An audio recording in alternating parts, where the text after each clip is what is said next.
Okay, so we're here with large-scale short course TQ overall. Ian Audie, once again, how's your week been? It's actually not been that good. The track is really difficult. The weather's changed near enough every race, and some parts of the track are dry, some are wet. It's quite challenging, but to be fair, the track is really good fun. It is fun to race on. Yeah. It looks really challenging, especially yesterday when it was just wet, a little bit wetter, I don't know, a lot wetter, and now it seems to be drying out, and like you say, it's just changing all the time. What's the most challenging part of the track, have you found? Well, the English call it the crazy golf section. There's a section where you go around an adverse camber and it just looks like there should be a golf hole in the middle. It's perfect, isn't it? Yeah. It's so easy when you get it right, but you miss the entry or the landing point just by a little bit and it just costs you so much time. That step-up double seems to be causing a lot of problems, and then a lot of people flipping over, ending up nosing into the outside of the turn, and then I imagine you can't even see on that adverse camber corner. You can't even see the truck, can you? It's not so bad, but if you get the entry right and the speed up over the double and then hit the apex at the top, it's actually really easy. But you get any of that piece wrong, and there's probably a second a lap gone straight away just there. You have to get the golf ball through the mouth, the clown's mouth, and around through the windmill veins and all sorts of stuff, right? Okay, so now last year didn't end up so great for you. So trying to regain that four-wheel drive short course championship. So your main challengers this year seem to be Taylor, Jack, Zachary. Is it anyone else from Team GB that wants to try and take the title from you? Well, Alfie's going quite well, but Fabien from France, he's always there, isn't he? Yeah. Last year I had some bad luck in the semis, as you know. We had a bit of a receiver problem because it was TQ last year. I'm not counting my chickens. You know, anything can happen. It's RC racing, but I'll go and do some prep this afternoon, and hopefully everything works out this year. Yeah. You know, the car's good, but that doesn't mean say it'll finish. You only need a little problem, something stupid, a servo or something, and there's nothing you can do. Yeah.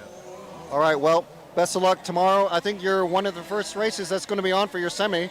And as you say, anything can happen in the semis, and so we'll see how it goes for Ian. Yeah. Let me just say, this is for Callum Gunn. Unfortunately, he couldn't be here. He's been ill.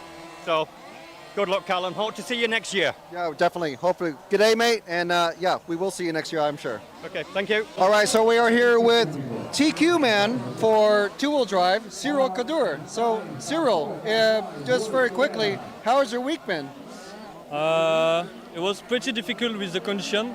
So yesterday we went on weight condition to eat, and this morning is really great. But yeah, I think I do the job. Well, you certainly did, but you left it. Well, it seems to us it looked like you left it to the fourth round of qualifying to take your first TQ for the round. But there's some very quick racers in there. There's Tio and many other racers and Thomas. So who do you think is going to be maybe your top competition in the semis and maybe hopefully going into the finals? Yeah, we're still in French Championship. We fight together all time, and in warm up with Luke it was a very difficult final. So yeah, I hope it's the same, and I hope we win at the final. Well, I mean, we certainly hope it's going to be an amazing final race. Yeah. So what sort of preparations are you going to be planning so that you make sure you get it out of the semifinals? I need to relax.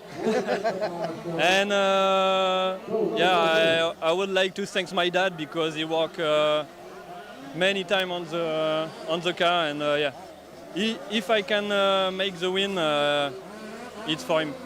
Oh, that's fantastic. Yeah. So very much, and we'll see you in action. Next time you'll be on the track will be tomorrow, so prepare well and good luck. Thank you. Have a good day. Four-wheel drive buggy TQ, Wesley Van Helmen. Wow, so you're not defending your two-wheel drive title this year. No. You've moved to four-wheel drive, new manufacturer. How's your year been? How's your week been here in Brest? First of all, the week is here. Like the weather was not perfect, but now it's getting better finally. But the week overall, the car is super good, and we work on some setups and changes all the time, and it's getting better and better and better. And hopefully it stays so like this. And but yeah, not defending the title in tour drive. I want to drive four drive all the time already.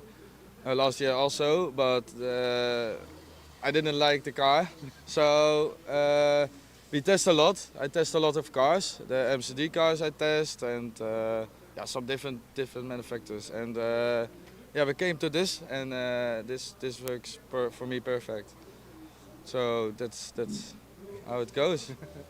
And so how, I mean, I would imagine most racers are never going to have that feeling of TQing 3 rounds in a row to secure TQ. You didn't even need to run today, so you practiced some tires testing. Yeah, I did some tire testing the last round. I thought maybe there were some dry spots, but it was completely wet still. But that was not the most fun part now. But yeah, there was some testing, and we changed some different things on the car for more steering. And I think we had a lot of more steering, but the tires didn't work. So we're gonna see, and now time to rebuild the car. And we see tomorrow, I think, hopefully. Yeah, and hopefully, obviously, you don't qualify directly into the main final, so you're going to be going through the semis. Yeah. So, as you say, you're going to be rebuilding the car, and what sorts of things are you going to be checking over to make sure that they're absolutely perfect for the semis? The whole car. The whole car is completely off. Every screw new, and the diffs, most important thing, and the right Loctite this time.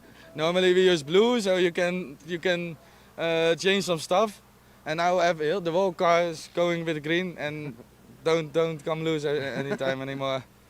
All right, well, fantastic. And so I guess all that's left to say is good luck for the semis tomorrow, and we hope to see you in the main final. Yeah, thank you.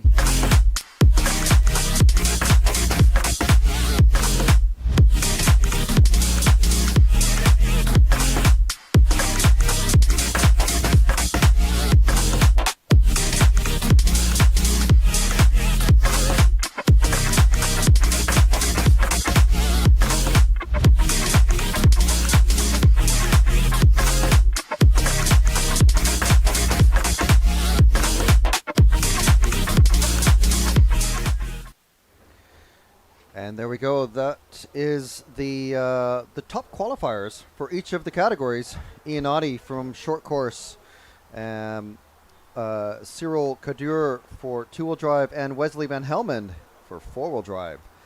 So, yes, we are ready to start our 1/8 short course finals. Drivers are already on the rostrum. Mechanics in the pit lane with the trucks. This is the EFRA Off-Road, Large-Scale Off-Road European Championships for 2024, brought to you by RC Racing TV, and Elcon Models is our title sponsor. Thank you very much to Elcon Models for providing us with the opportunity to bring this coverage to you, and also thank you to RC Fox, rccaronline.de, and Samba Exhausts. So we've already got one of the trucks starting up. You can hear it burbling away in the pit lane. We've got a few minutes left to go before we actually start. It's 5 minutes is the official start time. But we're just getting situated and sorting ourselves out for what promises to be a pretty exciting set of first finals action.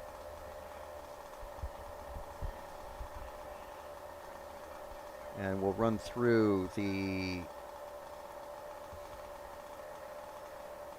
top qualifiers in each group as each group comes up. So the first one was the first group out is short course.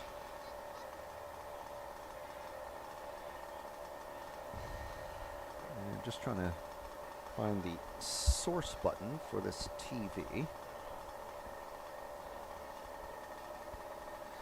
Yeah, don't have a timing screen at the minute. But, oh, and the engine's been shut off now. So, short course. It was pretty eventful, really. Ian Oddie taking the first round TQ. What was that? Yesterday morning. Second round TQ was taken by Taylor Letchford. Third round TQ taken by Jack Keatley. But Ian Audie wrapping it up, going with 0 points in total, taking the fourth round TQ. So if you TQ, the way these round by round qualifying works, if you TQ around, meaning you have the most laps in the lowest time, you end up with 0 points. So Ian, with a fourth round TQ and a first round TQ, has 0 points. So similar to golf in that way. Jack Keatley has a third round TQ, so that's a 0, but a second place finish in the fourth round, so that's 2 points total. Taylor Letchford, in a similar fashion, finishing third in the first round and a 0 in the second round. So he's got 3 points, and then so on and so on. So Fabian Morat has 5 points. Alfie Jack Shilcock qualifying really, really well for such a young racer.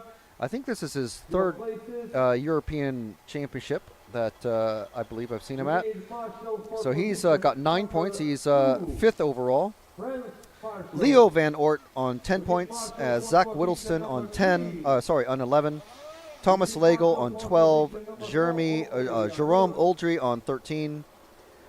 Judah Kael Gandino on 14. Eric Lacourt on 15, and Laurent Nasser on 18. So that's the top 12 racers. Those drivers go directly into the semifinals, which will be tomorrow. Everyone else has another race today. So that is going to be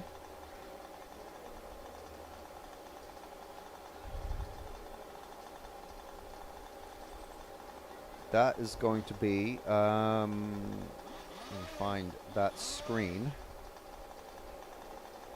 for short course. So, ranking lists for the final, that's not done yet. So, semi-final A. Also not done yet. I don't have a listings for the actual semi-finals. Where's heat arrangements for the finals? Okay, here we are. Right. So semi-final A for the, sorry, not semi-final, the 1/8 final A. We've got Bruce Ross in car 1, Hervé Letellier, Ian Suddy, Bianca van Stuyvenberg, Lubomir Mihailov, Martin Corbett, and Philippe Subiel. Now, so for the rest of the day, okay, guys, track is open. You can go. Warm-up time. For the rest of the day, it's the top 3 racers from each of these finals are bumping up into the next final. So if you're in the 1/8 A final, if you bump up, you will be in the 1/4 A final. Okay, so it's fairly clear. It's not too hard to understand that, hopefully. So what we will be doing, we will not be concentrating on the lead racer. That's for the final race, the main final race, which is tomorrow. There's 3 main final races. We have 3 chances to do that. What we are going to concentrate on is the battle for 3rd and 4th. So if the first and second place racers have a massive lead and they're miles and miles ahead, we're not going to be following them. We're going to be following the battle for 4th. Whoever's in 3rd, if they make a mistake, they might allow the 4th place racer to catch up and so forth. There are no technical timeouts, I believe, at all today. Those are only allowed in the semifinals, I'm pretty sure. I think that's the same for Nitro and Electric. I might be corrected. But during the race, these are 15-minute racers. There's no refueling. There's not going to be any tire changes. So it's going to be pretty straightforward.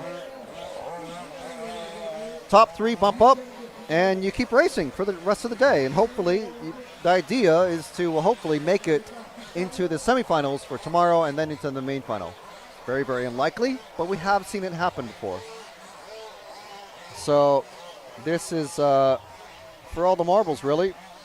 finish in the top 3 or your weekend is done, or your week is done.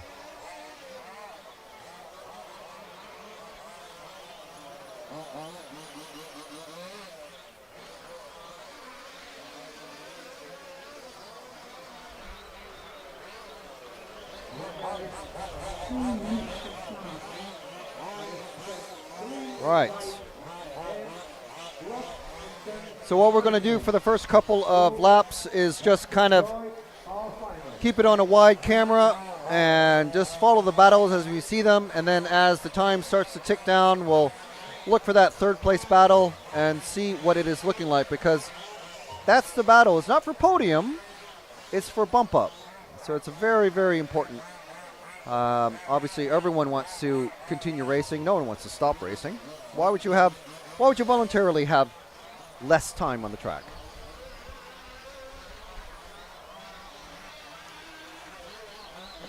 Okay, so let us know in the chat wherever you are watching from, where you're watching from and who you are cheering for. Okay, drivers, all cars to the pit lane. All cars to the pit lane. No more laps. All cars to the pit lane. So Gravedigger 87 saying hello from the UK. Brom saying hello from Sweden. Michael Goodson saying, yes, I didn't actually introduce the location of the track. We are in Brittany in France, on the west coast of Brittany, between the towns of Brest and Quimper. Oh, now I'm being told it's Ross Bruce. Okay, not Bruce Ross. Okay, all right. RC Inside, hello from Germany. That is mine. That's mine. Oh, okay. Stop. You need to come to the pit lane. What? Okay, Yeah. okay. You hear me all right, Jude? No? Is it on? It's not on? I think you turned it off. Now it's on. Now it's on. You turned it off. I turned it on already. All right, just sorting out our comms with our cameraman Jude on camera. To my right is Zach, who's furiously Okay, tapping away. everybody is ready. Drivers, are you ready? All cars to the grid. Information, all cars to your grid position. So here we go. Drivers about to go out onto the starting grid. I think, yes, there is a marshal from the club to make sure everyone's in the correct starting Everybody positions. in their position, 1 to 8. There's 8 drivers in this one, and they have spray painted the positions on the track. And position 1, okay, is going to the correct position. And position 2, supposed to be in the box, but I suppose that's accepted. Okay. Car number 8 is missing already. All cars have brakes. The drivers Philippe know Subiel how not to starting this stop one. at their position.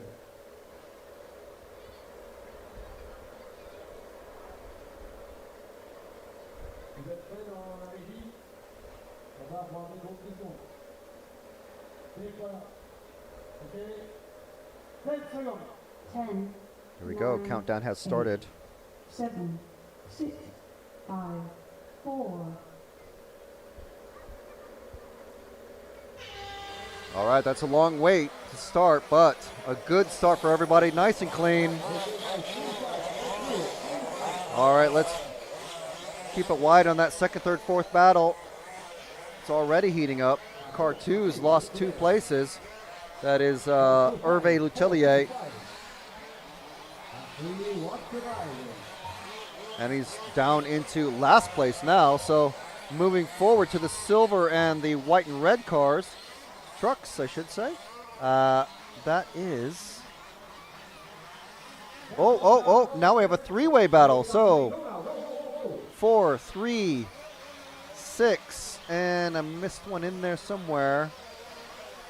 So 2. It's a 4, 2, and 3. That's our battle for second, third, and fourth.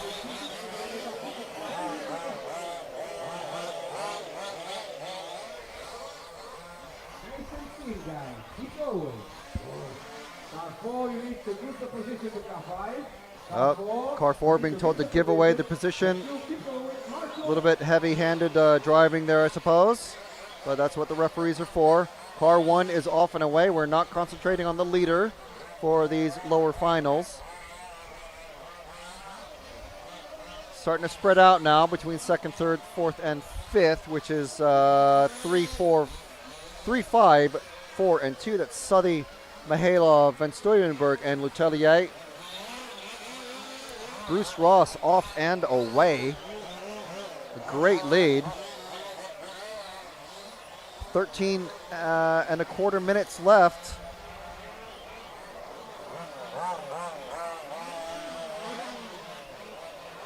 We'll see how this race develops.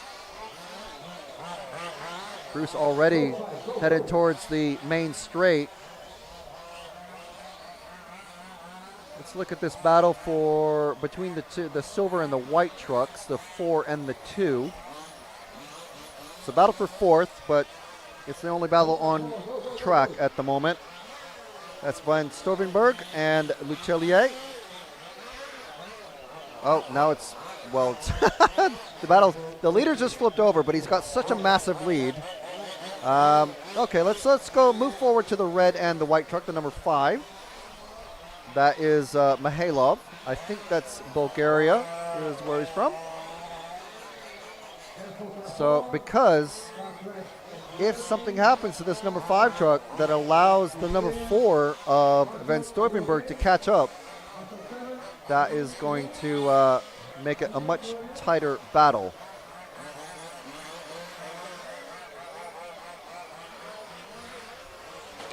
So I can tell you off camera, Bruce is doing a fantastic job of staying rubber side down. And this truck, the number 5, is very quickly catching Ian Southey. So move forward to the yellow and green truck, the number 3 going into the bowl. Oh, just getting up on 2 wheels. And now Van Stuyvenberg's made a massive mistake. So now Ian Southey has a really big lead. So we'll follow Ian for a little bit, because there is it's a 15-minute race. Lots and lots can happen. 11 and a half minutes left.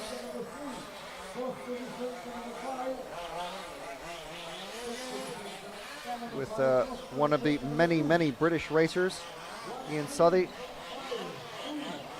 And we'll let him cross the finish line, and then we'll move forward to Bruce. And the number 1 truck just coming out of the bowl. The pink truck coming out of the bowl is about to put a lap on, I think is that number 7 of Philippe Subiel. So this is Bruce off and away. Massive gap. Almost a full straightaway lead already. And the number 7 of Subiel lets him go past. Very nice and easy. No holding him up at all there. Good jump over that the step-up double.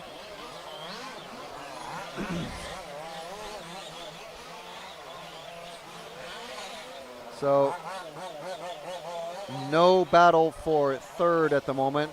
Very spread apart between the 5 and the 2 of Mihailov and Letellier.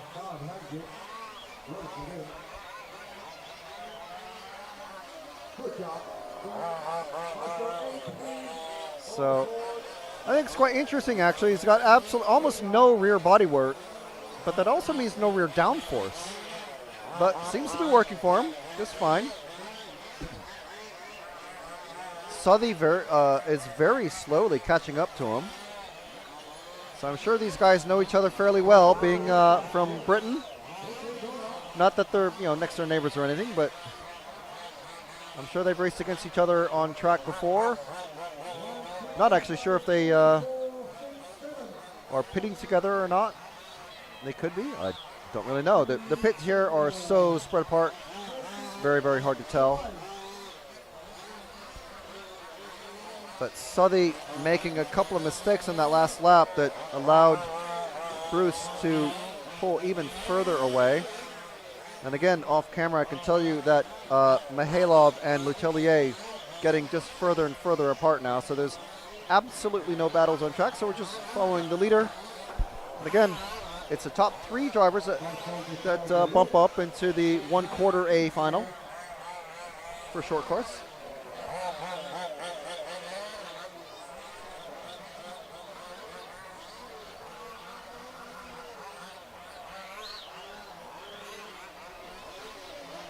I don't know.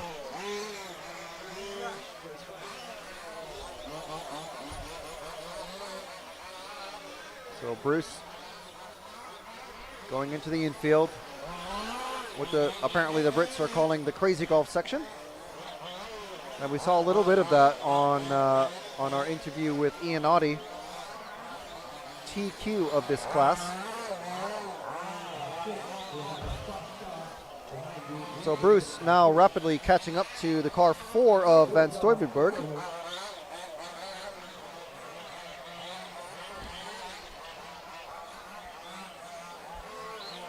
The 5 and the 6 are together, but it's actually Mihailov passing Martin Corbett. And there goes Bruce past the number 4 truck of Van Stuyvenberg.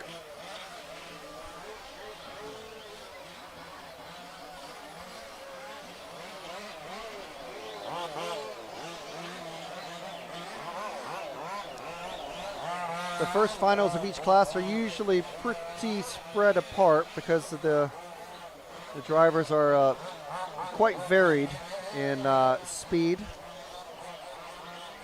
As we move up, it'll get tighter and tighter and tighter.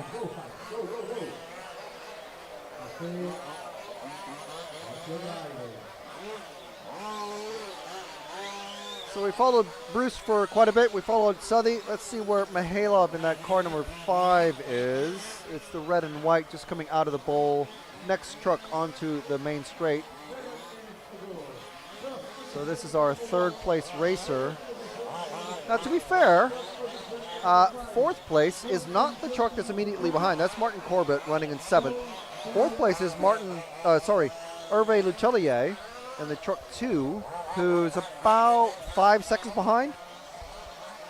So a couple of big mistakes, or one very bad mistake, and Mihailov could be in the clutches of Lucellier very easily.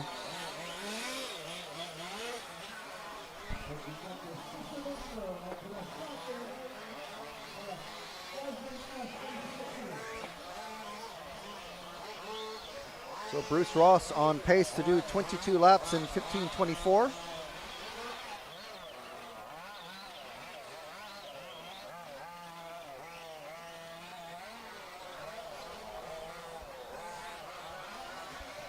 Ian Southey doing 21 lap pace in 15 flat.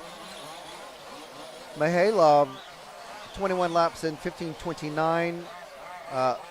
Lucellier doing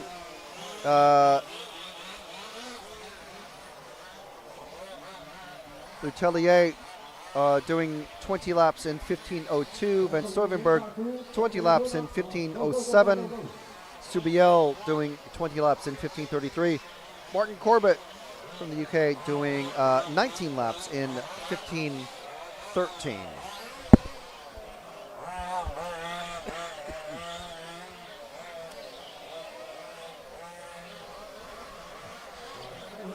So the car, truck 2 of Lucellier now has been lapped by our leader, Bruce.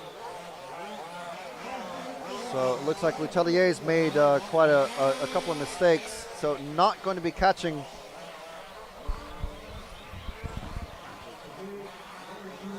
in there.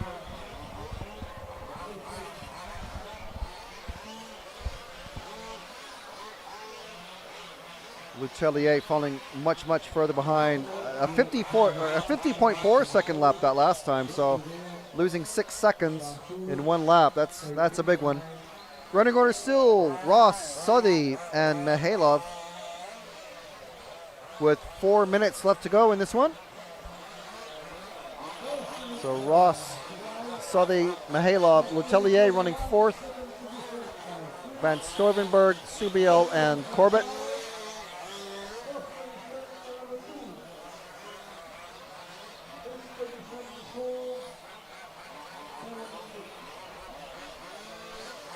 So we're still on the car 5, and he's actually about a half a lap ahead of the car 2 of Letellier. So let's find that green truck of Ian Southey just coming out of the bowl now, passing actually Letellier to put him a lap down as car number 6 of Corbett crashes underneath us. But this is Ian Southey from the UK coming over the big jump.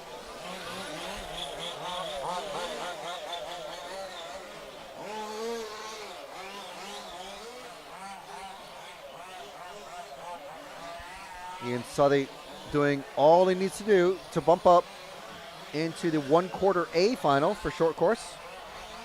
And that will be kicking off later on this evening.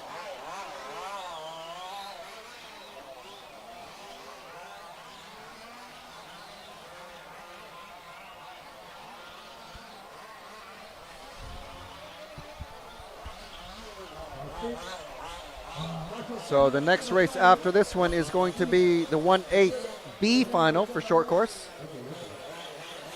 And Martin Corbett has crashed off of the big jump, but has been recovered now. So he's going to lose quite a bit of time again, but not lose position on track. He's okay. Bruce, Ian, and Mihailov still running first, second, and third.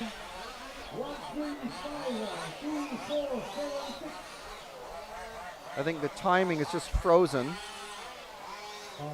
on us, so don't know. Yeah, the timing is frozen.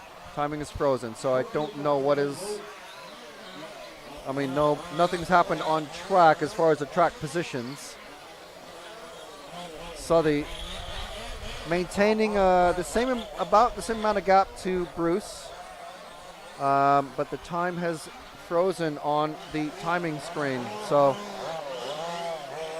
we're at maybe about a minute and a half or 2 minutes remaining in the run.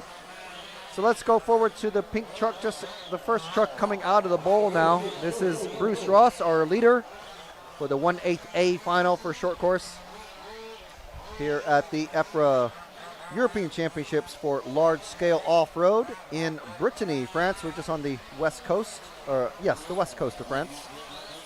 That is Bruce Ross.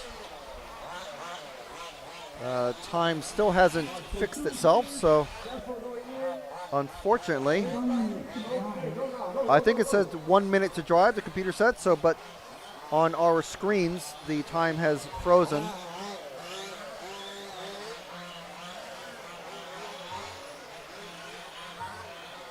So Bruce taking it easy. The key here with these is to drive hard, make a gap, and maintain it without overdriving your car, crashing, and just remembering mechanical sympathy so that you're able to at least complete the next race, if not bump up again. And if you do bump up again, obviously, you're going to be wearing out your car just a bit more every time you run it.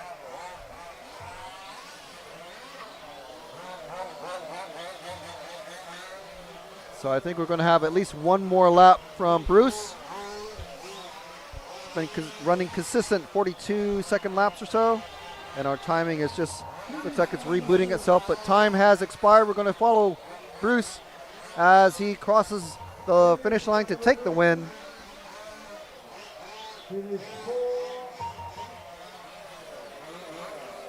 Here in the 1/8 A final for short course. Following not that far behind, it's less than 10 seconds. I would say it's about maybe 7 seconds behind is Ian Southey, who has just run out of fuel. Ian Southey's just run out of fuel. Oh no, so is that, no, what happened there? Did he just lose reception?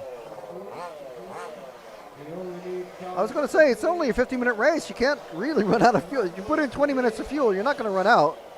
So there we go. That's Ian taking second place.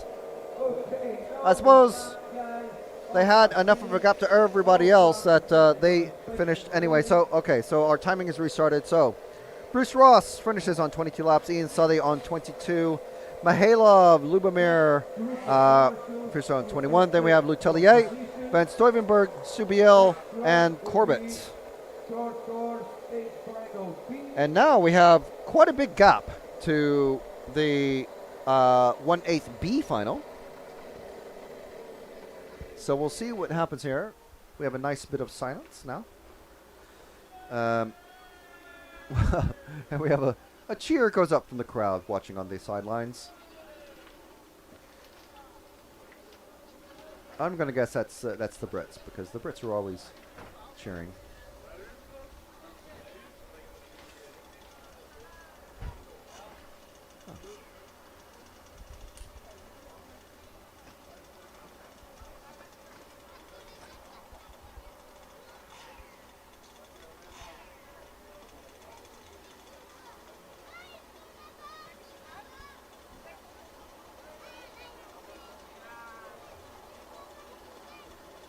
Okay, so that is our first. That is our first Okay, marshals, to of your our lower position, finals to be please. completed. We will open the track in 3 minutes. So the track is going to stay closed for a few minutes. So let's see what we can do about having a word from some of our 1, 2, associate 3, member 4, okay. finals.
Okay, guys, the track is open.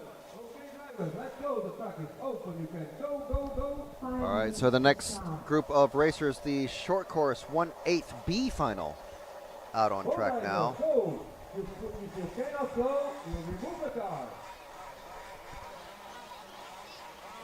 Again, you have 3 minutes of warm-up, and in the last 2 minutes, I will call you. Just have a few minutes of warm up, and then they will be brought back into the pit lane for a final refuel if necessary. Probably not going to be necessary. And then they'll head out to the starting positions, just like we saw from the 1/8 A final that just completed. So if anyone is curious, you can find the live timing is available on myrcm.ch.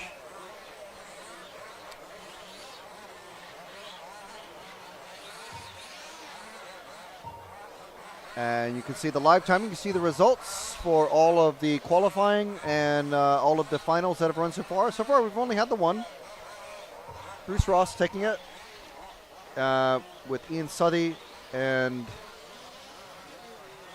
I can't remember who it was. now that I've said it, I have to. Was it Mihailov? I think it was Mihailov.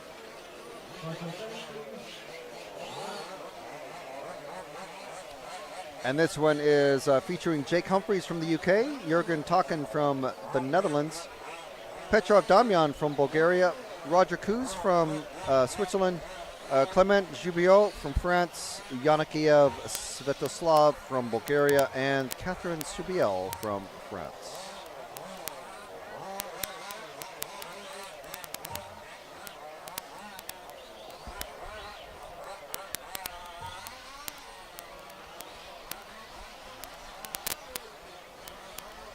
15 minutes to start.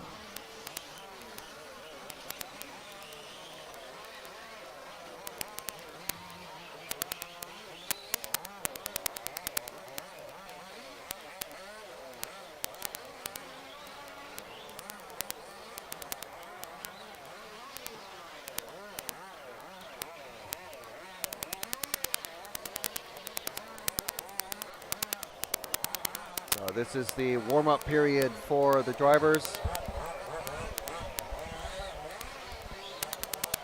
No opportunity to have a 10-minute timeout, a technical timeout. That is only for the semifinals and main final.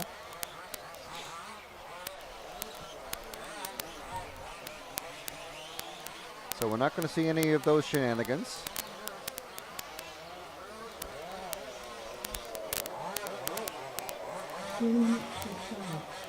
Okay guys, overlap, all cars to the people. All cars to the people.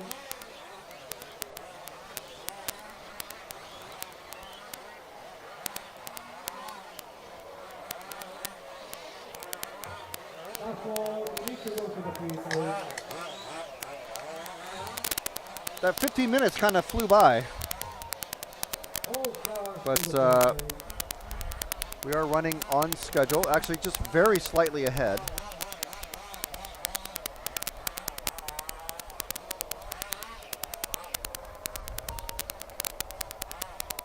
Scheduled to start this next race at 2:15 local time.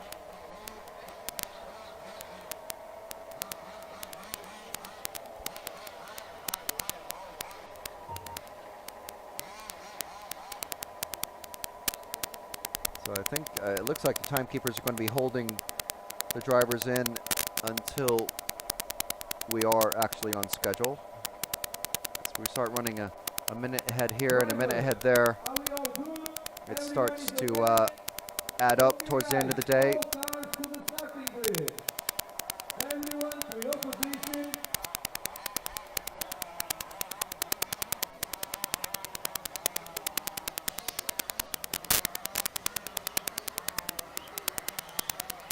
This is formation lap, no overtaking, no flashing please.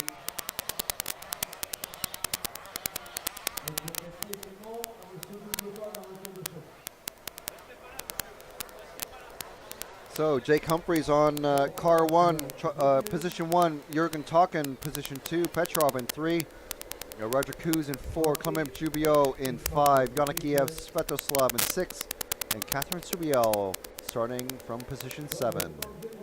And it looks like they are all out there, unlike last time.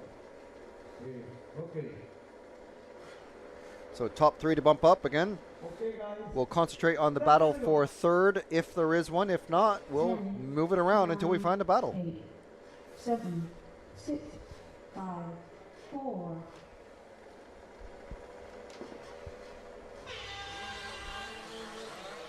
All right, so top three. Whoa, and car number two that's talking goes way off. And getting held up massively. So let's look at this lead battle. Follow it for a little bit. It looks like it's already, no. Damian in that purple truck. Oh, very wild. Now we have a battle for second instead of a battle for the lead. And who's this in the green truck? I think that is Jubio in the 5.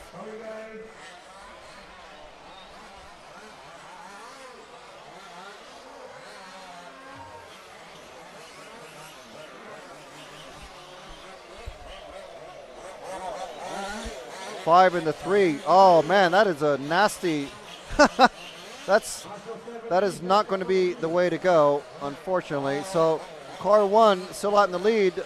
Red truck with the yellow flames. Car 5, green truck in second. Car 2 now in third. Damian forced off the track.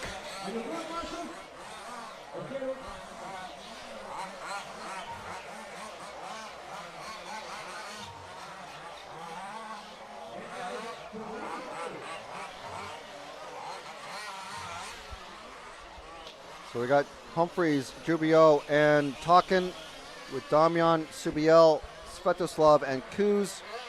That is our current running order. These two, this is the cars, trucks 2 and 5 running together. Takin and Jubio, respectively. This is our battle for second. Very, very tight.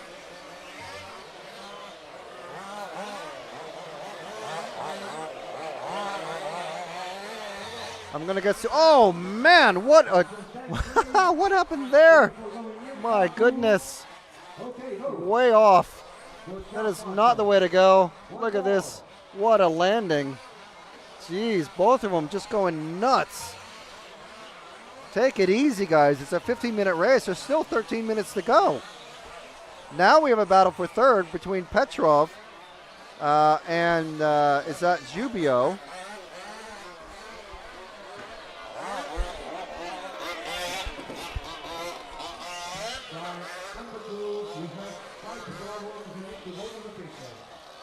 Oh, we have a stop and go for the car 5, I think. Who was that for?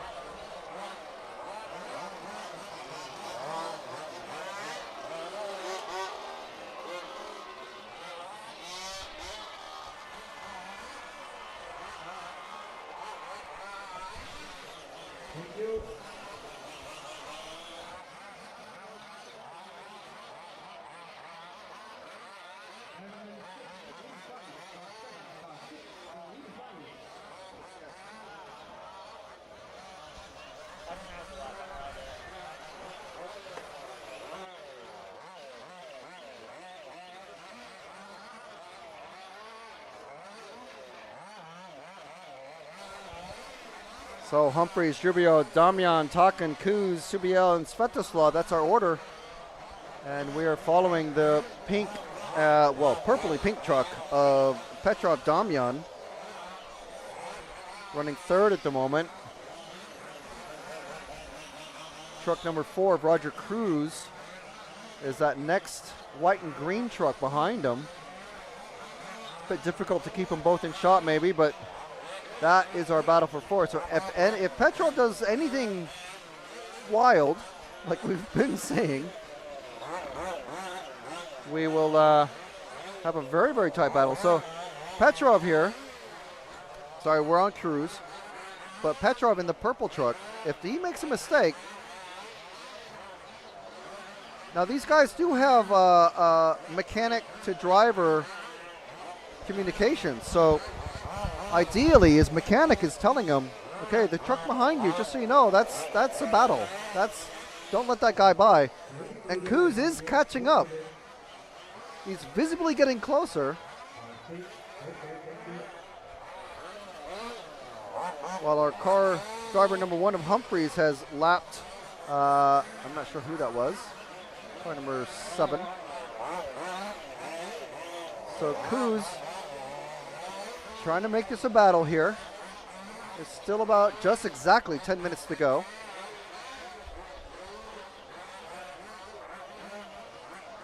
Oh, and it goes off the track into the no man's land. Oh no. That have seen wheels coming off and very rapidly being caught up by Petrov in the purple number 3. That is Jubio and Damian flying past the truck number 6 of Svetoslav. So now they have a lap car in between them, but if Petrov can make no mistakes in the coming lap or so. Oh, and that is Jubio stuck on a pipe, and that is a pass for second place. We have a battle for second.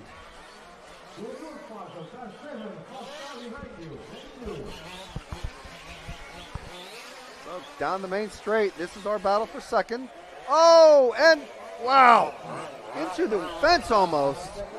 Let's see if we can catch that again. We just caught the tail end of it.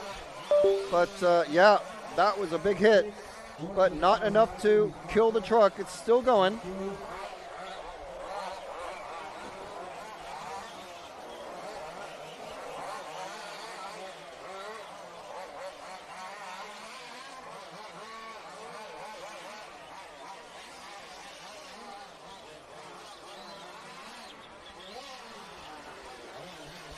So Humphreys in the lead. Damian in that purple truck, in the car, truck of 3. Coos in the truck number 4. But this is our battle here, the 4 and the 5. This is our battle for 3rd. This is our bump up battle now. Damian only 1 corner ahead, so this is a very tight battle now. Oh, wow. That is not the way to land it. That's going to be a very slow lap now, but allows Coos to pull away. Oh! A bad landing there for Coos. Oh man, they're getting too excited. Battle down the straight. This is our battle for 3rd. Oh, and another pass. 5 gets the 4. That's Jubio passing Coos.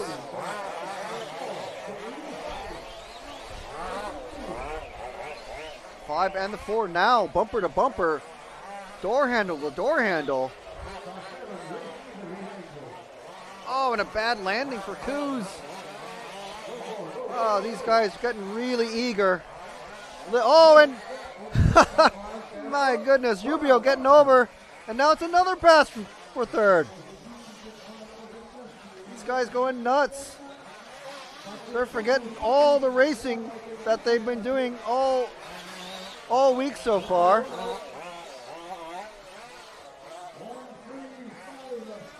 Down the straight again. Make sure you make it around the corner. It's a good start.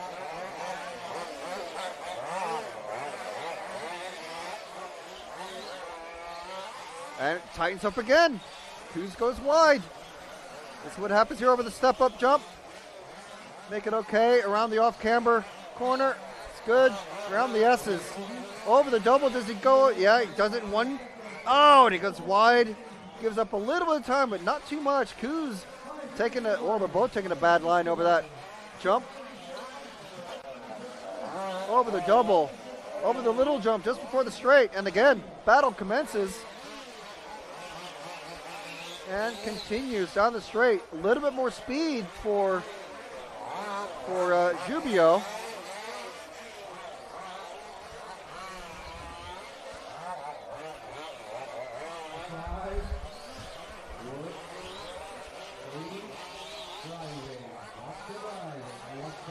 These guys very, very busy.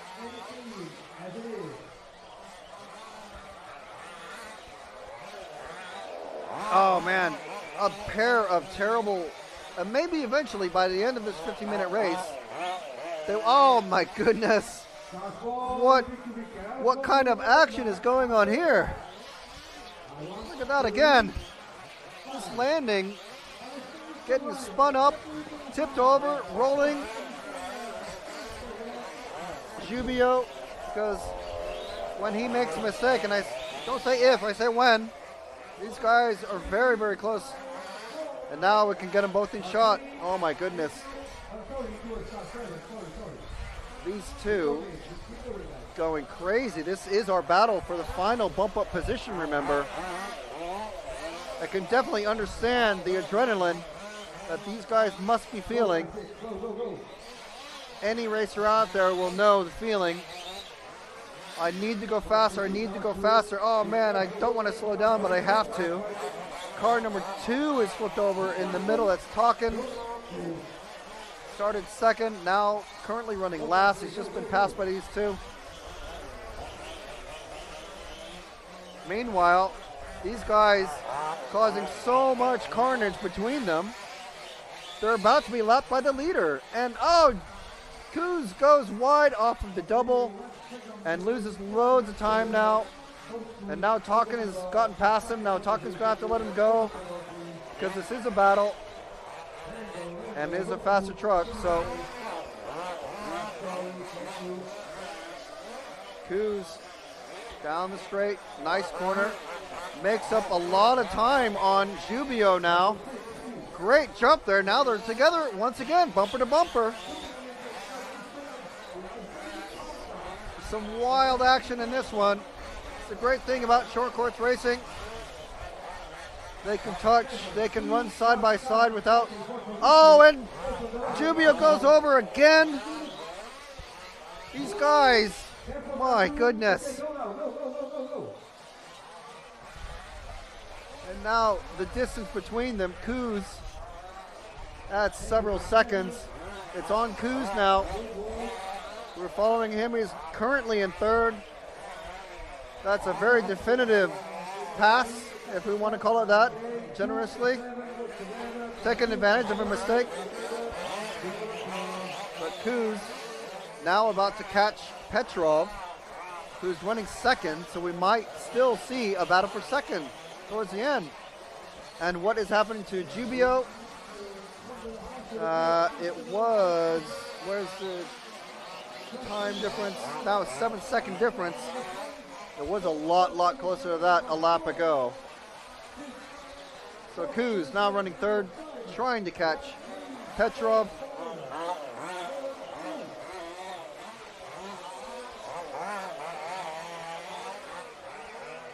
It's truck number 4 trying to catch the purple number 3, the purple and green. Sort of like reverse Incredible Hulk colors from the classic era. There, look at how close they are. Now we have a tight battle for second. My goodness. That's not the way to do it. That is not the way to get a pass. Let's see that again. Oh my gosh. And just straight into the side. Or did someone turn in a little bit unexpectedly, or who knows what happened there, but stuck together, and now we have a 3-way battle for second. What madness is this?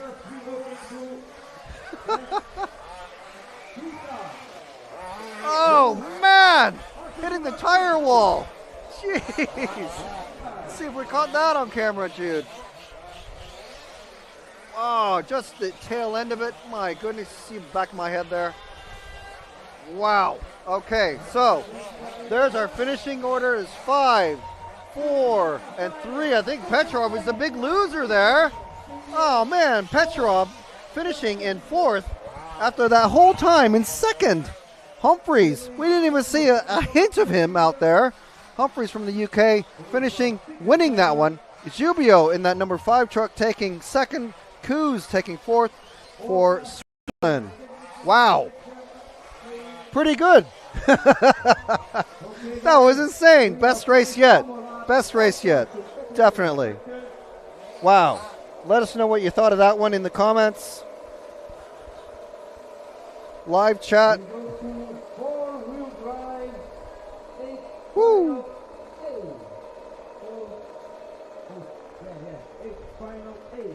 There's our official finishing order. Of course, these are provisional times. They are about to be technical, go through technical inspection. But yeah, that was a wild one.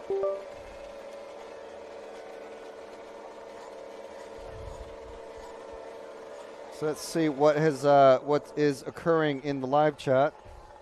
Hope you guys are enjoying this as much as Jude and I are.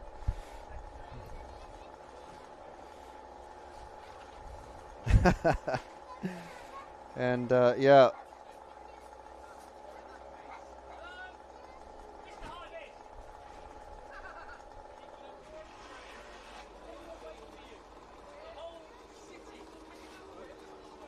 Yeah, so plenty of comments. Thank you for the commentary and coverage from the UK. So yes, thank you very much, Heather, for joining us. We had several people cheering on Jurgen. Unfortunately, I think he finished last in that one. Very unfortunate. A couple people cheering for Roger Kuz, and several people cheering for Jake, saying, come on, have it. Go on, Jake. And go, Jake. And Mini Fat Pants saying, yes, Jake Abbott. So, yes, certainly he did do apologize for not showing very much of Jake in that one. All the action was behind him. But hopefully you understand why that was crazy and absolutely unexpected finish for that one. So we hope all the rest of the racing happens like that. So we're just James, our remote tech super person in Nottingham, is sorting something out for us. I was just hoping to play in, while we have the warm-up period, play in our associate member reel.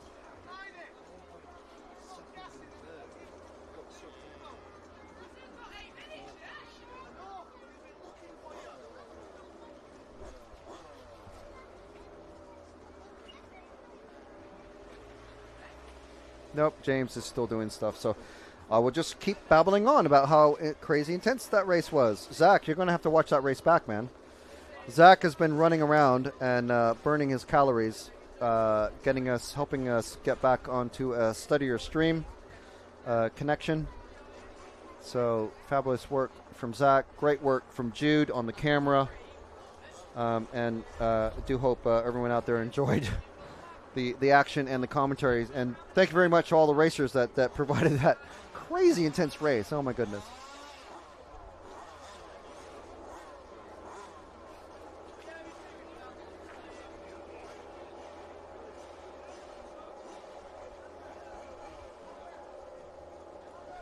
So I'm wondering if oh no. James is still doing something.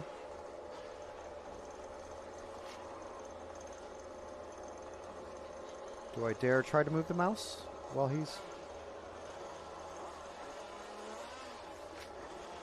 Right, okay, so...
So, yes, we are just a couple minutes from opening the track for the next group of racers.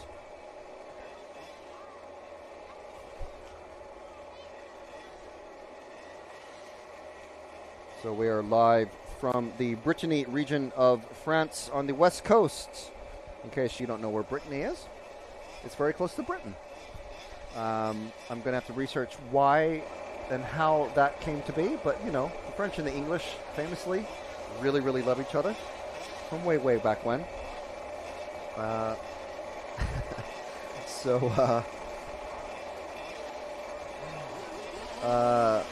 see that, Jude. I see what you're putting in the chat. Yeah, so yeah, we're between the towns of Brest and Quimper in the Brittany region. So I can tell you very good beef and butter. And we just had an amazing 1/8 B final race for short course. That was absolutely intense. I would absolutely love to watch that back, and hope we caught all the great action. Let us know what you thought of that race. Thank you for joining, and please feel free to take part in the live chat on the RC Racing TV YouTube channel. James Martley saying that was a wild race. I absolutely agree. I don't think they change the track very often. If you look at the concrete berms, they are basically permanent. I mean, they'll have to jackhammer them apart to move anything around. This is one of those old school European tracks where it is what it is, and it's probably been like this for 10 or 20 years. MMR saying good greetings from Main Meetings Ralta in the Netherlands. So hello there, MMR. And I'm sure Milka Larila is he's our new RCTV hero, but I'm sure he's watching the 1/8 buggy stream.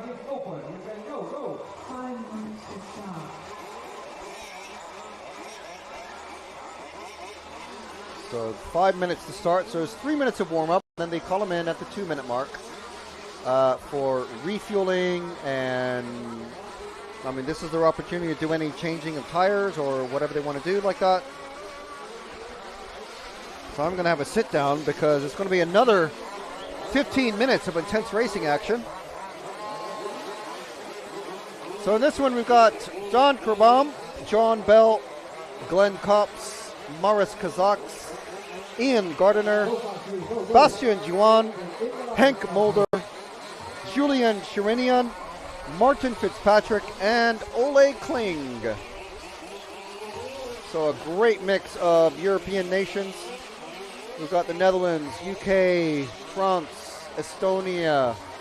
I think that's another Dutch, and Denmark, all represented.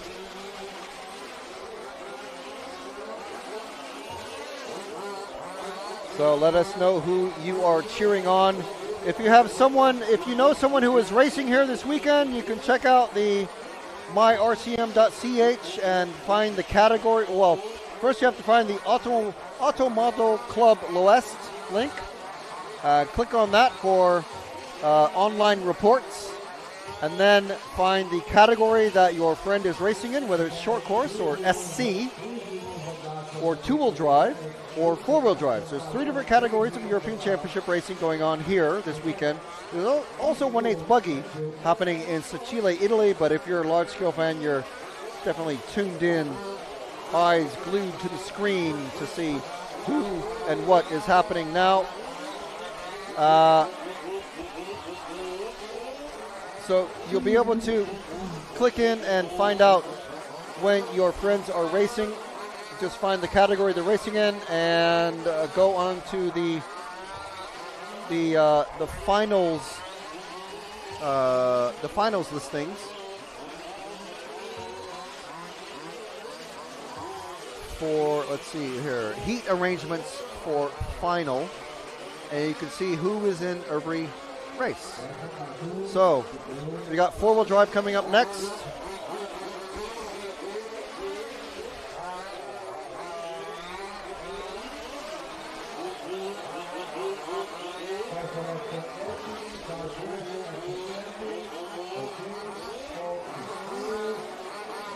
The crazy thing is, I just had a caffeinated cola just before that race, and it's only just starting to kick in, but that last race really G'd me up for this race. So I hope it's anywhere near as exciting. So we have a few people cheering on. Let's see who we're cheering on. Maurice Kazaks, got a cheer for Henk, we have a cheer for Don, and a cheer for John and Fitzy, who I assume is Martin Fitzpatrick. It's not going to be Ole Kling, I assume. So Fitzy, John, Don, Henk, and Morris. This is going to be the 1/8 A final for four-wheel drive buggy.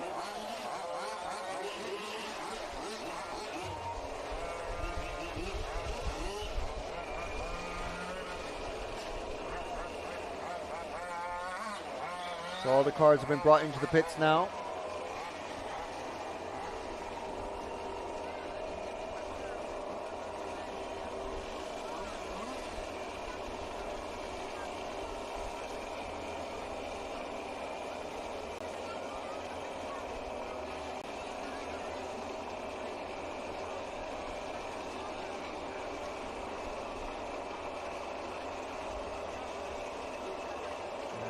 I think they're just waiting like for the official time to run down.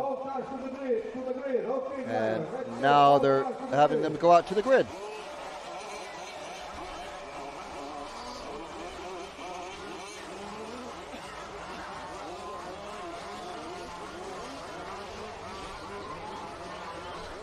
Again, all drivers must stop at the right position. All cars have brakes. So a big mix of cars out on the grid if you're unfamiliar with them. Well, the 2 is in the wrong spot for 1.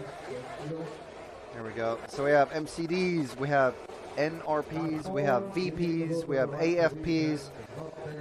Lots and lots of 3-letter acronyms.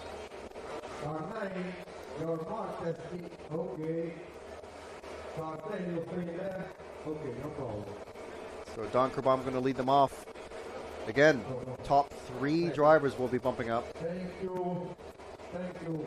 Come on. Okay, drivers, 10 seconds counting now. 10 seconds to start. 9, 8, 7, 6, 5, 4. The horn is sounded and they are off. Second and third already together, and the number 2 car, John Bell, already upside down in the middle of the track. Marshall taking forever to get to him, unfortunately. And the car 5, I think, is immediately below us. That is Ian Gardiner, running dead last now, several seconds behind, but the battle for second already super hot. 3-car battle, and it's a mess behind. Wow. These cars are big and they are fast. Very tight battle, 3-way battle for second place, and another 3-way battle for, is that going to be 5th place, I believe? Number 1 car, Don Kerbom, off and away in that pink and white, but we're letting him go. We got the 6, the 7, and the 3. That is Bastian Juan, Hank Mulder, and Glenn Copps. And the car number 9 of Martin Fitzpatrick. Oh, is that the 3 and the 7 to come together just before the line. So that's Glenn Copps and Hank. Car 2 having a terrible start. John Bell now dead last. Oh, the 0 and the 8 get together just before the starting line. So here's our battle for second coming down the main straight. Remember to brake, guys. The 3 and the 7. That is Glenn Copps and Hank Mulder.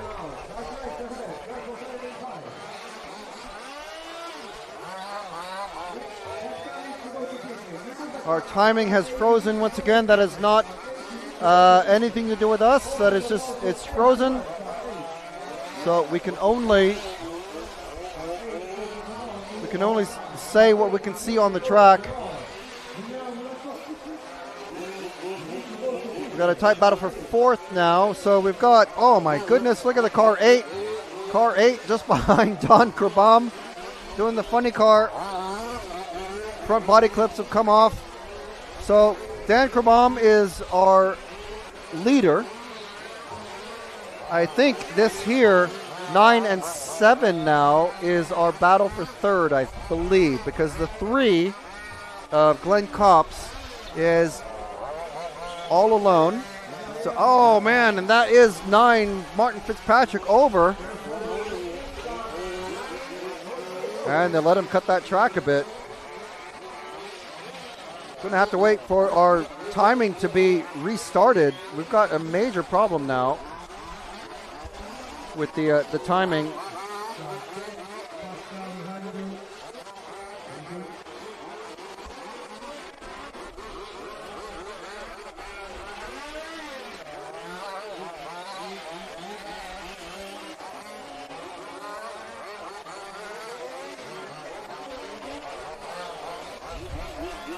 So we apologize for the stuttering of the feed. We don't know what's happening quite yet.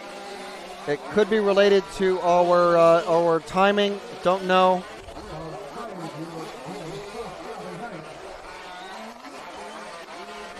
Right. So all we can do right now. Let's follow our leader. The white and the pink going into the bowl now. It's Dan Krabom.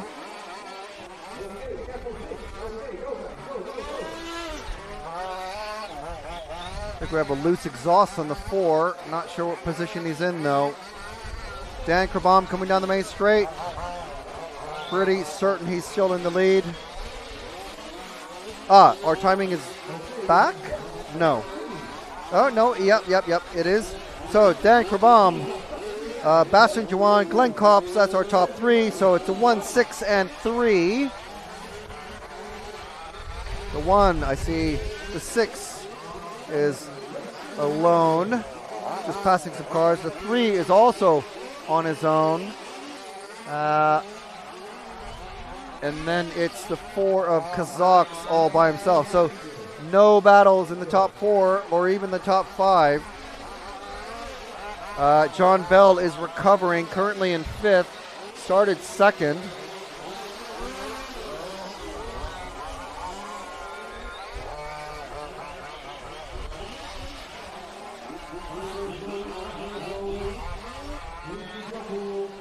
So we're following Dan Krabom from the Netherlands.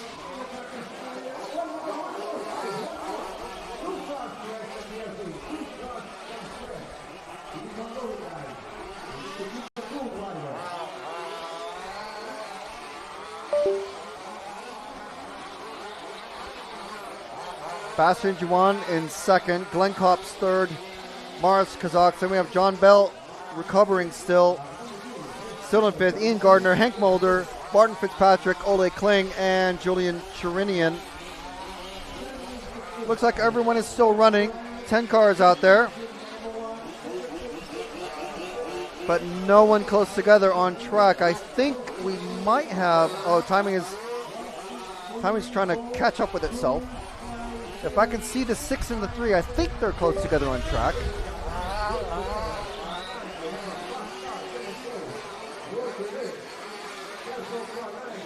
No, not really. They're not close together.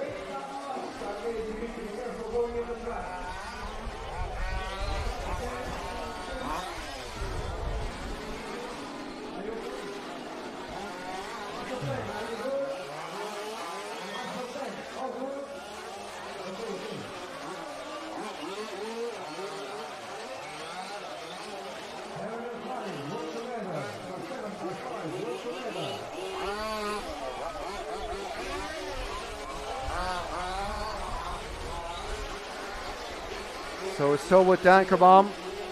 Let's drop back to the 6, who's in 2nd, because Dan's about to lap 3rd place of car number 3 of Glenn Kops. Car number 6. No, just stick with him. I'm just saying it. I think car 6. Where's he at? He's just coming towards us now. This is car 6. Bastian Juan in 2nd. There's no battles out on track. Dan is perfectly safe. Actually, not far off, about 10 seconds behind Bastian on track. So doing really, really well, Dan is. Glenn Kops running 3rd in the car number 3. And about 1 corner from being lapped by Dan. Well, we're on the car 6.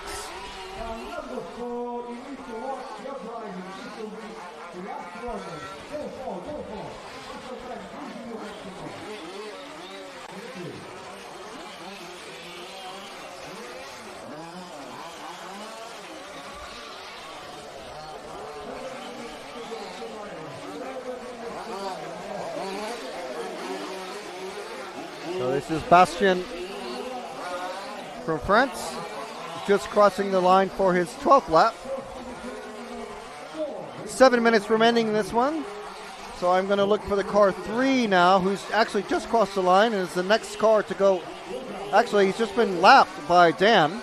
So the pink and white car just ahead of the car 3 is Dan, our leader. And Glenn doing the right thing.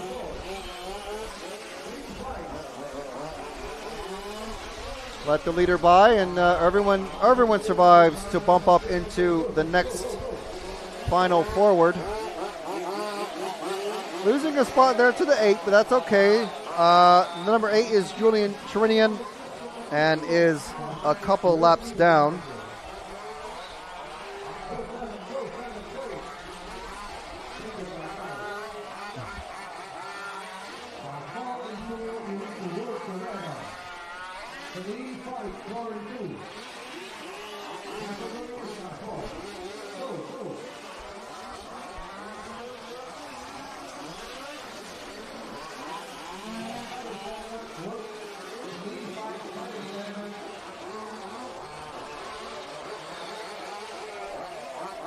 Timing is frozen again, unfortunately, so we do apologize. We're trying to bring it back while also commentating and figuring out what is happening. So,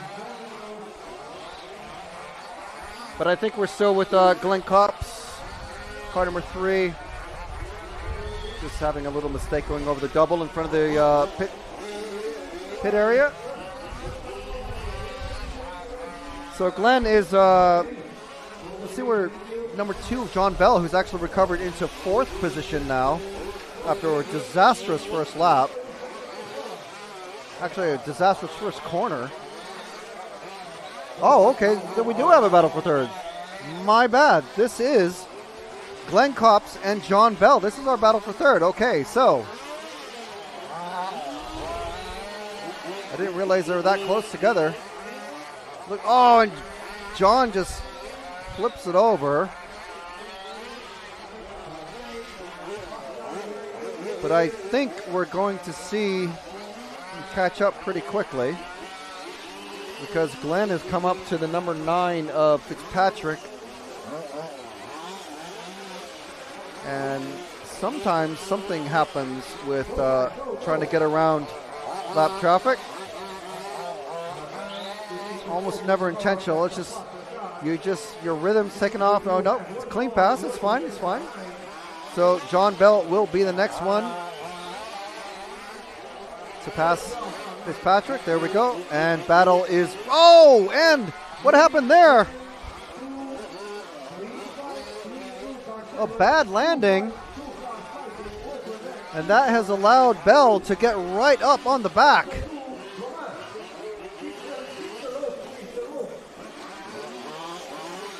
Down the straight. Flags waving, driving directly into the wind.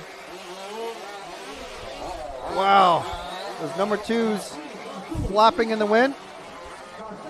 The car 3 and the 2. This is Copps and Bell.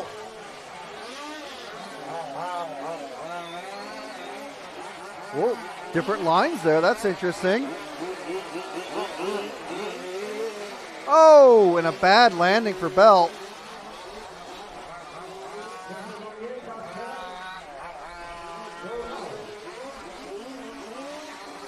Coming onto the straight once again. Just remember to brake at the end, guys. You can see them. Cars tipping forward on the shocks. Oh, and another bad landing for Bell. And he goes very wide. He knows the referee's watching.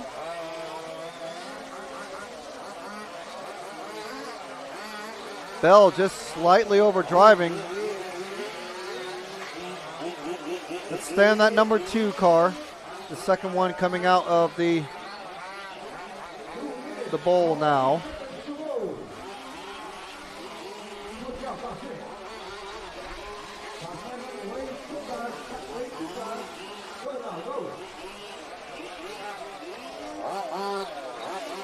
So good landing there that time. Good turn of speed now. He's closed the distance, you can tell. Oh, and Kops gets a bad landing. Now they're together once again, bumper to bumper. Oh! Around the bowl, what is good? They're both taking it gingerly over that that slanted double. I'm sure I just heard the horn to end the race. Timing is still frozen on our screens. That's from the timing, that's not from us. Very, very tight. These guys racing for the final bumper position and a tag.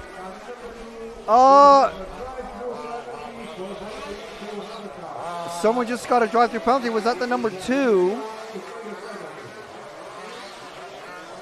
Because he didn't wait. He just he didn't wait at all. He's got to stop and go and stop. He did say drive through. And then now Kops makes a mistake and compounds it. He wipes out the advantage that he would have had from that stop and go penalty.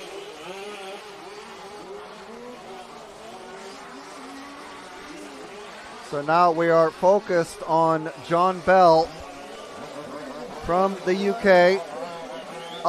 Absolutely horrible first jump at the start of this race. Put him upside down and dead last. But is he going to survive, and not just survive, but also still bump up? I think that is 1 minute left to go.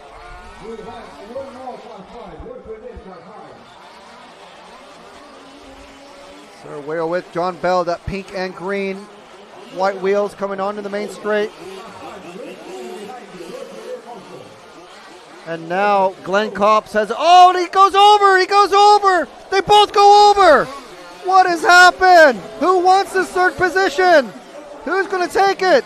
Glenn Kops overcooks it on the concrete, and then he overcooks it again. Oh, man. That is the end of the race. That's the end of the race. We don't have official timing, but I'm pretty sure that is our third place position decided.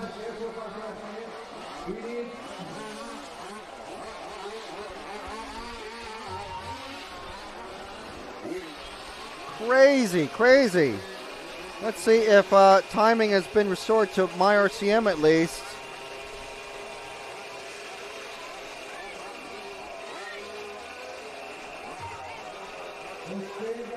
So we are on,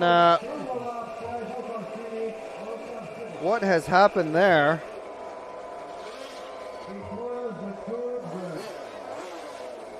We don't have a timing update yet. I'm trying to access the myrcm.ch website.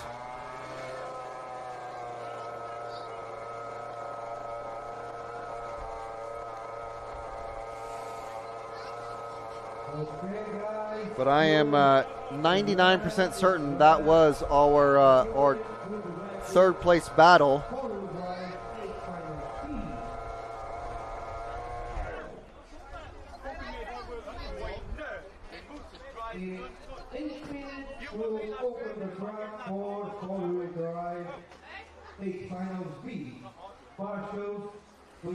So we're going to hear from our associate members for EFRA once again, and hope that the timing is decides to fix itself in some manner, and we'll be back in a few minutes.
we're still trying to sort out the web publisher issue with the timing. We're not actually running the timing, just so we're clear. RCTV has nothing ever to do with the timing. We take it from the feed that is provided to MyRCM by the local organizers of the track. So that's just how, if you guys are unaware of how the online timing works for RC events. MyRCM is the most popular and probably the best supported, and it's the one we prefer to work with, actually. But yeah, they are not getting. MyRCM is actually not getting the info.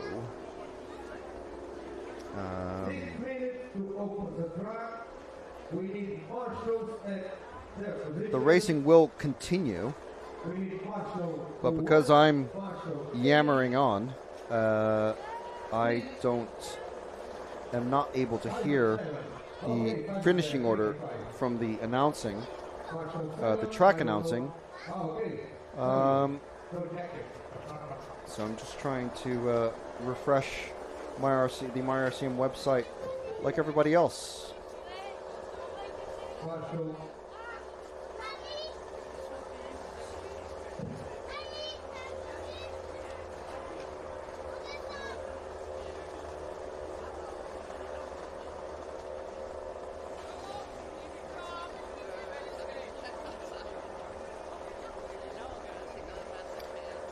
So still several minutes to go before the next race, which is going to be the 1/8 A final. The 1/8 B for four-wheel drive.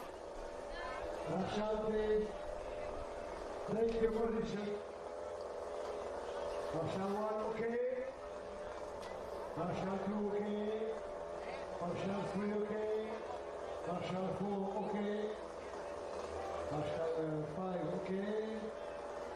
Marshal 6, okay. 7, okay. 8, okay. 9 and 10. All marshals, okay. That last race, a slow burn.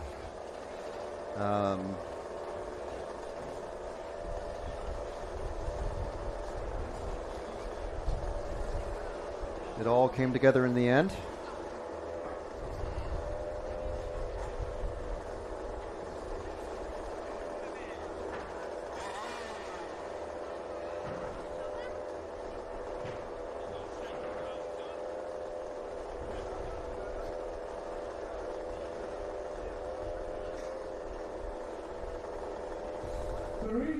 To open the track.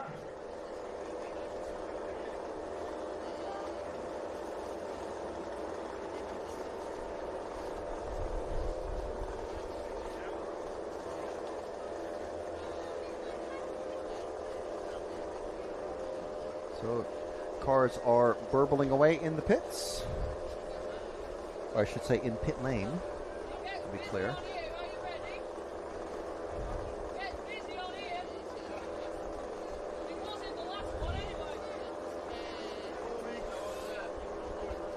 Again, driver, when we open the track, you will go for warm-up of 3 minutes, and then in the last 2 minutes, you will go to the pit lane, and then to formation.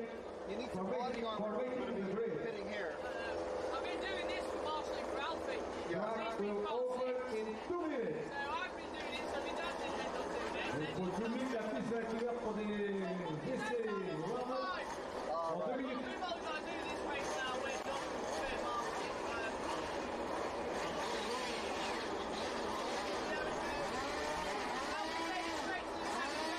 Yeah, it's really good. It's our target because last year it crashed with Burn, didn't it? And then the year before, he made us blow as a punch to the semi.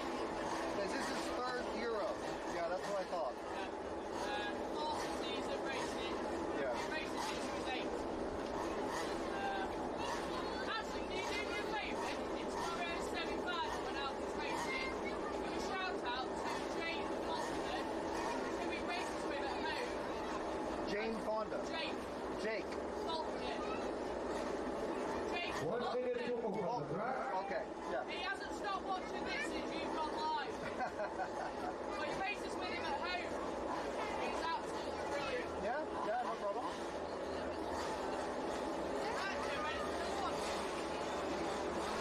Just having a chat with Heidi Shilcock, mom to Alfie Jack.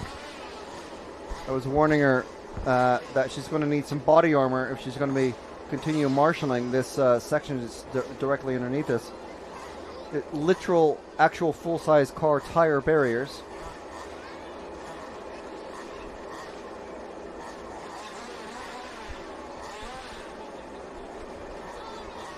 Car's about to go out on track.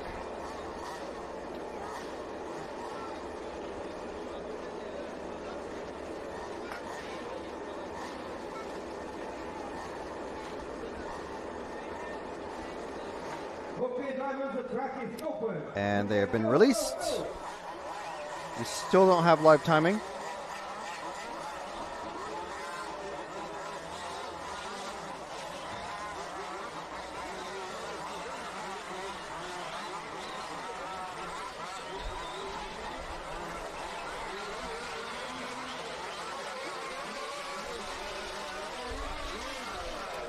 And on that note, still don't know the actual official results of that four-wheel drive first final.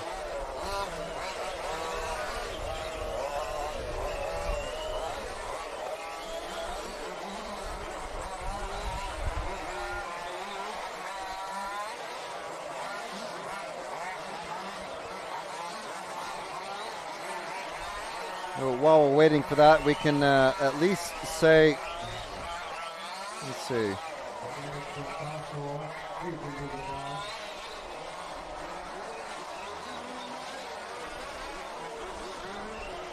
I'm not sure how this finals are being recorded here.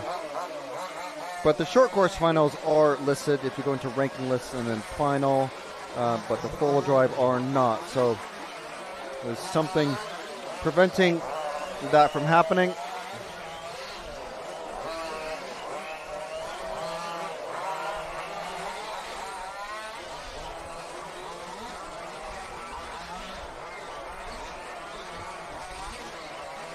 Just gonna have a wee sit down just to preserve my energy. So much happening out on track towards the end of these finals. When the drivers realize they're racing for a position, especially the last bump up positions, it's crazy intense.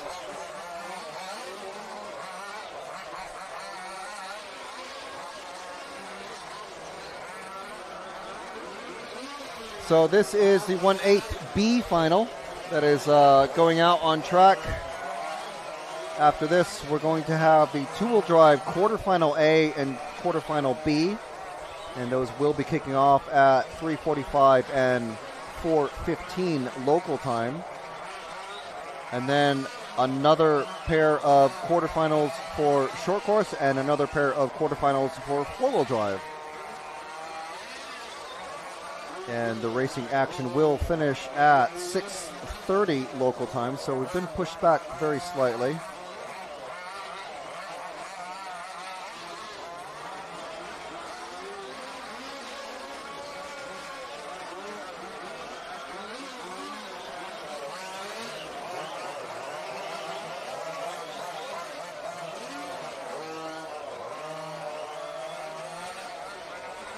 So this is going to be a difficult one because if we don't have timing, we're going to have to physically keep an eye out on the third and fourth place drivers. So we're just going to have to rely on that. And also, we don't have the names of the drivers.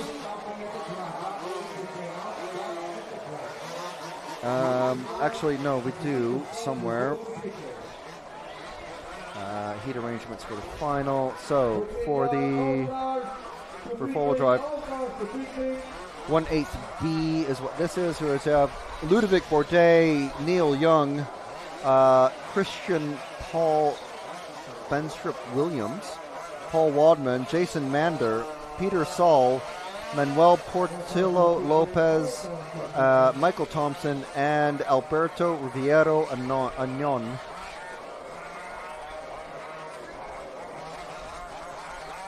So we're going to keep an eye on just basically from the get-go, from the start, Jude, we're just going to keep an eye on the third place position because we have no timing and we're not going to know who's doing what, really, if we take our eye off of them. So, well, I say him, I should say them. Okay, drivers. Okay. Everybody's ready. Drivers, are you all ready? Okay. All cars to the grid. All cars to the grid. Coming out to the grid now.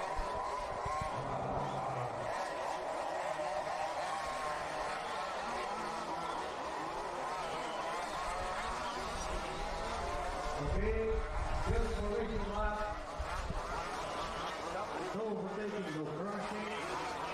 Everybody stop at their position.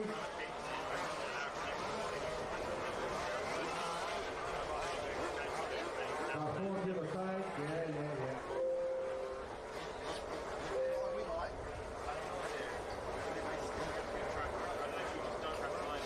We need our 8 and 9 in this position.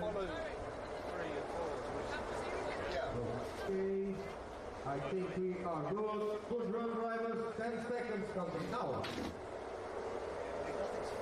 10, 9, 8, 7, 6, 5, 4. All right, so Hornets, and they are way. We don't have timing again. We're going to follow this red and white number 3 already. Followed very closely by the number 4. At the moment, very easy to spot who's doing what. Okay, so now the number 1 is in 3rd position. Our pole sitter. Everyone trying to keep it clean. So the orange and green is our 3rd place car, followed, that 4th place battle now getting quite intense. Okay, now the red car is now 3rd. This is going to be fun, Jude. Down the straight, remember to brake.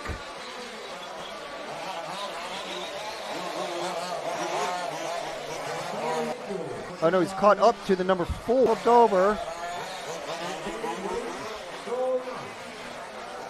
So, car 2 of Young being chased by the car 5 of Mander.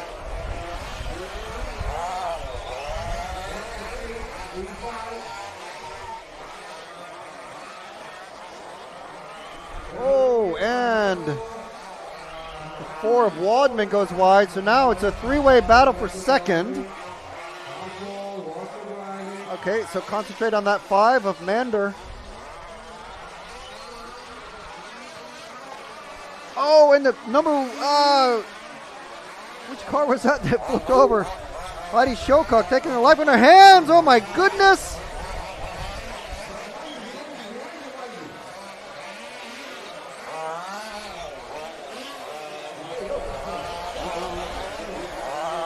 So we're on the car 3.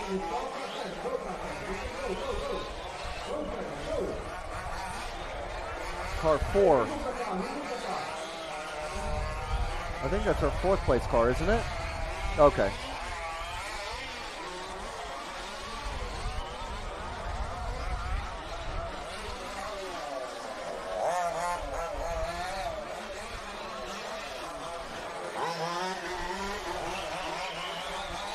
A dead car at the end of the straight getting retrieved. So this is our number 4 car. Paul Wadman.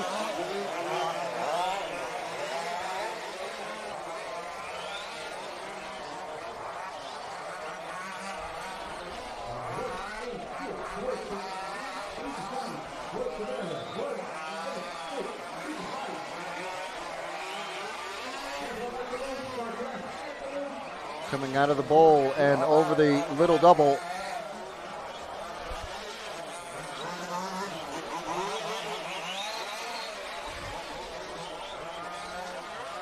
So I'm pretty sure we've got Neil Young out in the lead.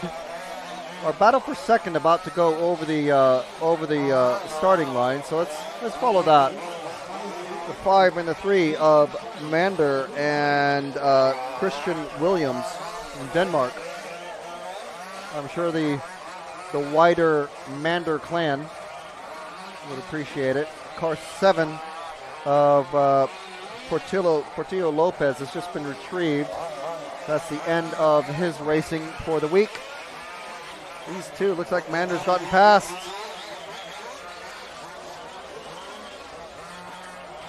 Ooh, and that's a ambitious jump over the curbing.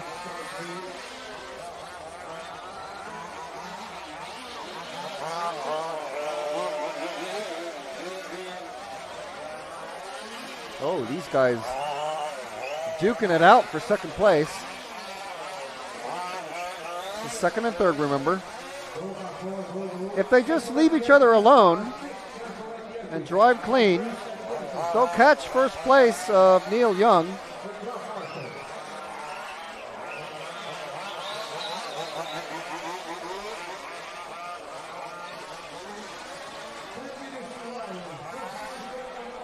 So it looks like they've given each other a little space, or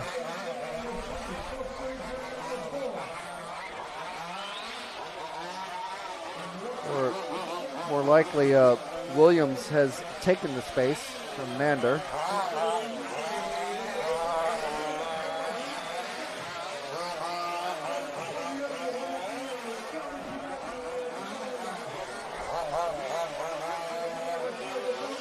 Oh, and Mander goes over. Mander goes over, but not needing a Marshall, luckily. Marshall was right there at number 4. Champion's roll, we like to call that.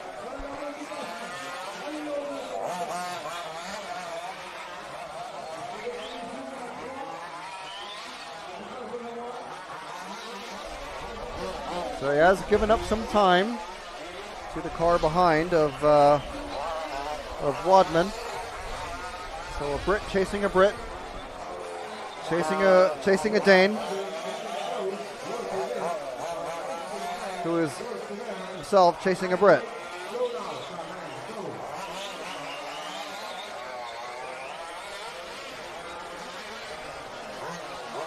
Looks like this might be another slow burner.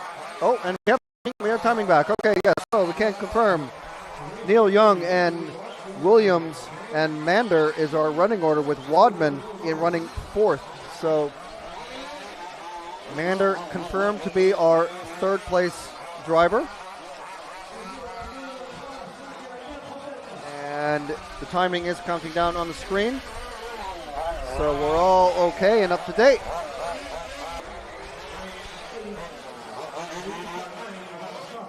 So Mander headed to the infield. There's 3 cars that are, 4 cars, minus 1 who's just gone into the pits with a broken wheel and just pull it off the track. There's no more driving for that. Number 6 of Peter Sull from Estonia. That is his week of racing finished. So we've got Neil Young who's just come past us. And then we've got car 3 of following is our car, 3rd place car 5. And then we've got Wadman just coming underneath us. So that's roughly the spacing out, as I was calling the names, roughly the spacing out that they have. No real tight 8. Yeah, that's a battle for 6th. So actually, Mander is just in the middle of it. He's literally just past both of them. I think he made a mistake, and then they got caught up in it. So he's leaving them behind, but that's our battle for 6th that he is pulling away from now.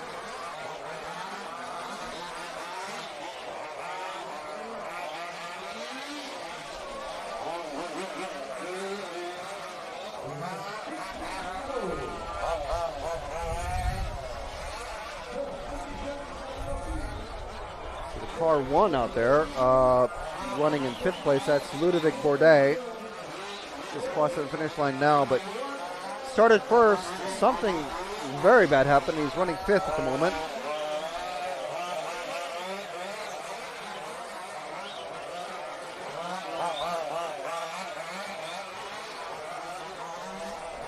So Mander still about 10 seconds ahead on track, ahead of Wadman. The 9 and the 8 still battling fiercely.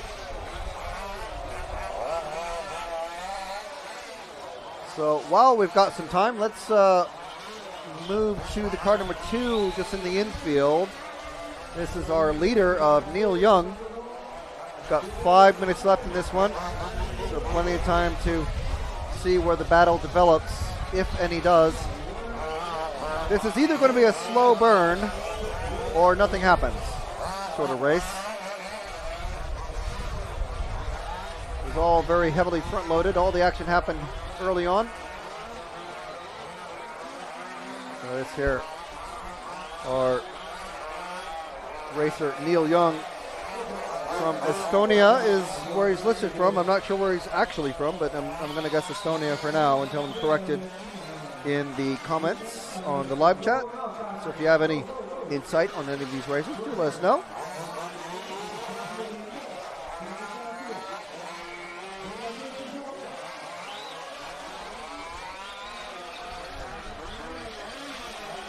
So Christian Williams from Denmark in the car 3 is running second.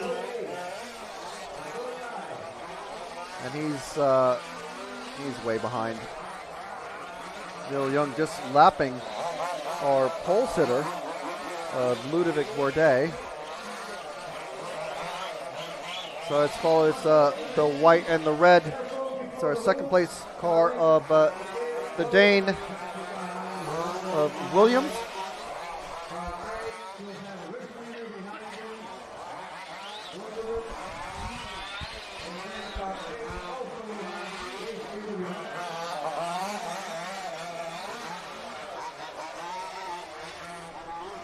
Christian Williams coming out of the bowl and over the little double.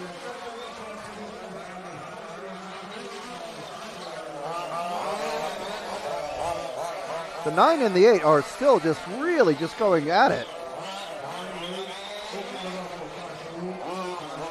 It's a shame it's for 6th place, but once we cover a little bit more of these guys. Yeah, Williams going off the track but recovering well.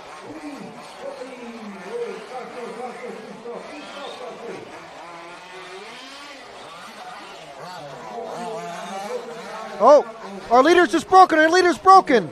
In the middle, car number 2 of Neil Young. Look at this. You can Marshall's body's just hiding it, but that is a dead car for Neil Young. That changes things up. So our new leader is this car right here, car number 3 of Williams. Jason Mander is going to be promoted to 2nd overall. And that means Wadman, who's been running a steady race with that red car, number 4, is now running 3rd. Going to be bumping up.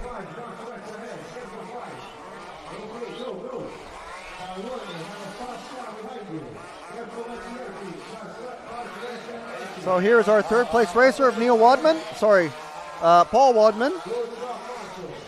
That is terrible luck for Neil Young. Just running steady. Just shows anything can happen. And that's why these guys who are TQ racers, they know, they've got the experience, they know exactly what can happen. Literally anything. The most innocuous bump or jump, and suddenly you've got a broken 50-euro suspension arm, and that is your race and your week of racing done. So Williams in 1st, Mander 2nd, Wadman 3rd, Neil Young officially listed as 4th, but it's going to be Bourdais moving into 4th position. Unfortunately, I don't think we're going to have any racing action between Wadman and Bourdais because they're so far apart. But tragedy in the last 2 minutes.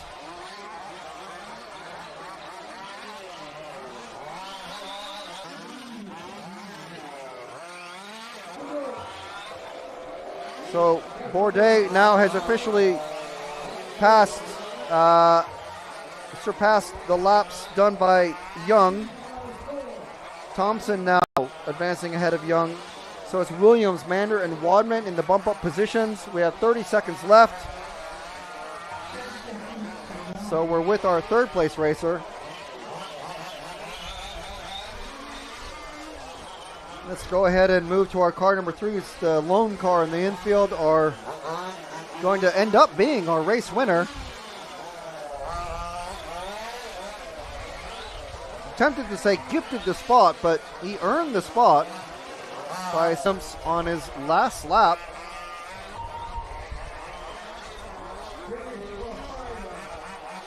Wadman coming across to finish third. And as long as William doesn't have some tragedy before him on these last final corners of this 1-8B final, a couple hours time, there it goes. That's a race win for Christian Williams. Paul Wadman already returning to base there. And there is a victory roll to celebrate for Jason Mander. Final later today.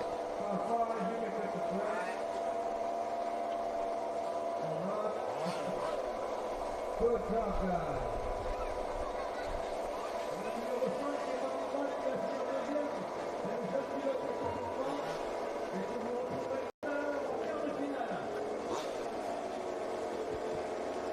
Next run will be two-wheel drive quarterfinal A.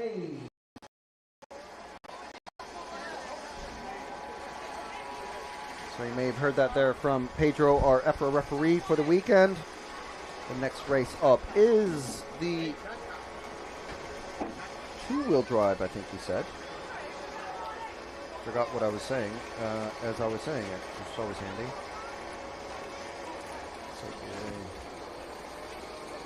Yes, so the quarterfinals are up next, starting with two-wheel drive, quarterfinal A and the quarterfinal B, starting at 3:45. So that is in about 15 minutes time.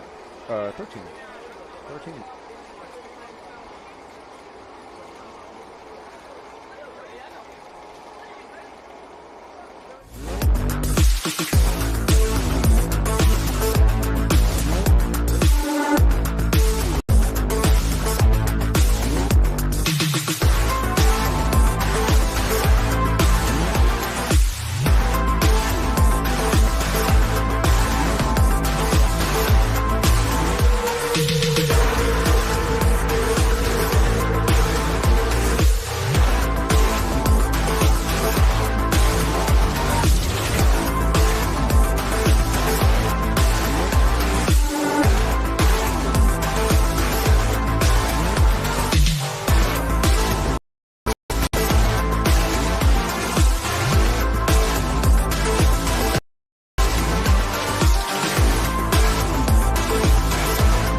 So we got a few minutes, well, several minutes before the two-wheel drive quarterfinal A comes out.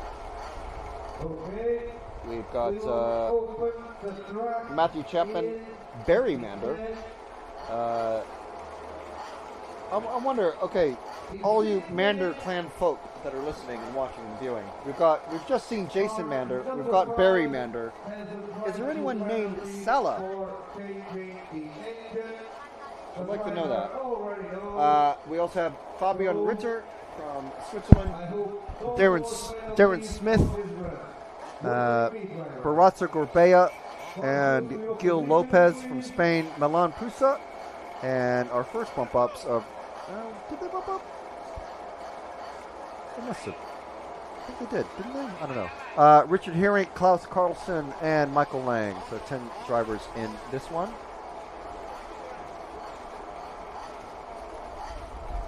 I know what I can do is, now that we have online timing once again, we can have a look while I'm waiting to hear about my question regarding Salamander.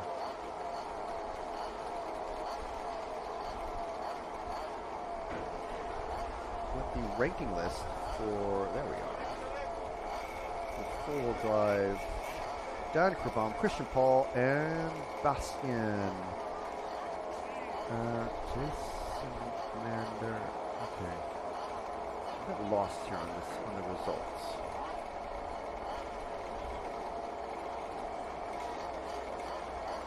This is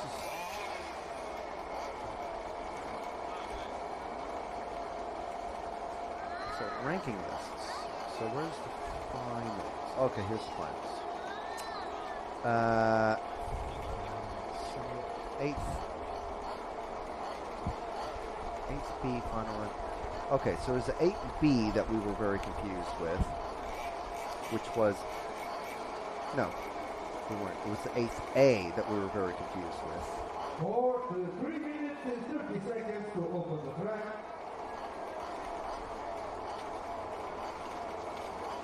Donc au public, on va commencer à 3 minutes et demie pour voir les acteurs s'élancer. Donc c'est un... It's still not online. I'm not sure I'm understanding. Les voitures un peu plus légères, mais évidemment quand la surface devient humide, ça devient plus difficile. Là cet après-midi c'est super temps, donc les voitures vont aller très très très très vite. Okay. Et donc c'est un quart de finale maintenant. Et les 3 premiers remonteront. Oh, now we have Bellmander in the chat saying, "Come on, Dad." Charlie and Bell, Jason and Barry. Any other Mander people want to sign up and and pop into the chat? So many Manders. We're overwhelmed by Manders.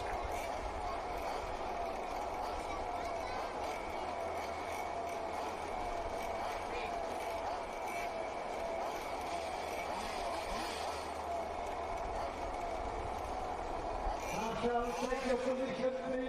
Marshall, take your position, please. 2 minutes to open the track. Still 2 minutes to go. So just going to go off air just for a couple of minutes, and we'll come back as they are coming to the grid. Okay. 6 okay. 9 okay. 8 okay. 10 okay. Fail. To your place, please. Sorry. Merci.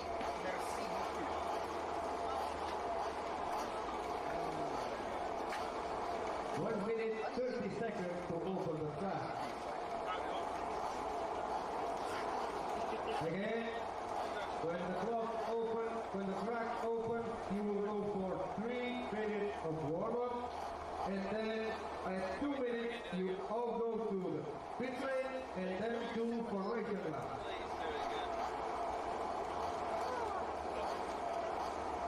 Okay, if anyone wants to check your fuel tank, now it's the perfect time to do it. If anyone needs to check their fuel tank, do it now. Our guys in technical inspection are doing nothing. Give them work. 45 seconds to open the track.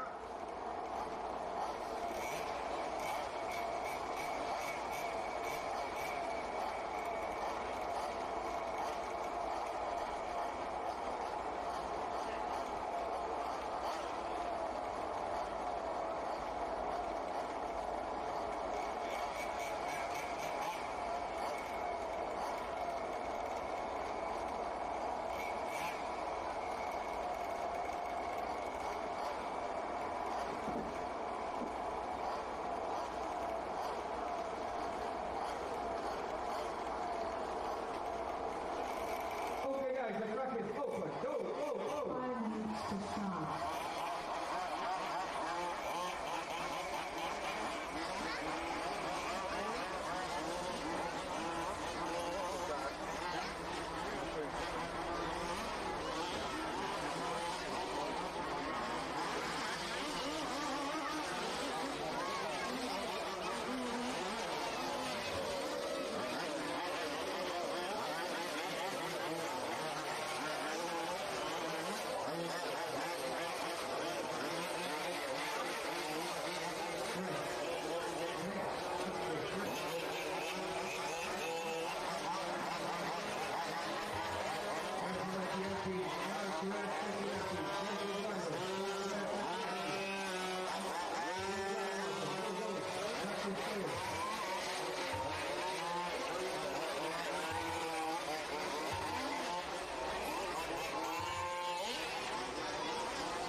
to start.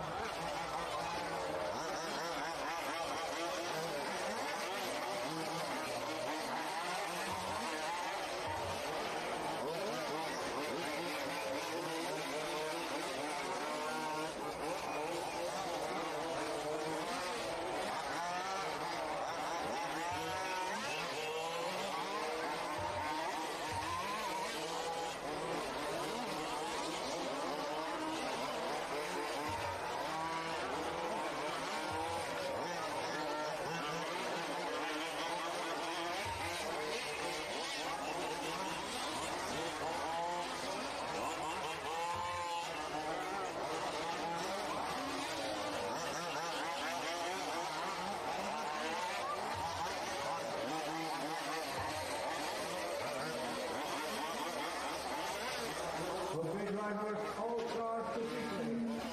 All cars to 15.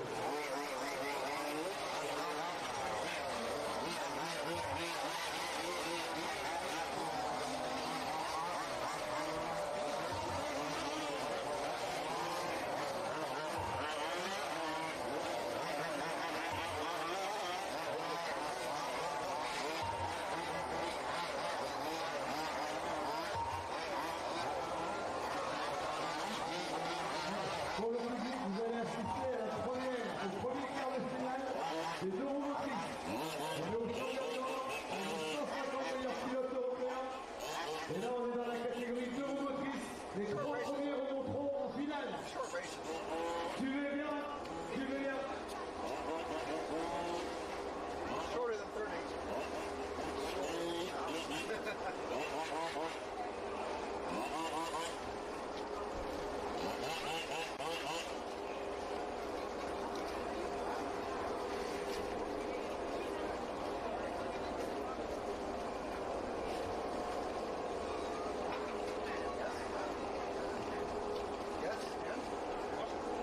Okay, drivers, all cars to the grid, formation grid, all cars to the grid, to starting grid.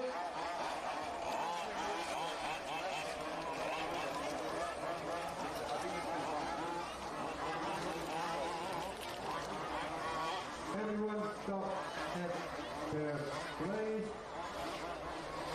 All cars at All right, so we are seeing these cars come out to the grid.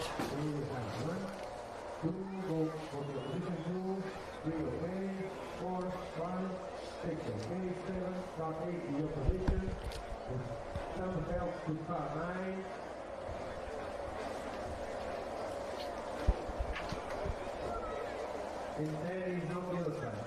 Fine. Hold it down. Don't go down. Okay.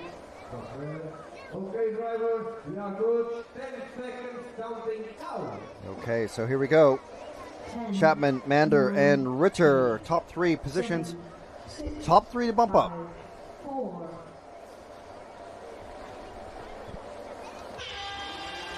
Slow start for car number one. There's a way, okay. Oh, the car 8 coming through and clattering into the car 4.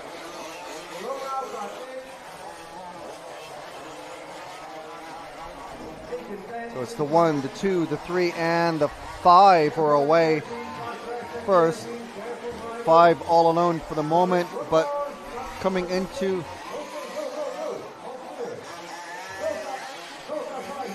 the car 5 is coming for a pit stop. So we're with the first and the second and third battle. Car 5 came in for something wrong with the clutch or something. Clutch was sticking. Nice pass on the inside, and off the track goes that number 2 car of Mander.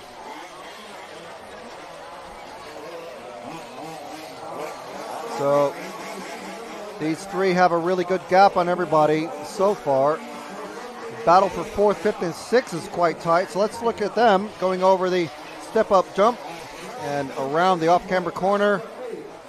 That's the 6, 4, and 7. That is Gil Lopez, Smith, and Prusa.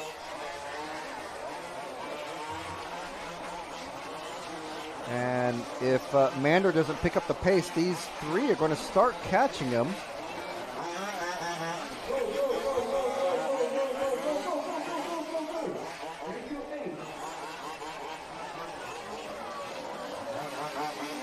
4, 6, and 7 still in that order. Oh, and sliding. Two-wheel drive. A little bit more squirrely on the back end if you don't get the braking and acceleration just right. Oh, and Mander goes over. Mander goes over just before the start line. So now it's going to be a 5-car battle for third. So here we go. Into the bowl. The blue and the black car is Barry Mander. And already passed by the number 4 of Darren Smith. Sure, the Mander clan is shouting at their TV sets and phones and tablets and computers and everything, urging Barry pick up some more speed on that straight. Keep it shiny side up. He is closing onto Smith though. Very tight battle for third at the moment. A bad jump though opens up the gap again to Smith.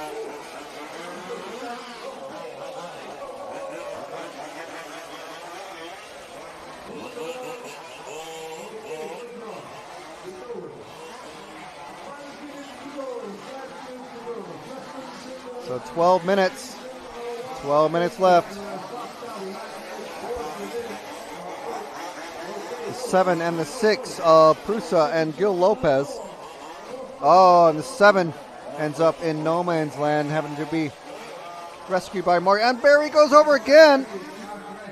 Barry upside down, giving up position to car number 6 of Gil Lopez. So now it's Gil Lopez trying to chase down Darren Smith, and Barry goes over again. Oh, tragedy, losing another spot. And now in a 3-way battle for, I think that's 6th or 7th place. So we are with the car 6, I think it is. Yes, the car 6 of Gil Lopez.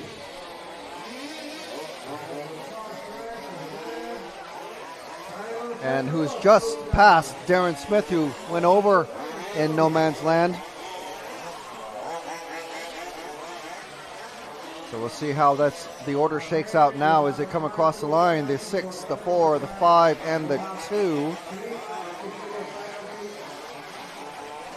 So we've got Ritter in the car 3, Chapman in the car 1, and Gil Lopez in the car 6. That is our leading order.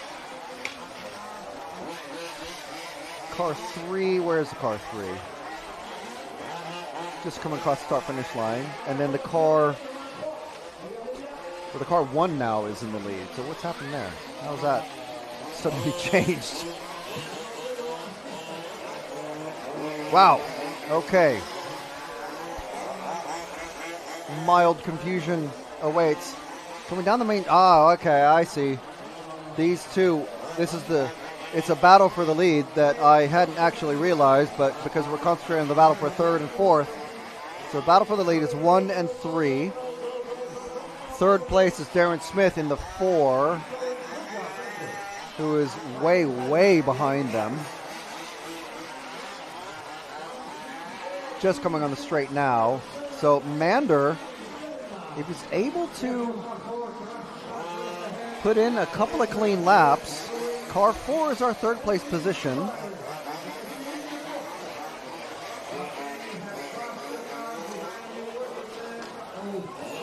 So car 9 has let Smith pass. The car 9 is Klaus Carlson. And now Mander making up loads of time around that. Not very confident going over that double though, so loses a bit of time there.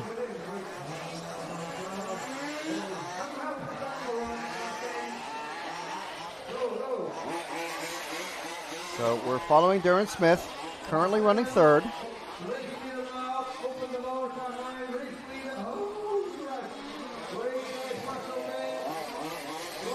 So any mistake from Smith here is going to let Mander close up right to the back bumper. There's only 3 seconds in it.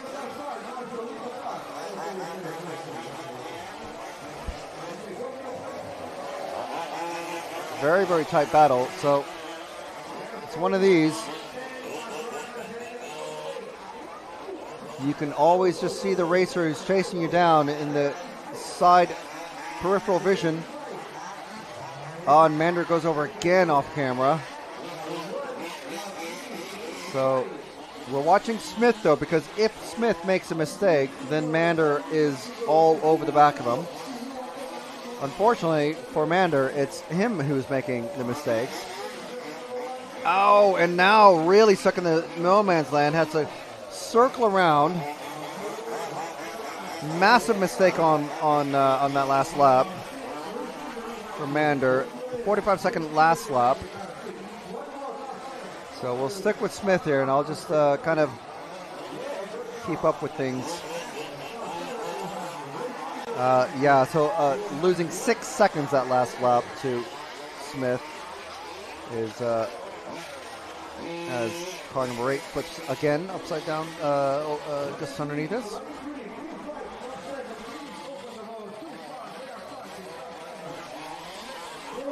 So the running order, Chapman, Ritter, and Smith.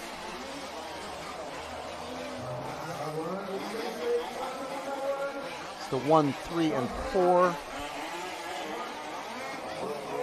Mander losing more time coming off the track, so I'll stop talking about Mander because it's a bit unfair, but let's see what that's no battles now. So we got the 1, and he's nearly lapping the 3, and then the 4, who we are following, is about 3/4 of a lap ahead of him. So absolutely 0 battles. So let's find the car 1. He's just about to come onto the main straight. It's the next car coming on the main straight, orange and white. This is our leader, Fabian Ritter from Switzerland. Some of these cars not quite so settled as the four-wheel drive cars. Not too surprising, really, considering they're only driven on the rear. They do have brakes front and rear, though.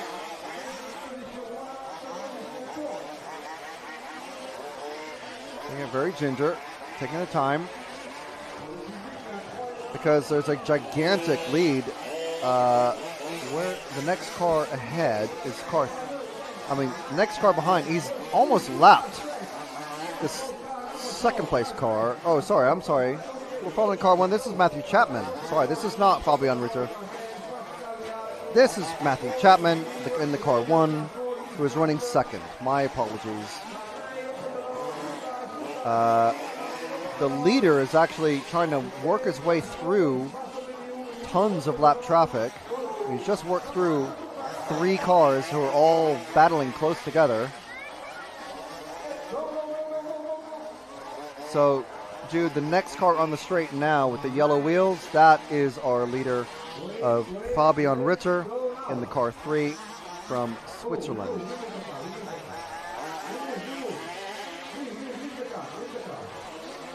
So a gigantic lead. And just to,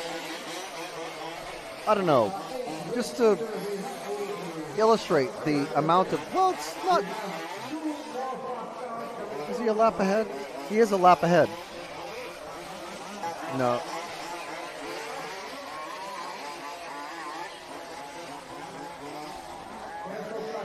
Where is it? It's about 15 seconds ahead, I guess.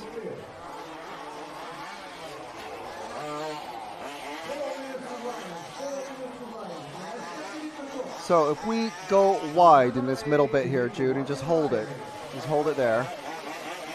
And then the next car along, so this number 3, that's our leader, Fabian. Next car along, this is Matthew Chapman, who we were following before, and I got it wrong. So that number 1 car, that's Matthew Chapman. And now we have this next car along is the number 4, who we will follow. This is Darren Smith, who was battling with Mander, who is now the very next car behind. So Mander has, all this waffling basically, has allowed me to fill the time to allow Mander to catch up. So you see that flash of blue in the background, that's Barry Mander.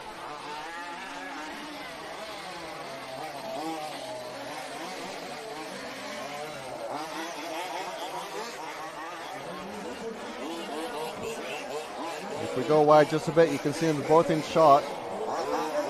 Ooh, a little bobble there going over the step up for Darren. Barry's trying to chase him down. Remember, they started in reverse order. Barry started from second position. Darren from fourth. That's the car numbers. But Barry making up some good amount of time though. It's a good jump, good landing. Oh, a little bit sideways there, but he's definitely closing down a tiny bit every lap now. So now they have clear space all around them. Clear space ahead, a lot of clear space behind.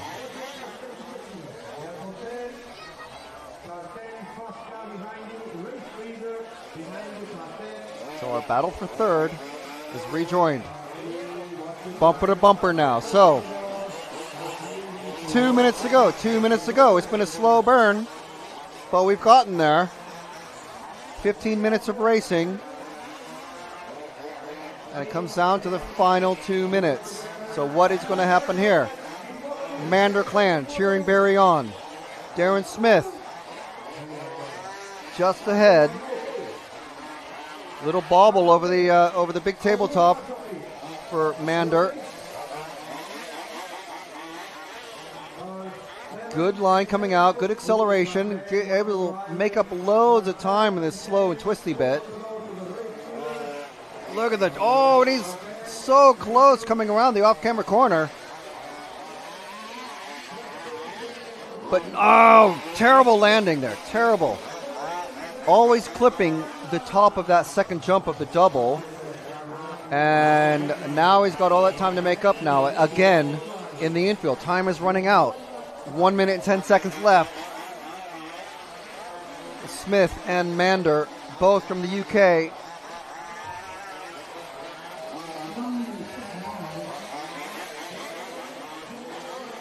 I can make up a story here about how they're great friends off track, but tight enemies on the track. And a pass over the jump. Oh, but he flips over. That is not the way to do it. I don't know if we caught that on camera. No, just the tail end of it. So Smith, another big load of time for Smith now. And that is a big chunk of time to make up in only 23 seconds.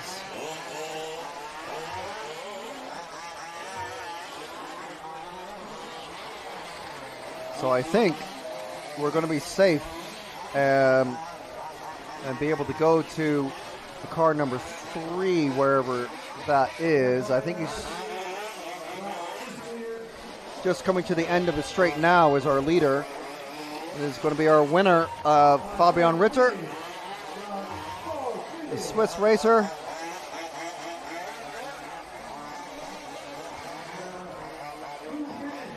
Coming across the final time, at least in this race. He's going to be bumping up, and he flips it! He flips it! Make it dramatic at the very end, and then next car across is going to be second place of Matthew Chapman. Darren Smith has already finished.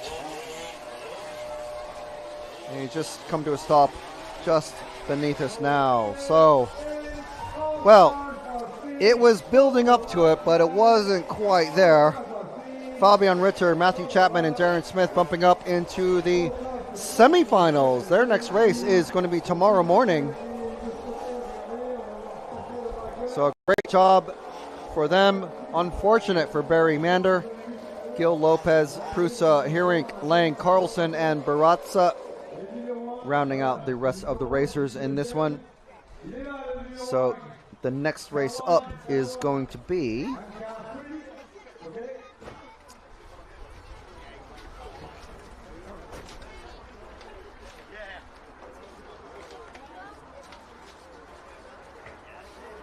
okay, they are friends off track. Okay, very good.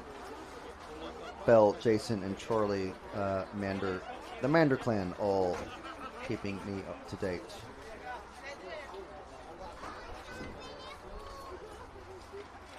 And apologies for not showing the battle for first. I think we showed a tiny bit of it, but I mean, positions all do matter, but for the bump up positions, we do always tend to stick with just showing the battles for the bump up position. So the next race up is the two-wheel drive quarterfinal B. And that is going to be Thierry Boutillon, Cyril Moreau, Baptiste Courtier, Kaylee Knight, Paul Diver, Nicholas Crank, Craig McGuinness, Christophe Loher, and Lohier, and Henrik Worm.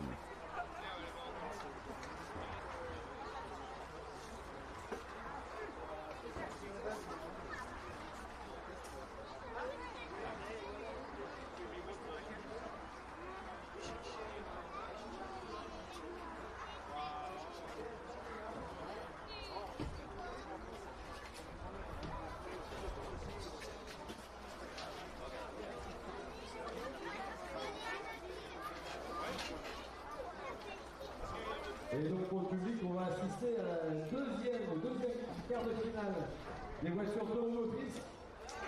Donc 10 voitures au départ et 3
quart de finale. Demain, les demi-finales, ce sera 20 minutes. Et les finales, une demi-heure. Michel, don't start at the picture. Let's go.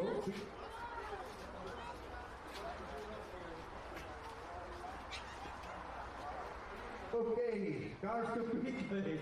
Okay, Michel has spoken. Now, all cars to pit lane. Merci, Michel.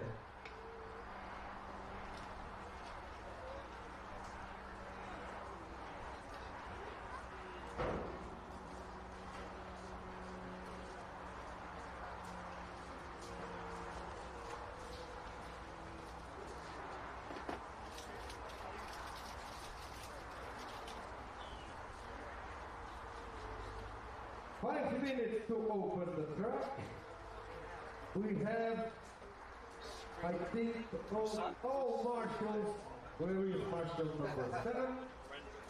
We need marshal 7 in this position.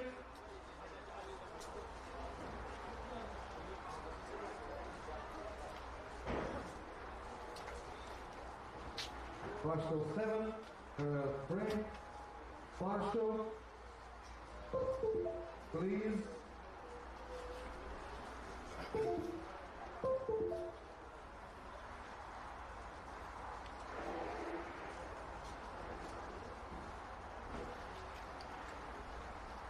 Merci, Marshal 7.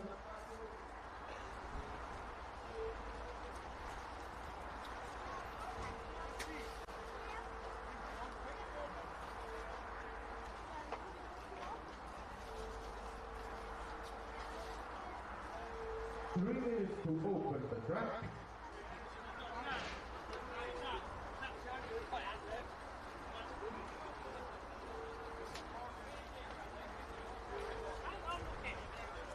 Again, drivers who need to check fuel tank, please go to technical inspection. We have all guys from technical inspections waiting for you to check your fuel tank. Do it now, save time tomorrow.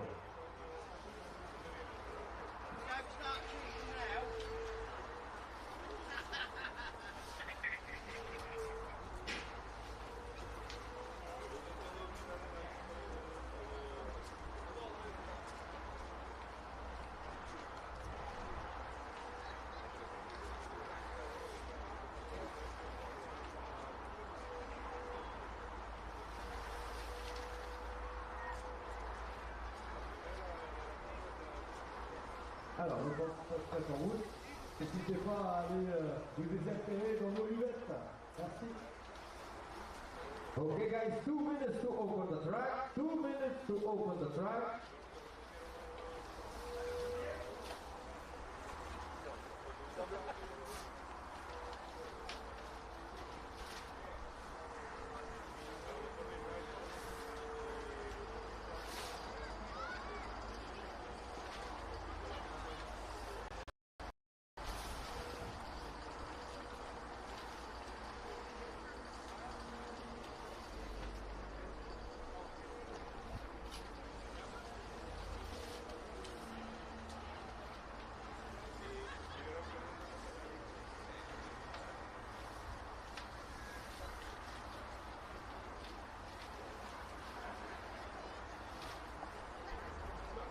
One minute to open the track.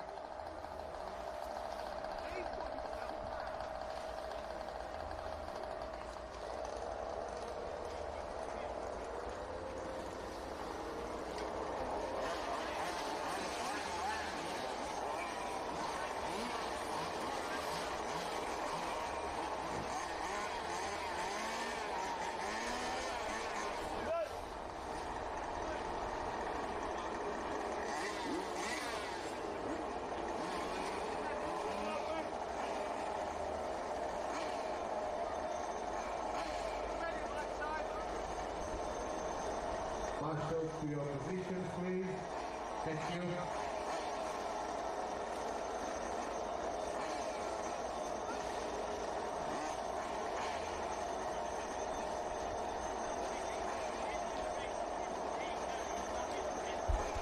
Next group of racers in the pits now. Get the engines running. The track is open. Go, go, go, go, go. McGuinness, Lohier, and Worm are bump-up racers from the previous 1/8B final. They're starting 7th, 8th, and 9th. And starting in car 1 is Thierry Boutillon. And then we have Cyril Moreau, car 2, Baptiste Quetier in car 3, Kaylee Knight and Paul Diver from the UK in cars 4 and 5, Nicholas Crank from France in car 6, and this is going to be pretty much a France versus UK with a single Danish racer tossed in for the mix.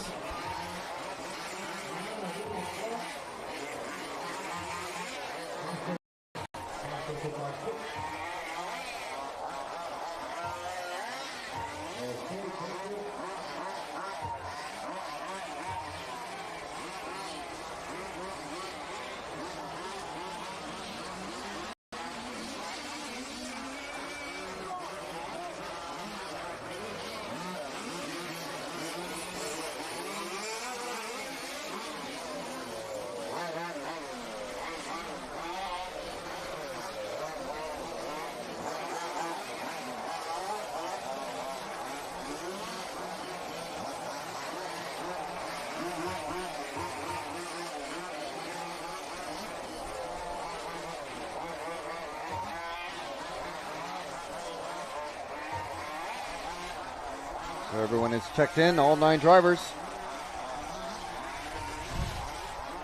Have another minute or so of warm-up.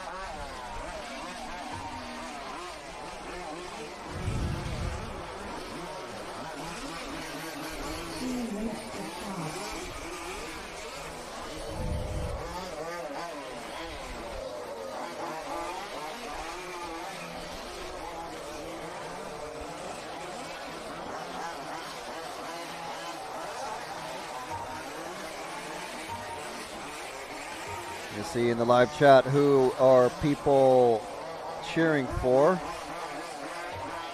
in this one. We've got Lee Bond saying, "Come on, Paul Diver and Craig McGuinness, Team GB."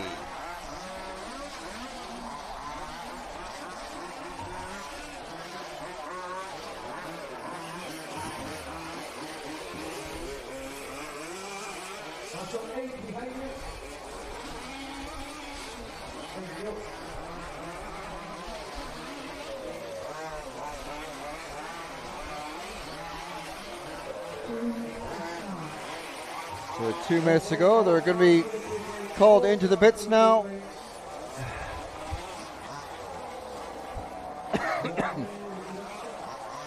So final refuel and a final tightening of the wheel nuts.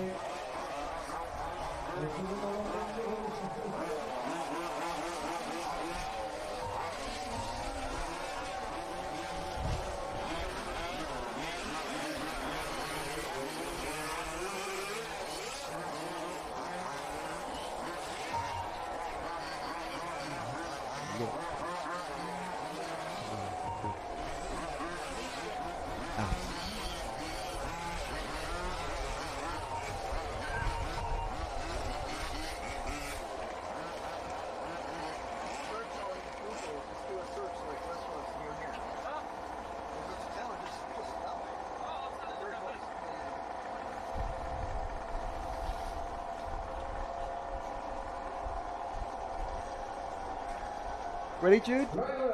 You think it's going to be a slow burn or a constant, like, just fire, fire, fire? Fire, fire, fire is what Jude is going for. Jude, our camera operator this weekend. So, we are ready. Every time we take the RCTV hoodie off, it's like, oh, the wind dies down. The wind picks up, and it gets cool again. Every time you take it off or put it on, the sun comes out. But at least it's better than yesterday. 9 drivers in this one.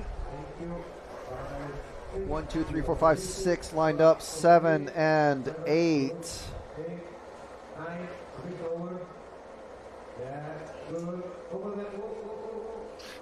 Nine just a little bit too close, but this.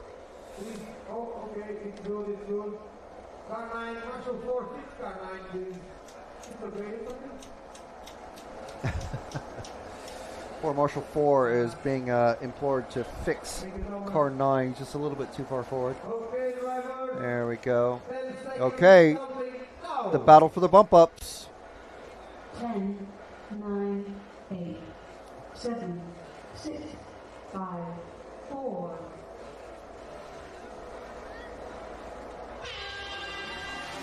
Good start for 2. Already on the back of number 1. Pressures him off. Battle for the lead is already engaged. And the number 3 is already up in there as well. Thierry, Cyril, and Baptiste. It's a French 1, 2, 3. Car 5 and 6, and 5 and 7 already ahead of the number 4 of Kaylee. Car 7, one of our British racers, McGuinness, stuck dead last. But coming out first onto the main straight is car 1, Bouthion.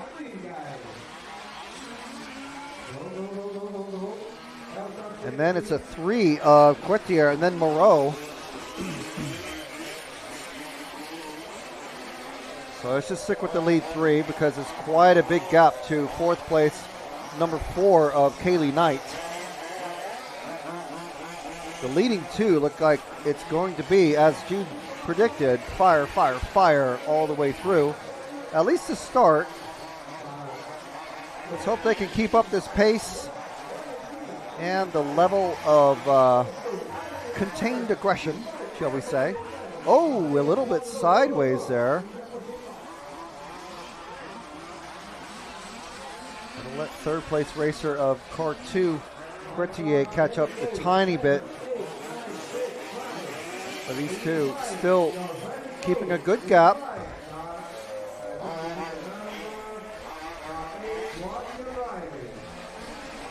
One and 3. Oh, and the 3 goes over. So that makes it a battle for 2nd now between Quartier and Moreau.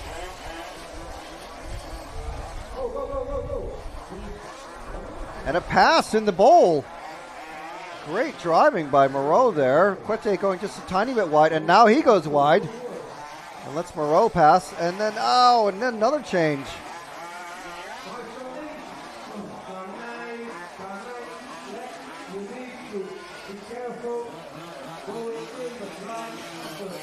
So battle for seconds. Cars two-wheel drive, large scale or fifth scale rear-wheel drive buggies.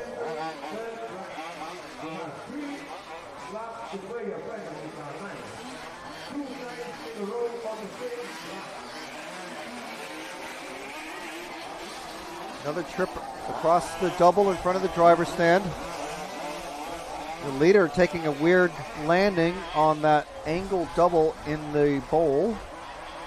Able to pull. Oh, and the number 2 goes flying over.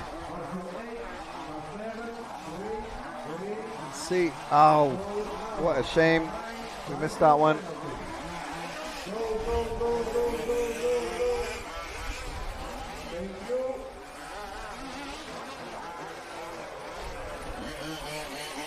So this is our battle. This is our third place car. Fourth place Kaylee. Not making up a great amount of ground just yet. So let's move. Oh, the battle for the lead is just dissipated.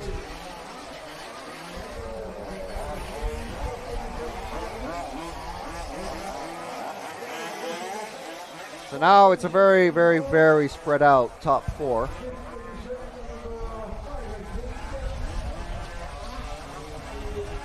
Third place of car number 2 of Moreau coming on the straight now just at the end. Kaylee Knight chasing him down, a full straight distance between them, but we'll keep watching Moreau here. Oh, and then Kaylee goes over but lands on the wheels.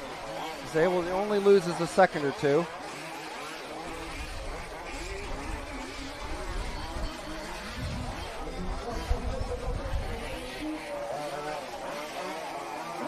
And it looks like is that our leader who might have a problem with the back wheel? Or no, that's number 9. That's number 9. We do have a joint battle for the lead coming here just underneath us, Jude. This is our battle. Oh, and it's just as soon as we turn to him, number 3 of Quetier takes a slide, loses a lot of ground, but I think it's going to be joined up pretty quick again now. Just a couple seconds between them, as you can see. Very, very close. Good jump over there. Shortcutting the entrance onto the bowl. And this is our battle for the lead now. Now again, as long as these guys don't take each other out, basically. The finishing, oh man, there goes Quetier again.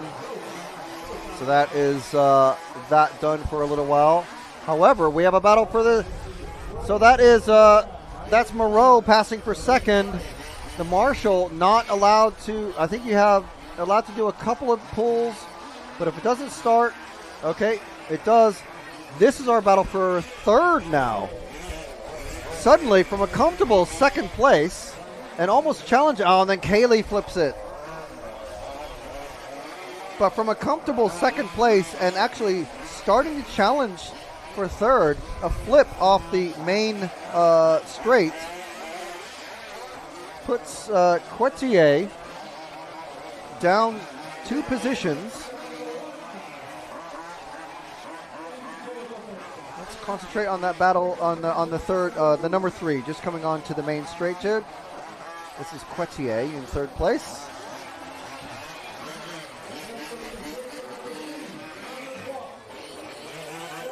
So any mistakes that Quetier does, unfortunately for Kaylee, seem to be matched by Kaylee.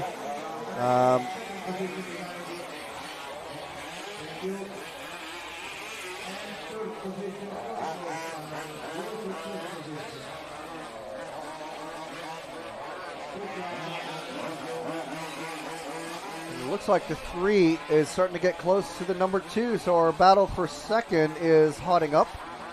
Ooh, and that is Moreau landing badly off the big tabletop.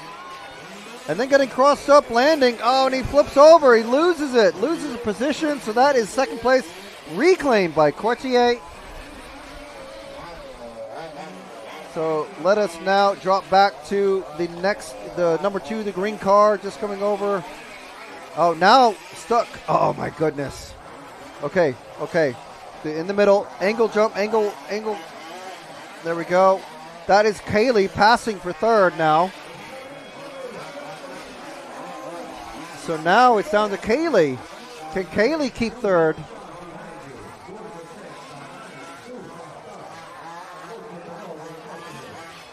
Getting past lap traffic. And that is Moreau also. So here's our battle for third. Kaylee Knight and Cyril Moreau.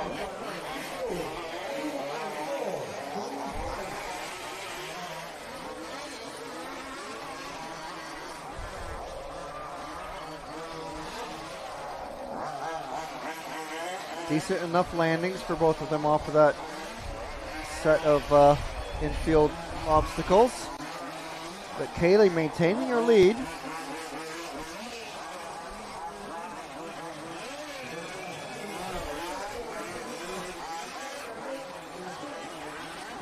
Moreau having trouble making up the gap.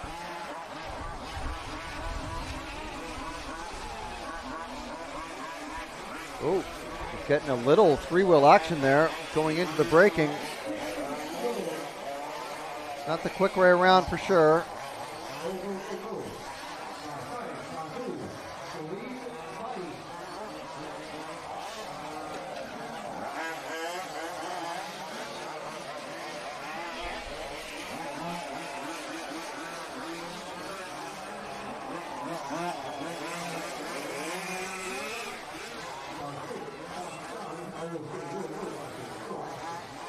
Moreau now all over the back of Kaylee.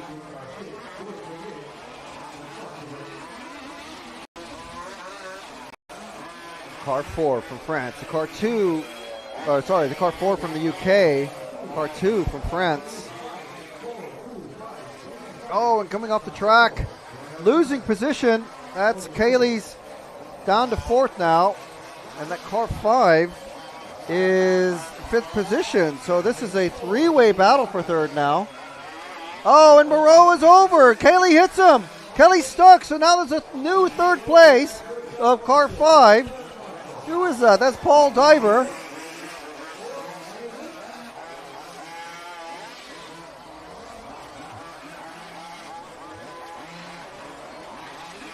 These two trying to battle each other. They have to catch Paul, who's now coming underneath us. Just coming towards us over the big jump and lands it wrong. Upside Diver and Moreau.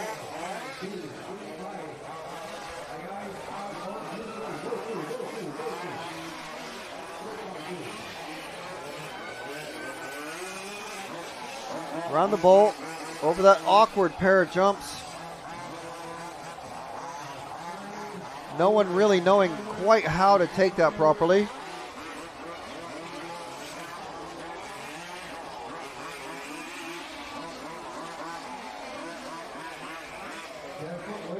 Keep it straight over this big jump.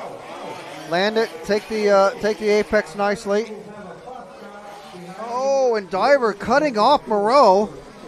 Great battle for fourth place, but they need to catch Kaylee if they want to have a chance to bump up. Oh, and Diver stuck.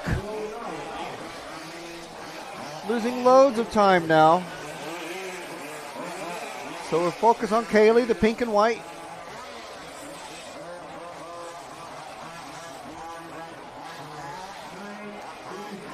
It is either up to Kaylee to make a mistake and allow Diver to catch back up, or for Moreau to lay down some fast Diver. Tons of mistakes this last lap.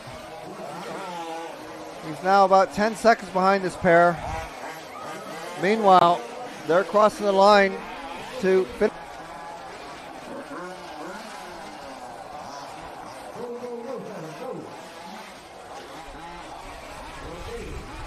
Coming on in the main straight. Over the big tabletop. Land it safe. Brake late, but not to hit that top step too much, or else you're going to flip forward. 17th lap done for these two. Moreau taking it single. That's a slow way, but he's able to maintain his speed and gap to Knight.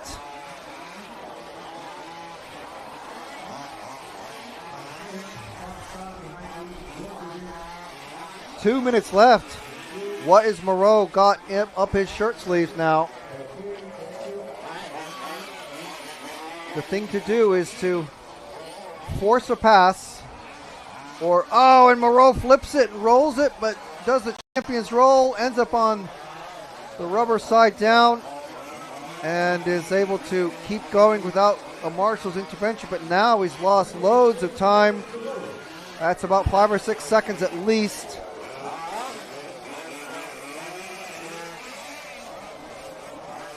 So now it's down to Moreau, hoping that Kaylee makes a mistake. We're focusing on the pink car.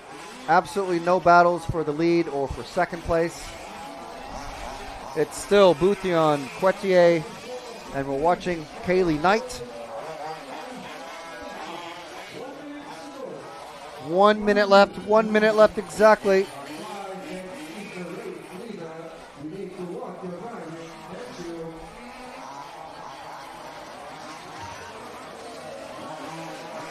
So Kaylee trying to keep it shiny side up.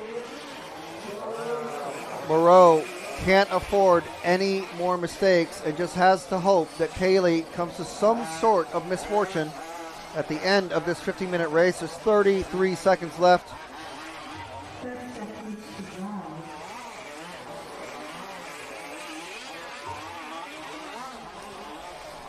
Going to try to find our leader, the number 1 and then the number 3.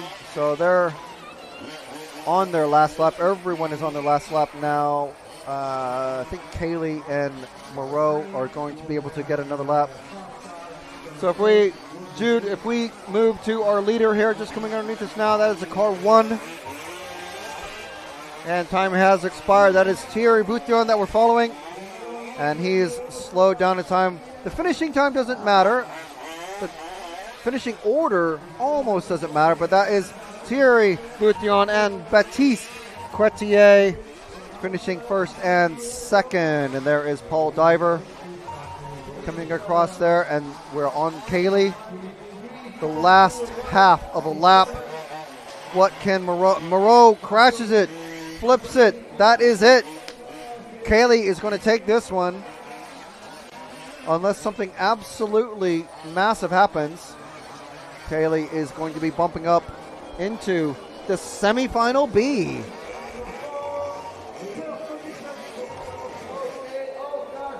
There we are. That's our full finishing order. Bouthillon first, Quetier second, Knight in third, Moreau fourth, Diver, McGuinness, Worm, Crunk, and Lohier not finishing this one. But Bouthillon, Quetier, and Knight going to be bumping up into the semifinals.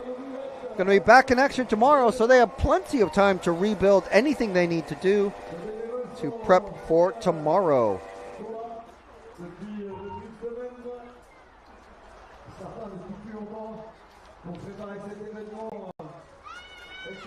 So I think Jude nailed that one.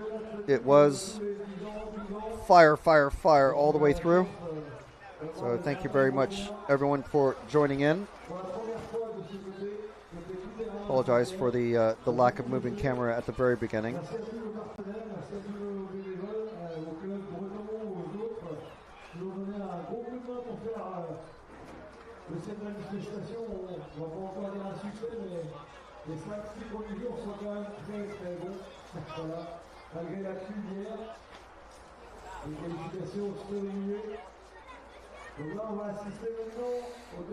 So there's a lot of announcements in French, which I'm going to assume aren't going to be affecting us too much, but let's hear from our associate sponsors for EFRA.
are watching the EFRA Large Scale Off-Road European Championships for 2024 live from Brest in Brittany in France, on the west coast of France, just above the Pyrenees, the north side of the Bay of Biscay.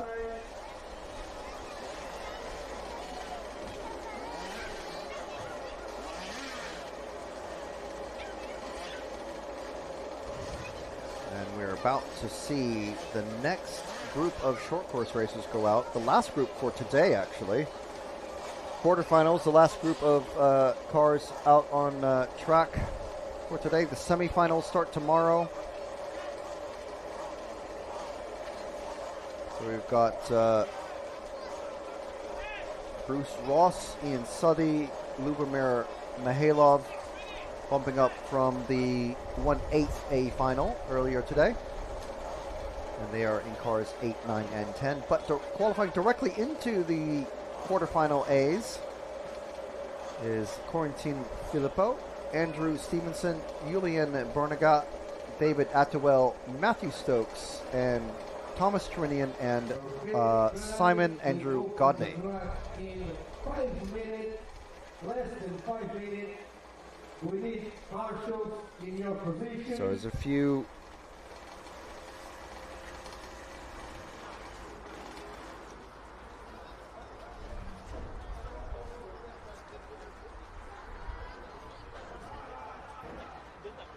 minutes before the track is opened.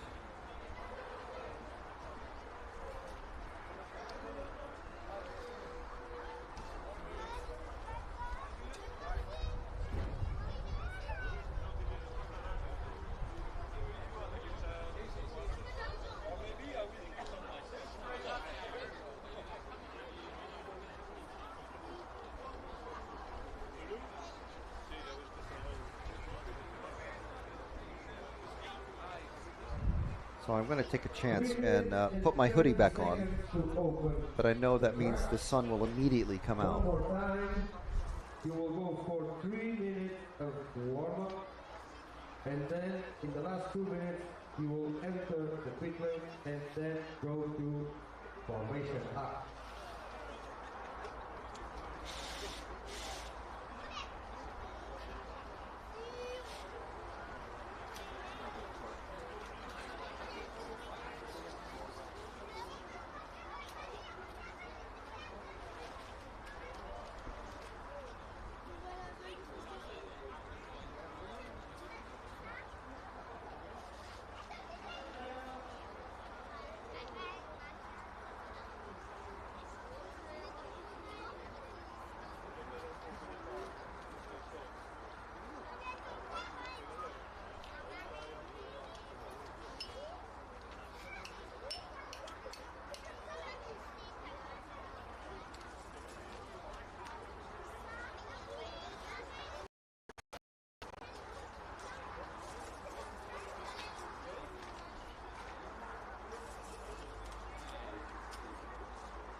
Two minutes to open the track.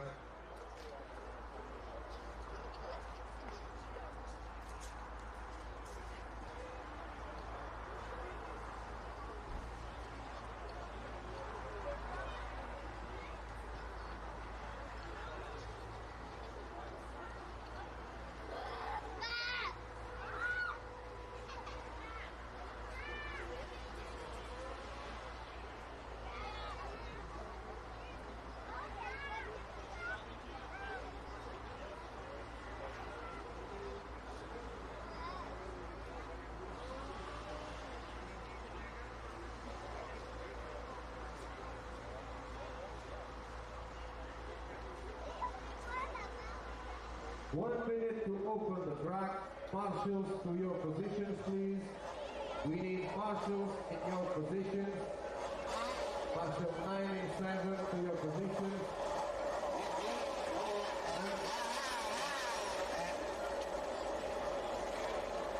Marshal 7, Marshal number 7 to your position. Thank you, guys.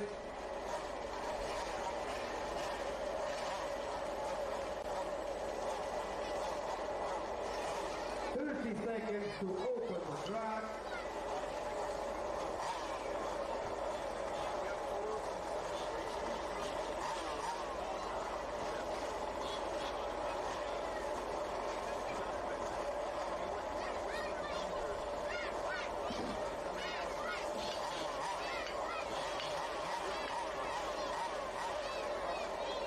Okay, drivers, the track is open. Go, go, go. 5 minutes to start.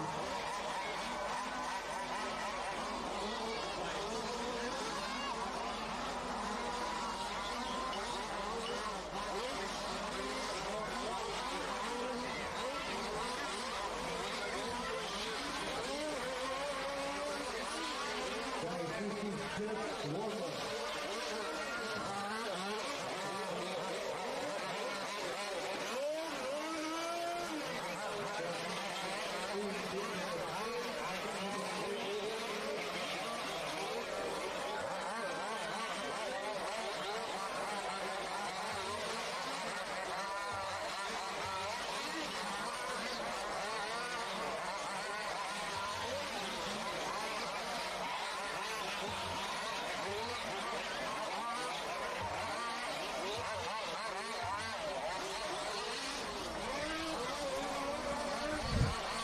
All right, as you can see, cars are out on the, actually, I should say trucks, really, out on the track.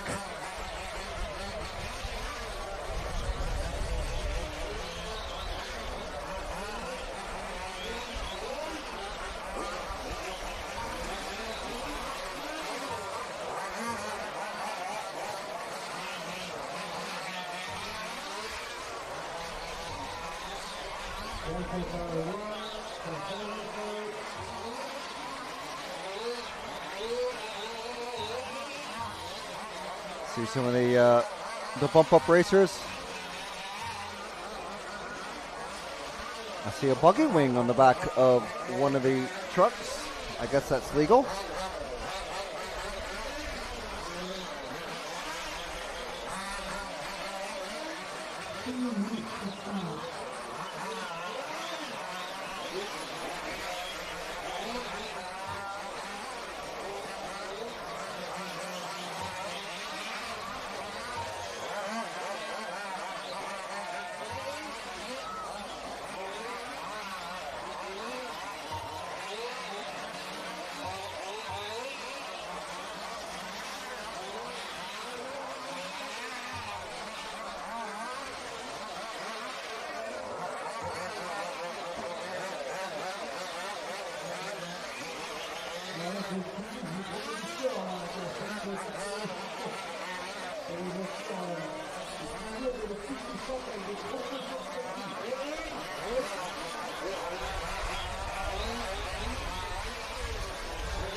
So Bjorn Harlan in the chat. How are you, Bjorn?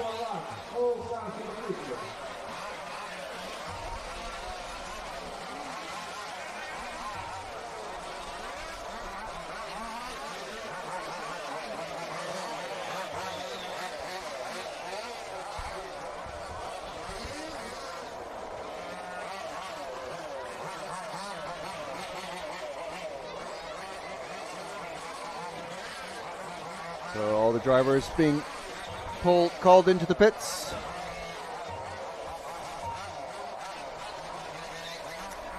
So car one is going to be, or truck one, Corentin Filippo. Number 2, Andrew Stevenson. Julian Bernagat starting on the 3rd position. David Attewell starting in 4th. Matthew Stokes starting 5th. Thomas Cherinian 6th. And Simon Andrew Godney starting from number 7.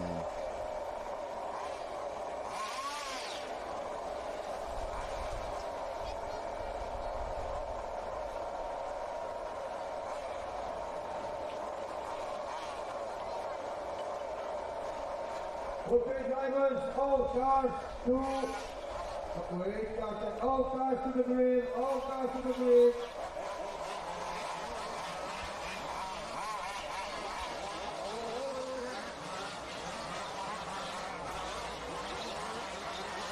So, after correctly predicting the ongoing action from the start, constant racing action all through that last 15-minute race, what's your prediction for this one? Slow burn or fire, fire, fire?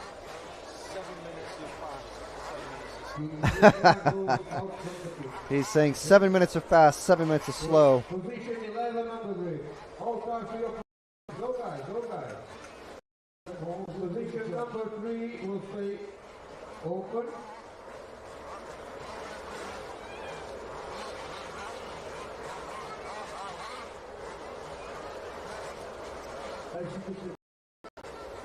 Hey, thank you. Yeah, let's go. Okay, drivers, 10 seconds, counting now. 10, 9, All right, we are missing car 3. 6, 5. Don't know what happened there. That's Julian Bernagot. Is that going to allow numbers 1 and 2 to shoot off? Stokes chasing down the number 4, who has already made up the gap that would be occupied by number 3. So pretty close already. Oh, and a bit of a mistake there for number 4. That's Attewell. Oh, and Attewell flips over. Missed that one. See if we can see it. And oh, he just hits the side of the jump. The concrete section ends up off the track. So he's way at the back now. Filippo, massive second down the main straight. 2 and the 5 of Stokes. Number 2, Andrew Stevenson. So pair of Brits running the same truck, same body.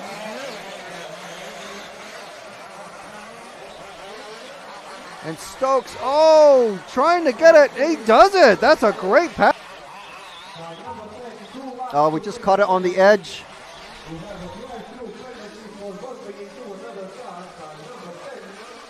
Car 10 has a drive-through pen. Stokes getting it sideways, and Attewell as well.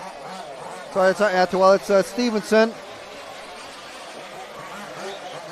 And that's Bruce Ross coming off the track. So this battle for second. Battle for second is a tight one. The 5 and the 2. These two guys, I'm pretty sure these guys are teammates, as in sharing the pit together. Coming onto the main straight. Massive lead to fourth place, so no battle for third yet. This is the battle for second. Both trucks looking nice and smooth coming over these jumps.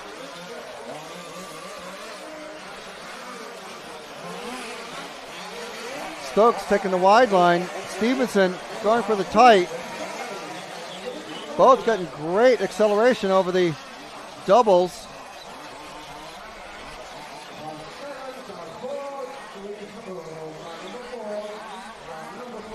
Coming on the straight again.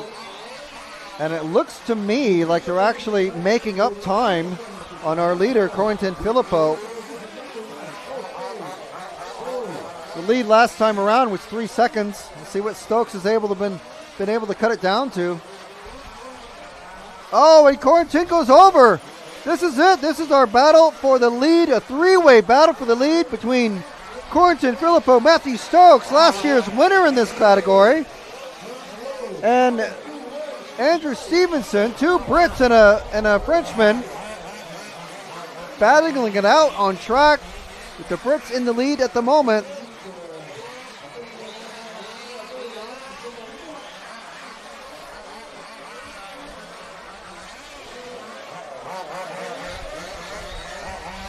I'm going to have to find Stokes in the pits maybe and get the story from him on why he's battling down in the quarterfinals and not qualified directly into the semis. Oh, and Stokes goes over. Stokes goes over. That's the lead gone. We'll see how that developed. Just hit the concrete berm on the inside, and that was game over. So now it is a battle for second between Quarantine and Stokes. Filippo landing on one wheel. They're coming off of the tabletop, and then Stevenson rolls it from first. So now it's back to a three-way battle.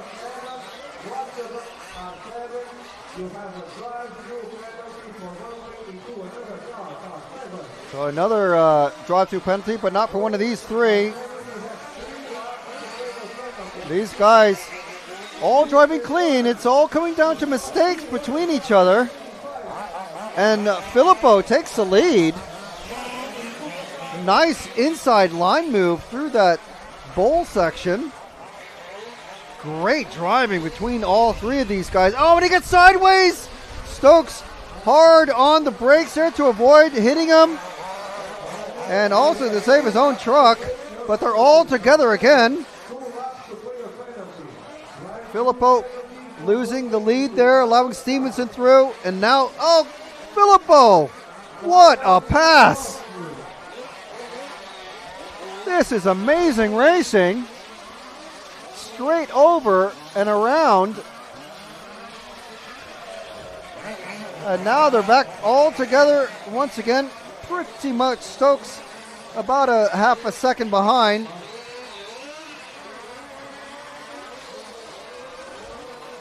Filippo very squirrely on full throttle coming down that main straight.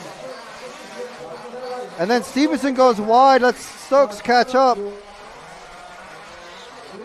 Stokes certainly has the speed. They all have the speed. It's who can maintain it, who can keep the lead. And now Filippo has got a break, and he's catching up. Now he's caught up to, is that the car 7, I think, of Godney. Godney flips over, allows them by, lets them all by, so no worries there for the lap traffic of Godney. Quarantine very hard on the brakes, and Stokes going for the inside pass. Not able to make it stick, but that was a really hard move. Oh, and a little clip on the back end, and he waits and he waits. The referee tells him to wait, and he already was stopping. Taking the Atari line, going around the corner, but no, not able to use that outside wall to his advantage. But great pass over the doubles there, going in the bowl. Already catching up to Filippo. Stevenson now down to third. Stokes now chasing down Filippo without the interference from Andrew Stevenson. Again, going, no, just following in line now. And, sideways over the jump, but able to maintain it.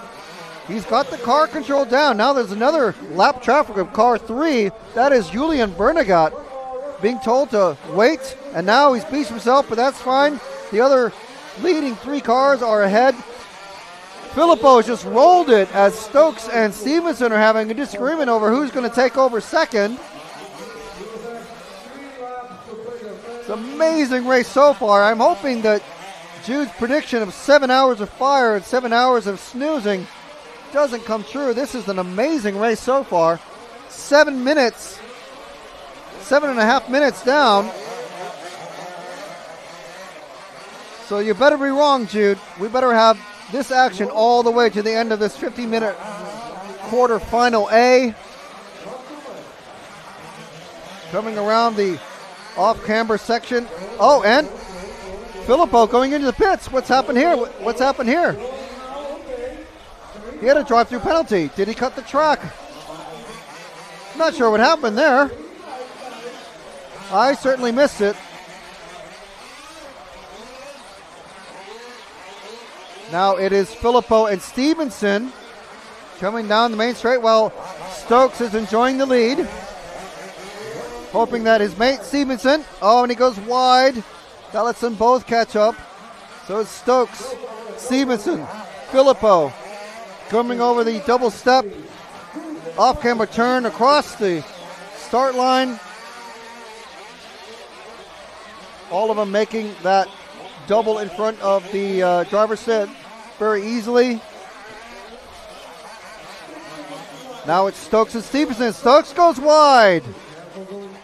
Now he's got Filippo all over the back of him, and that has allowed Stevenson into the lead. But look at the speed that Stokes had down the straight. Oh, and Filippo getting into the side of Stokes, returning the favor back on that same corner a few laps back. That is the pleasure and the joy of watching short course racing. Now Stokes down to third. Filippo past him, chasing down Stevenson. These guys going at it hammer and tongs. And now Stokes ramming the inside of Filippo. Side-by-side action coming out of the bowl.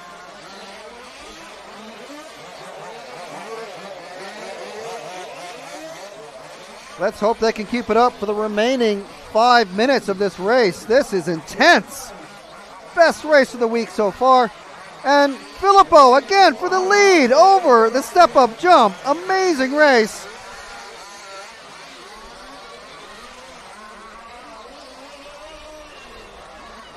Coming around the bowl. I don't think we've seen a single lap where there hasn't been a change for the lead since these guys joined up in battle. Stevenson getting a bit off there, and Filippo rolls it at the end of the straight. I don't know if we caught that, but if we did, let's see. Oh, they've already passed him by that point by the time we're following them. But now it is Stevenson and Stokes. Nose to tail with Filippo trying to make up about a 4-second gap now. But with these guys battling at it so hard, it may not be too long before Filippo is back up in there and doing another pass. The speed that Stokes has is able to easily make up 2 or 3 truck lengths down that straight. These guys coming up on another set of back markers. We've got the truck number 4 of David Attewell, who I'm sure is going to be very aware of who is coming up behind him. Stevenson not wanting to give an inch to the defending short course champion, Matthew Stokes.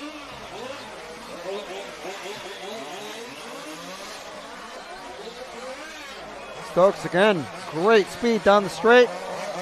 Either that or Stevenson just braking a little bit earlier than Stokes.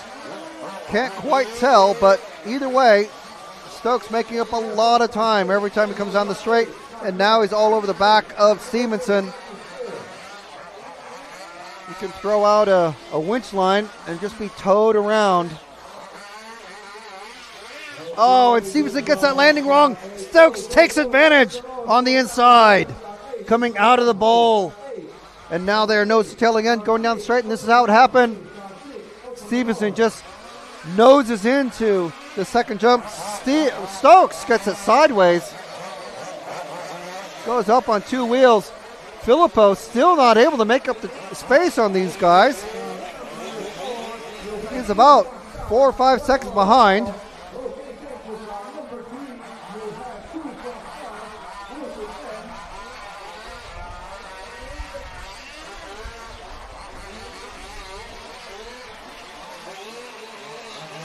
Back marker goes off the track. That makes it easy for Matthew Stokes. Stevenson trying to chase him down, but Matthews still has that pace down the straight. Good landing sideways for Stevenson. See what Filippo does off camera. Nice and straight, hitting the apex perfectly.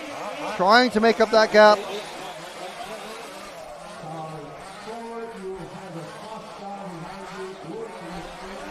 Last time around was 4 seconds. I think Matthew Stokes somehow is missing a lap. He's showing in 3rd place, but we know he's in the lead. Oh, and Stevenson is stopped. What has happened to Stevenson? Stokes down the straight. Wow. Okay, so that really thrown a cat among the pigeons. Stevenson is effectively out. He's about almost, he's going to be at least a lap down now. Marshall is bringing the truck in. I'm not sure if the truck is running or if the clutch is dead.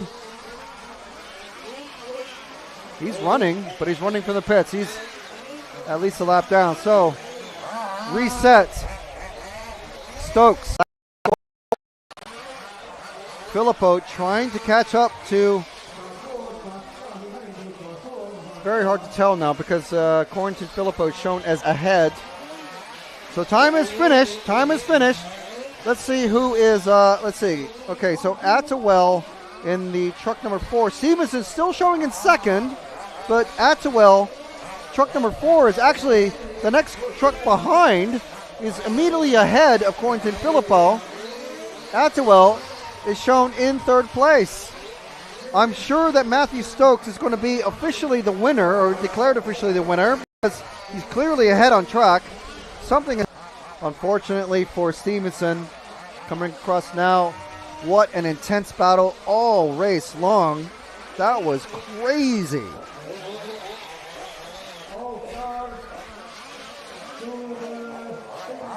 So we'll see in a few minutes what the official times are, but I'm calling it as Matthew Stokes, Corrington Filippo, and David Attewell, with the massively unfortunate Andrew Stevenson finishing 4th. But I'm pretty sure Matthew Stokes is going to be counted when they review the lap times. Actually, we can review them right now because we can see that on the screen. So 42.8, a 40.5, a 40.5, a 1 minute 20.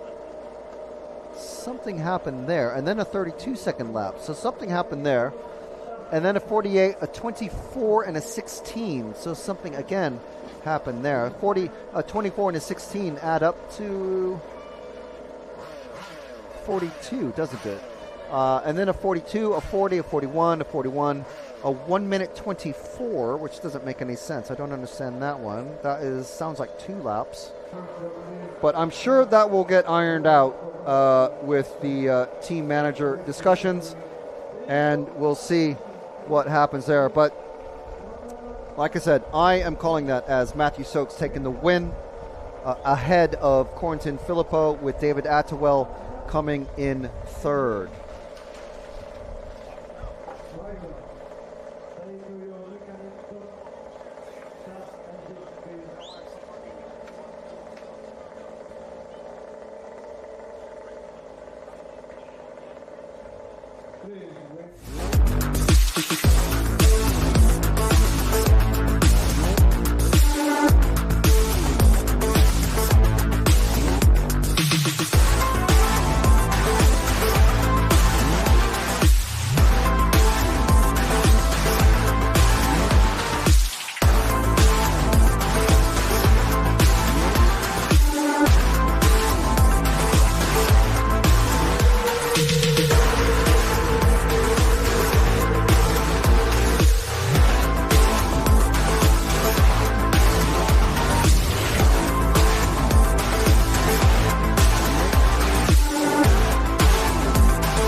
Donc là, il y a eu du suspense jusqu'au bout. 3 courses de ce type, 3 quarts de finale. On aura les voitures les plus rapides juste après, donc deuxième quart de finale. Avec les short-cours, vous voyez, les pilotes sont sur le podium, les voitures sont dans la titane. Ce sont les voitures les plus lourdes, 17 kg, qui sont propulsées par des moteurs thermiques de 32 cm3. Et donc l'occasion pour nous de vous souhaiter la bienvenue à l'Automobile. Un club créé il y a maintenant 42 ans. Nous sommes l'association de la ville de Brest et de la commune d'Anvers. Ils nous soutiennent depuis déjà pas mal de temps.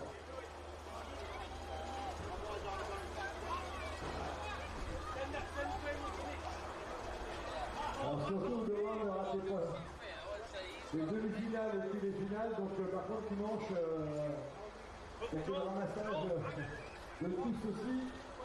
Les courses se terminent demain.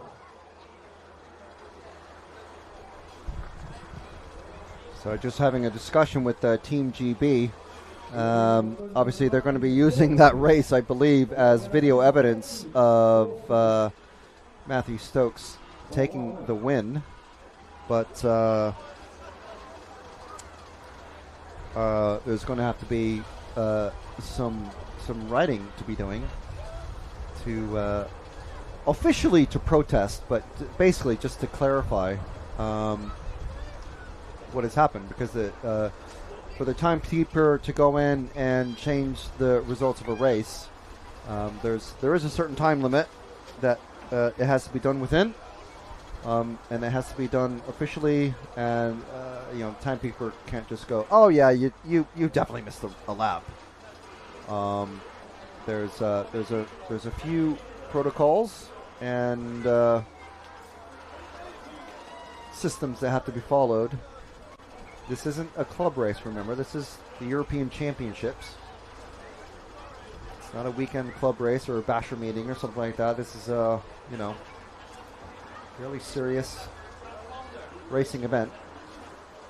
So team managers will have to get involved, and so we'll see what happens. But I'm sure it'll get sorted out somehow. Whether or not it is in the favor of Matthew Stokes remains to be seen. Generally, the condition of the transponder is down to the driver. So if a transponder wire gets cut, or if it becomes loose and loses power, that's down to the driver and the mechanic. Ultimately the driver, but it's down to the mechanic and the team, but ultimately the driver to have that sorted. Scrutineers aren't going to inspect that, because it's down to the racer. So we'll see how that works out.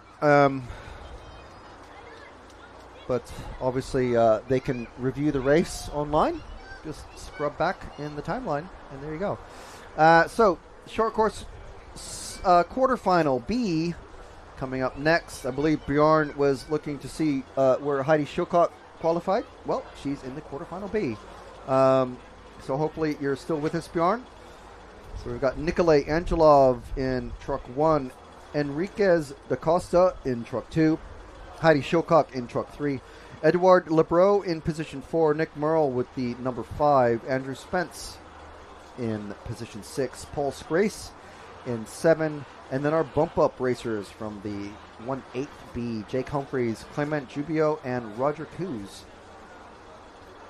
So we have Bulgaria, France, Great Britain, France, Germany, Great Britain, Great Britain, Great Britain, France, and Switzerland represented.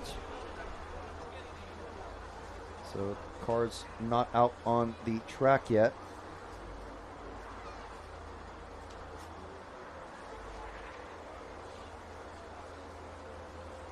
Okay, Marshall, please take your position.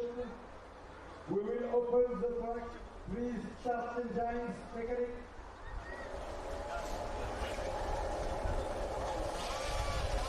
Marshall 1, okay. Marshall 2, okay. Marshall 3, okay. Marshall 4, okay. Marshall 5, please. Marshall 5, okay. Marshall, okay. Marshall 5. Marshall 6, okay. Marshall 7, okay. 8, okay. Marshall 9, okay. 10, okay. Marshall 5, please.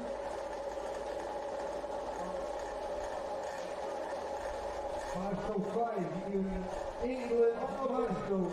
Okay, thank you.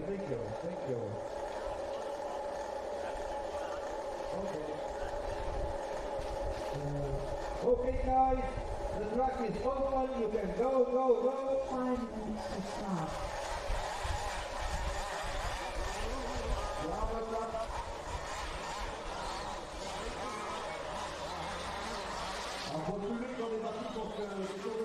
So 5 minutes before the race starts. Drivers out for 3 minutes of warm-up, and then at the 2-minute mark, they're called into the pit lane, where they're given their final refuel, should they need it. Probably won't. These trucks can drive for about half an hour, and we will be seeing them go for about half an hour tomorrow in the main final.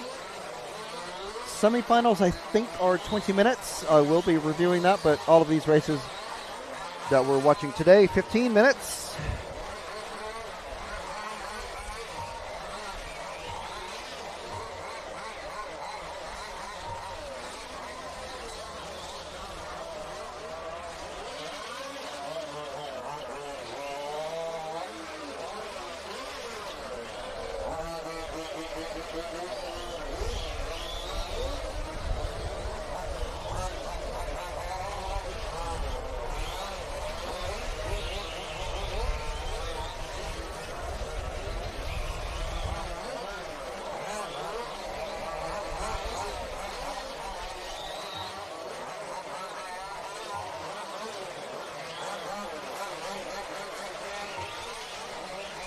So it looks, no, I was just about to say, it looks like Da Costa is not checking in, but just crossed the line.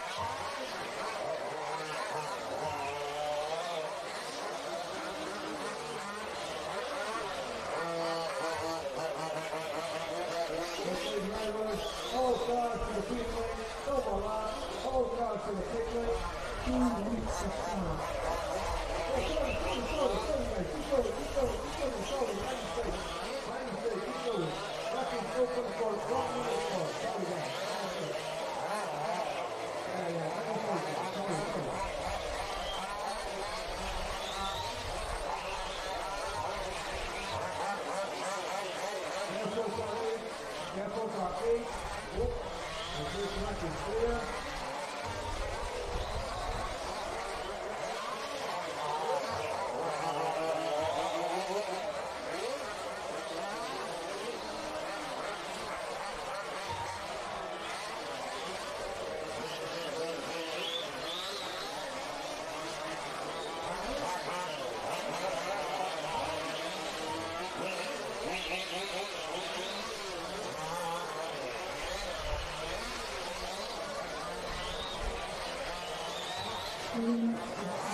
All right, so that is the 2-minute call.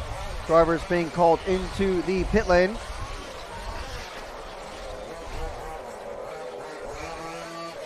Many Fat Pants running out of names to cheer for. It's like, come on, Britain!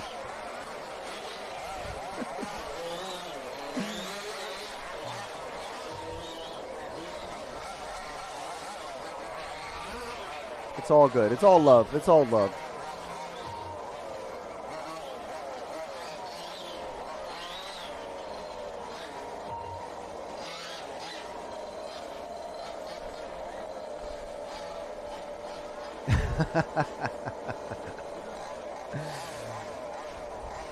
I've been waiting for that. Have it. Kick it into the crowd. All cars to the starting grid. All cars to the starting grid. Go. Formation lap. No overtaking and no crashing, please.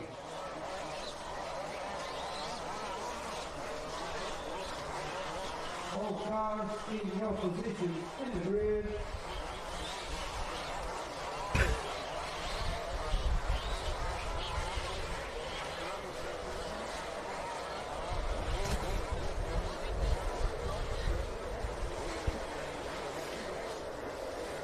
Okay, 1, 2, 3, 4, 5, 6, we are positioned. bit further. 7 and 8, 9 and 10.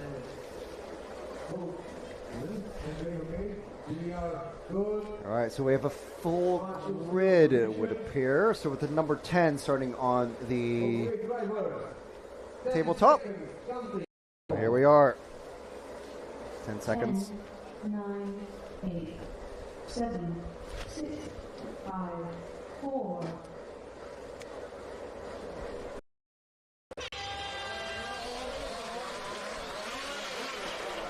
Horn sounds and away they go. 2 and 3 already very close together. Lead car of Angelov. It's a good lead and is already making a gap. No major crashes off of the first set of corners. Heidi chasing down DaCosta, and DaCosta goes out, lands outside. So Heidi up into second position now. And who is that in? That's the car 7 who's hopped up into third. So our battle for third is between the 7 and the 4. So we're going to follow them.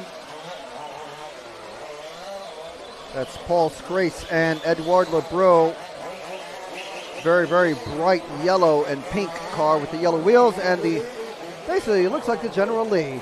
The orange car with the white wheels. Oh, and they get sideways together, but maintain the position.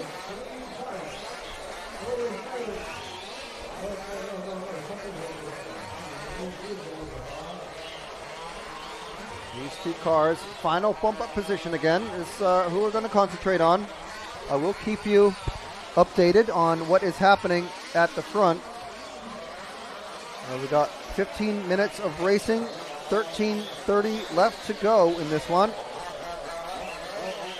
So it looks like Scrace is able to pull away just very slightly from DaCosta. In the meantime, Shilcock catching up to Angelov. So we've got a battle for two pairs of cars. Battle for the lead and a battle for third. The third is our final bump up position. So again, that's what we're going to concentrate on. Okay, now it is it's widened up between third and fourth, so maintained about the same.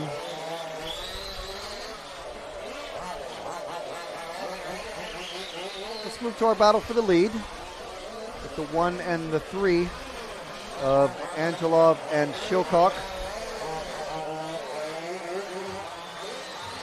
Heidi's truck looking pretty decent.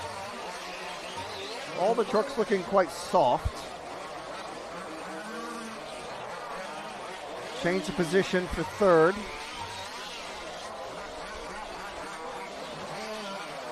With DaCosta getting past Scrace. Oh, and Angelov goes over and Heidi takes the lead. Let's see how that happened. Oh, now we just caught the tail end of it there. But Heidi still in the lead.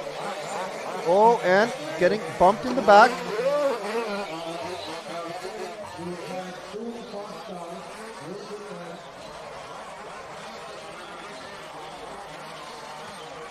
So it looks like Scrace is, DaCosta pulling away from Scrace now. While Heidi just, getting caught up with a back marker. And that lets Angelov get right up on her back bumper.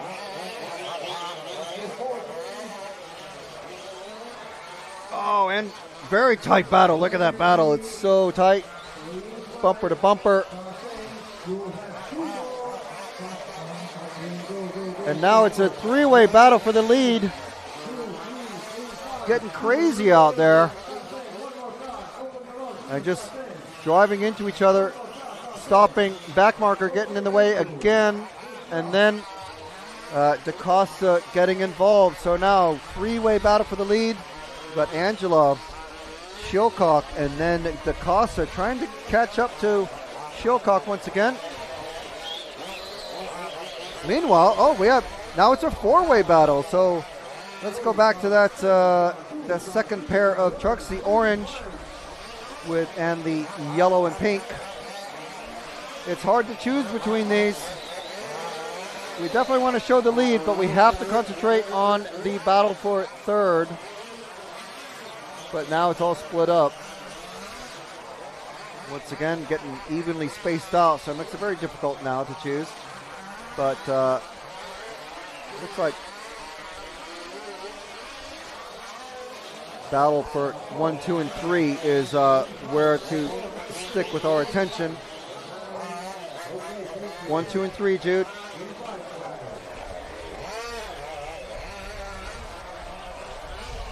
Shilcock taking advantage of a bad landing there from Angelov. Moving up another truck length or two. And taking it easy over those weird jumps in the middle of the bowl. Making up a little bit more time, but it looks like Angelov has good speed.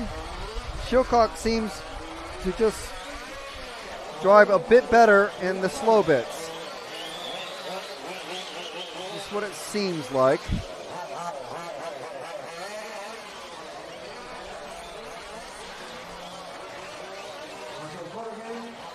And again, making up a lot of space. DaCosta not making up much ground. Scrace falling further and further behind with every lap.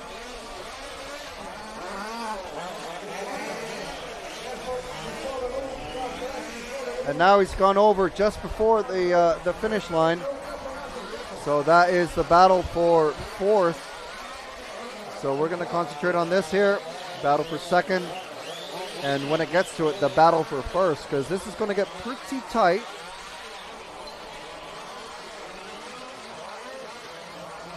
Awkward landing for Angelov, but again, same for Shilcock. That lets DaCosta get just a tiny bit closer. Going into the bowl now. Driving smart over those weird jumps. You try to gun it, you're just going to end up nosed into the second of the two humps there in the bowl. There's a lot of action happening much lower down in the field. These guys are going to be catching up with lap traffic over the next several laps.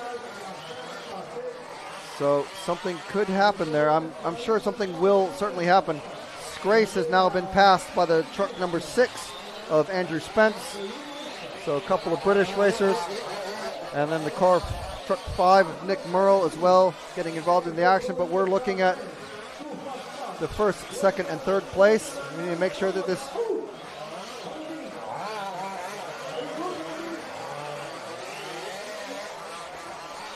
Marshall falling over on a truck, but then immediately getting up and restarting. So restarting the truck that he fell over. So all good.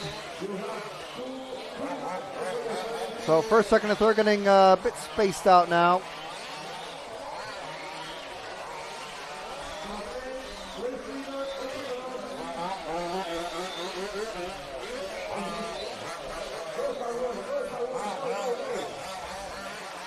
So DaCosta running third has a gigantic gap of, it's got to be close to 20 seconds. As, who was that flipped over? That was Merle, or no, Spence just flipped over. So Scrace is now past Merle. And that's a back marker that is just rolled in front of Shilcock.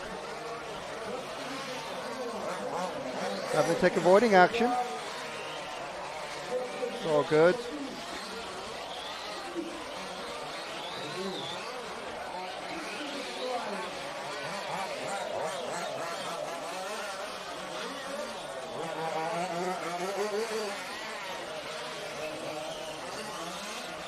So DaCosta getting a bit closer to Shilcock on that last lap. They're maybe about a second apart.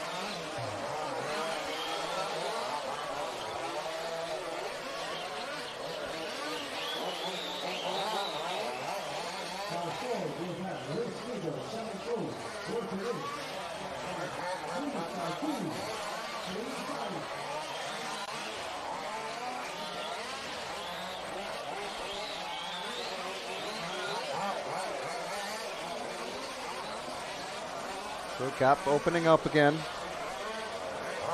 from Shilcock to DaCosta.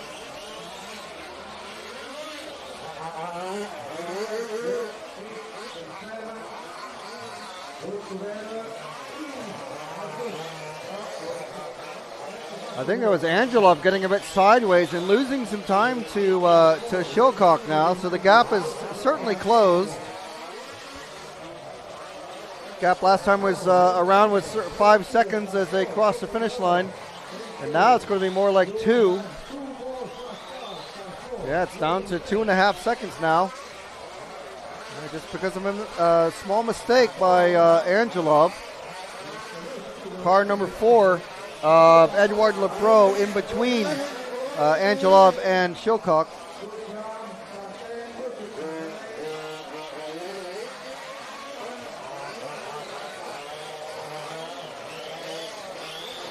Shilcock driving a smart race, not going too fast over the jump when a slower car is in front of her, but eventually she's going to have to commit to a pass if it's not going to move over.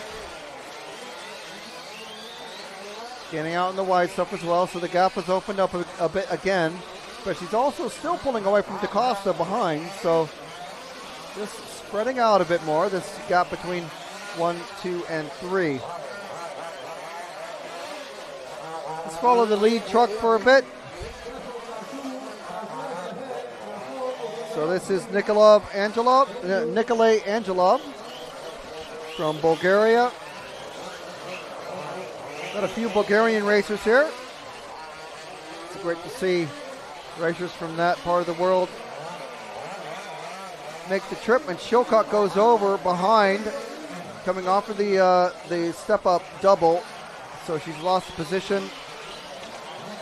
So I'll keep an eye on that. And she's gone over again. So she's lost a ton of time to DaCosta now. So now it's down to Angelov, wanting to keep the 7th place start in the semifinal.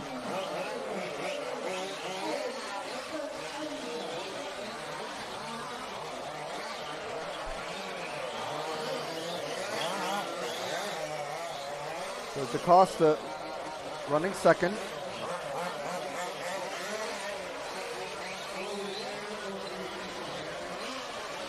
So we're on the Shilcock now, but she's not actually, I don't think she's battling with that number 4. Number 4 is a lap car.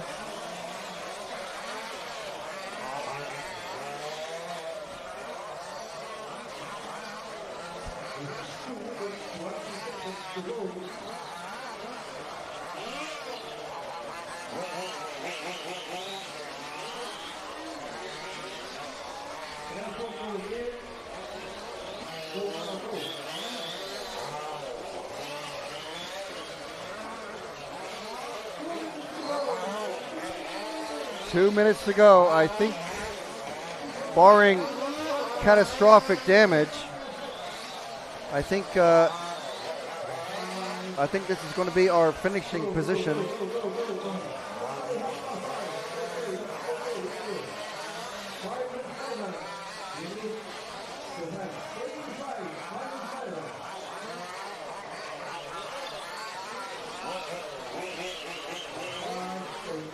Move back to our leader, who's just crossed the finish line, going in front of the drivers.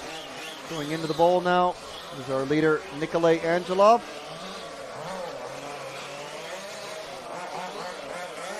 We'll come back to Heidi in a minute. So I think this is the one, you called it one race too early, Jude. 7 minutes of fire and 7 minutes of not so much fire. Did have quite a bit of action in the first half of this one. Three-way battle for the lead.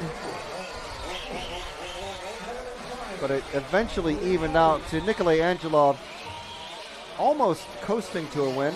So if we wait for the orange number 2, who's just coming around the off-camera corner, this is Enriquez DaCosta. Going to finish second. with 22 laps. Was running third, but then a couple of just unfortunate mistakes from Heidi Shilcock,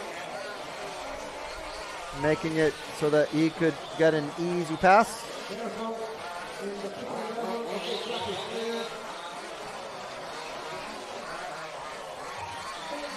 Heidi Shilcock, the next truck along.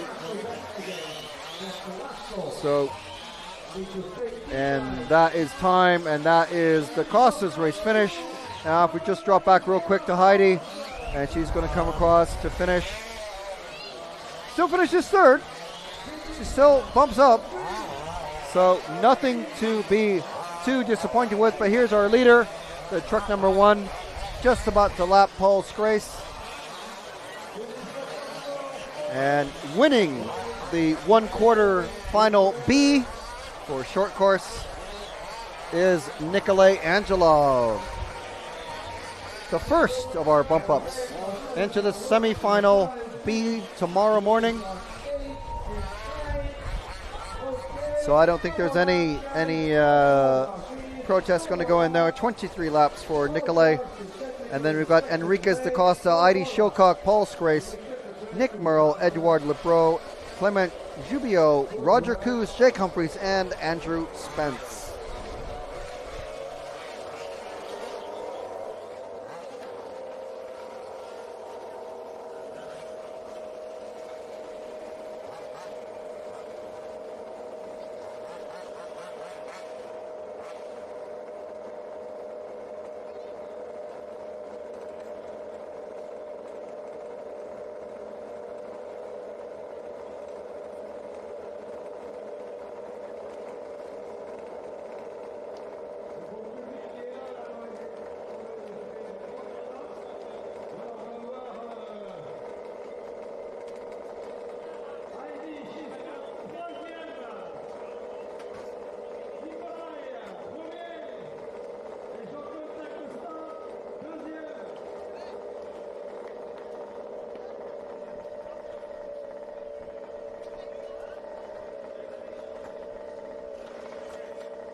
On démarre dans 6 minutes, donc vous pouvez stopper les moteurs. Hein.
We need Marshall 5 in his position. Marshall 3 is going there, thank you. Restez avec nous, même s'il fait froid. Marshall 5 from England to your position, please. On va assister donc à au premier quart de finale en 4 motrices. Les voitures les plus rapides du plateau.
To open the track. Four-wheel drive, quarterfinal 8.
Drivers, the track is open. You can go, go, go, go.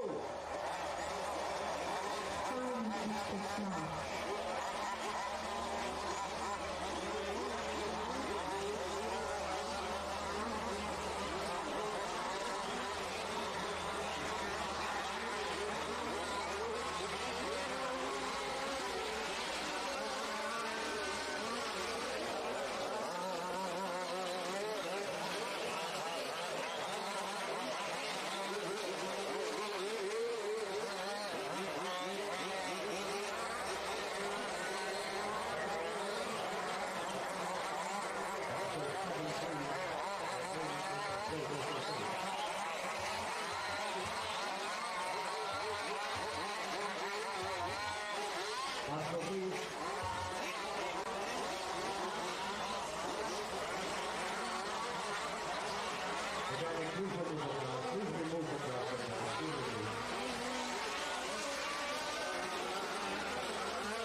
move. Okay, they are headed out now. No crashing. All cars through the stop. Ludovic Diaz in car 1. Patrick Vidal, car 2. Dave Ashton in the 3. Paule Ornum, car 4. Jeremy Profesu in car 5. Christophe Sibilut in 6. Jean-Louis Garnier in 7. Don Krabam not checking in, I think, in the car 8. Bastien Juan in car 9. And John Bell in 10. This is the four-wheel drive buggy 1/4 A finals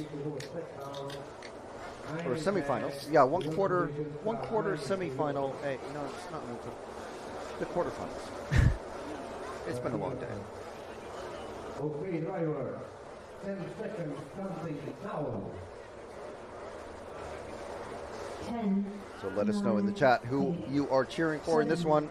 6, 5, 4.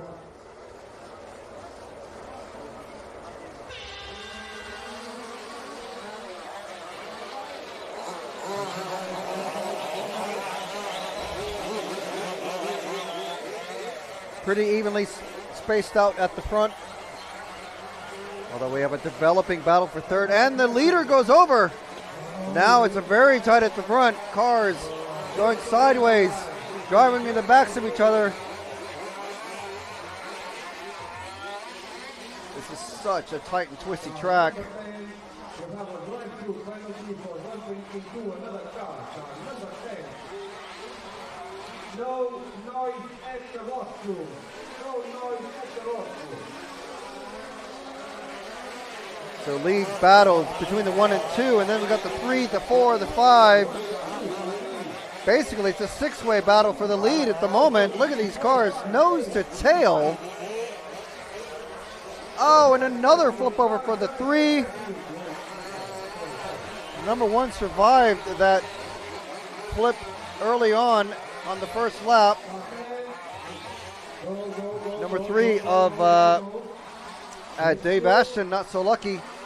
Diamond Dave. Ooh, and car 8 getting sideways there. There's Dan Krabam.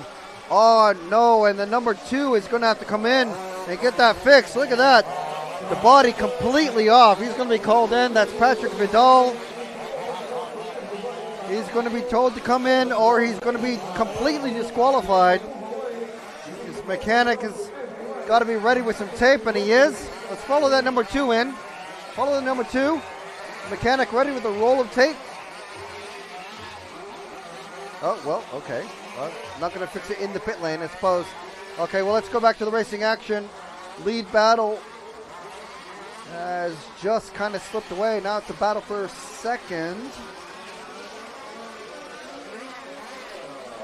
There's a very close battle for fourth, but that's, for fifth, but we're not going to follow that one just yet. See if those guys are able to catch up.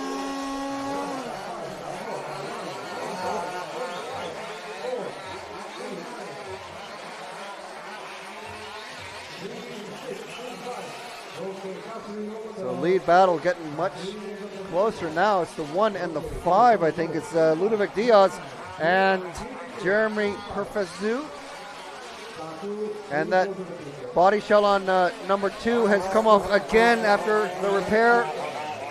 Stretch some gaffer tape over the front of that body shell just to keep it going. And a massive somersault for the number 6 right in front of us, ending up upside down. So we have a very tight battle for first and a developing battle for third, maybe. But we're with this lead battle. Perfezu chasing down Diaz with Palle Ornum from Denmark very close behind.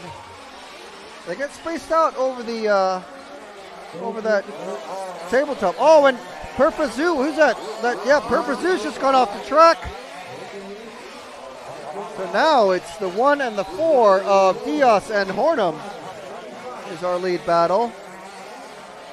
Perfezu down to 4th after going completely off the track. Luckily didn't need a marshal. The marshal's right there. It's a very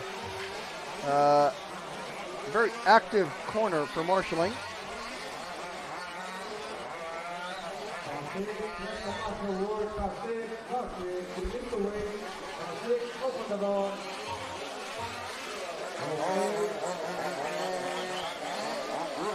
So Diaz chased by the orange and white car of Hornum, France and Denmark.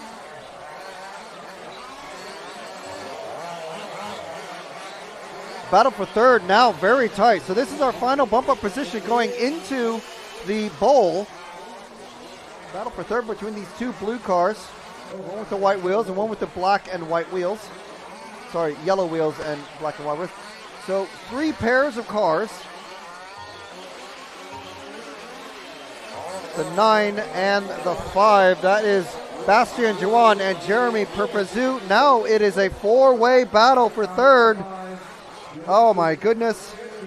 Last chance to bump up for these guys into the semis tomorrow, and it looks like they're going to hand it over to Juan. Battle for fourth. Is that Krabam? It is.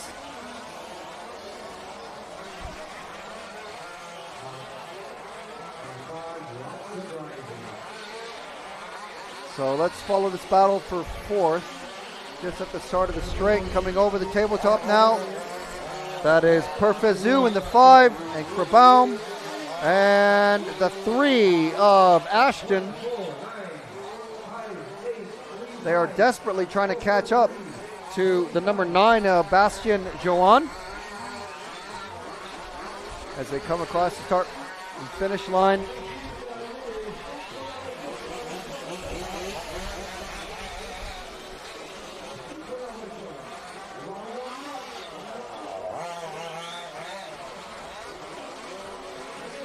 Not very close at the front, I'll tell you that. Super close battle for fourth, though. Krabam chasing very hard, pushing Perpezut.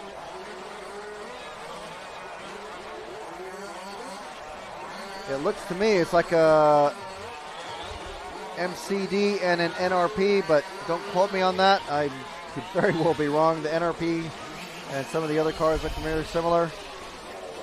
Oh, and who was that Perpezut getting it all wrong off of that second jump coming out of the bowl. So that leaves Krabam open to chase Perpezut now. Look at how tight it is already between the 9 and the 8. Juan, sorry, that was Perpezut who got it wrong. Krabam was chasing Juan. Juan in that number 9. The yellow and the blue, and he's already messed it up there. Disaster. So that allows the 3 of Dave Ashton to get back up into the mix, and he gets sideways over the double. Now we got a battle for, geez, is this, okay, so it's a battle for third, battle for fifth, a 3-way battle. We're going to concentrate on the battle for third at the start of the straight. I'm not sure it's, actually, no, that's the battle for second. My bad. That is Krabam chasing Palais Hornum hard for the second place position. Oh, hang on. This might be, where's our first place car? Yeah, so sorry. Number 1 car has disappeared.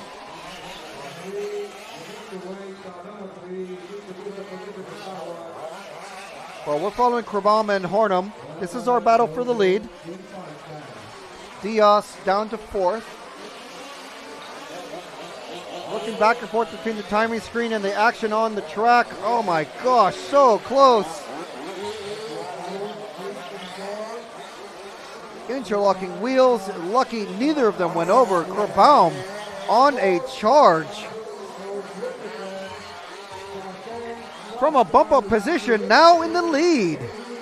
This could be, very well be, our first double bump-up of the day, of the whole event. Someone give me some details on what Dan Krabam is driving. He is on a roll. Leaving Palais Hornum, 2 lap cars between them, and then Hornum has Bastien Juan, and that is Dave Ash. No, Perfazoo. So we're going to have to leave Krabaum to his own devices. The battle for third is just coming over this finish line now. The 9 and the 5. That is our battle for third. 2 Frenchmen, Juan, and is that already over now?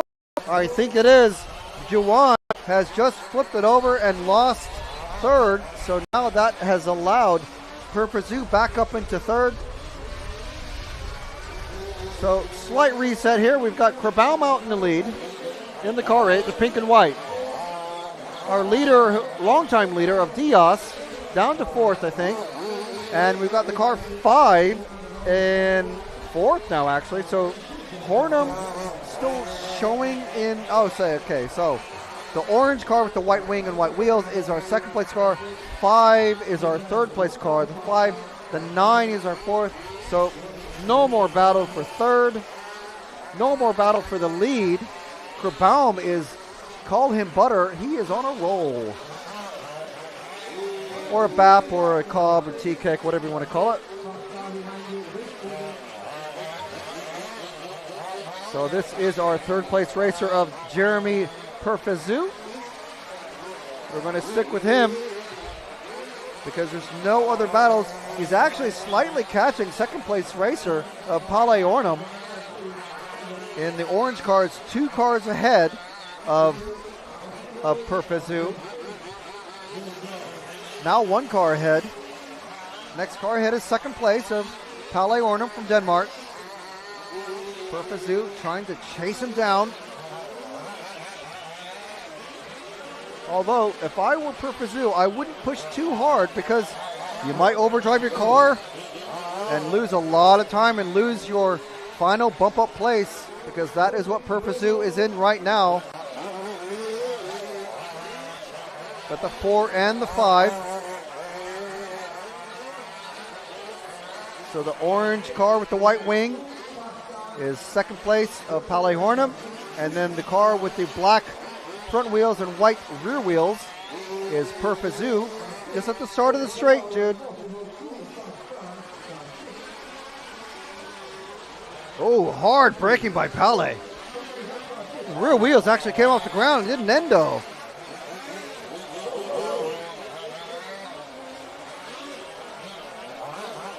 Coming over the step-up jump is our battle for second. That's a lot tighter than it was even 3 laps ago. 7 and 0 behind them are not going to have any effect on the top 3 positions. The 9 and the 3 getting into it with the battle for 4th, but that is not a bump-up position. Meanwhile, Dan Krabaum way ahead of these guys, all alone, working his way through lap traffic. These guys running nose to tail. 4-wheel drive, large scale. These things are powered by 2-stroke 26, or is it 30 cc engines, I believe. 2-stroke petrol and 2-stroke oil mix. Basically lawnmower side type engines.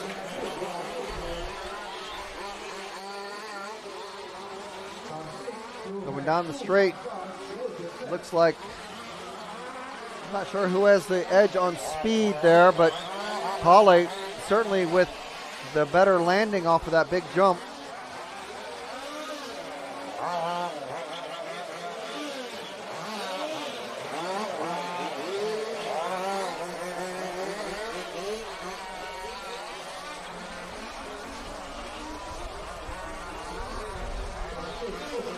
Going in and out of the bowl. Tricky S section. Everything on this track is tricky.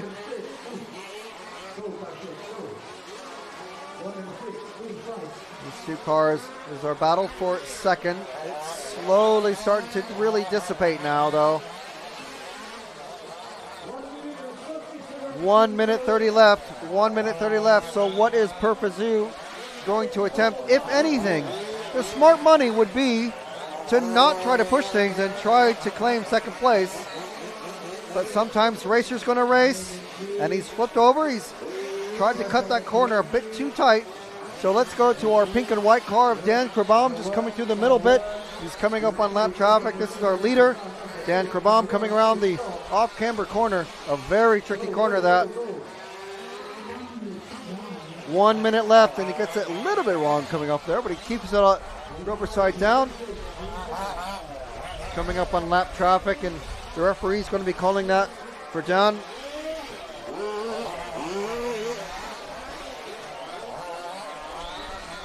I believe Don running. I think that is it's either an AFP or the NRP. I can't remember which. Someone did let me know earlier in the day. I do apologize if I get that wrong.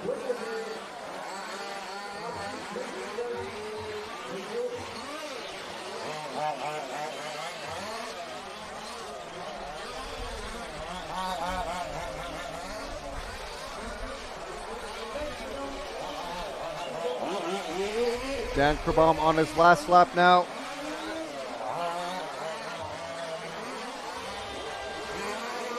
And Perfazoo has come across to finish third. Dan Krabam, our leader for this one, the one quarterfinal A. And there we go, taking the win, bumping up into the semifinals. Coming to you tomorrow. Oh, sorry. Let's go to Palais Ornum in the orange car with the white wheels. This is our second place racer. So 3 racers to bump up into the semifinal, and that is going to be Krabam, Hornum, and Perfazoo. Ashton, Diamond Dave Ashton, missing out.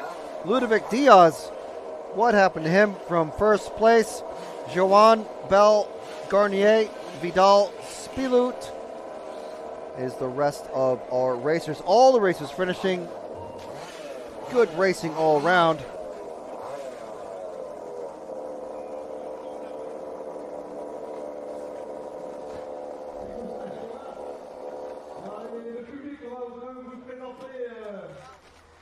So that is it for the quarterfinal A. We've got the quarterfinal B coming up next. And that's going to be in about 15 minutes. So we're going to hear a little message from our EFRA sponsors. EFRA is the European Federation of Radio-Controlled Automobiles. And these are the associate members that help make EFRA events possible.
Vous pouvez vous désinsérer le buvette.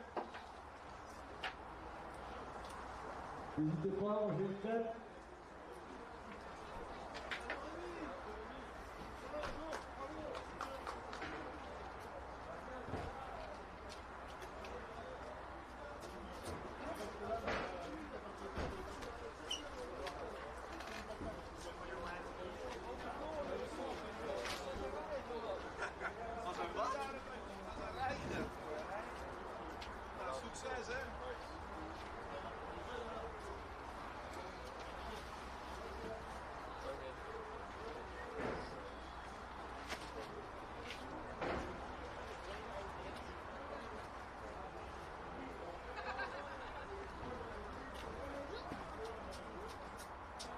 So Marshall, let's go to your position.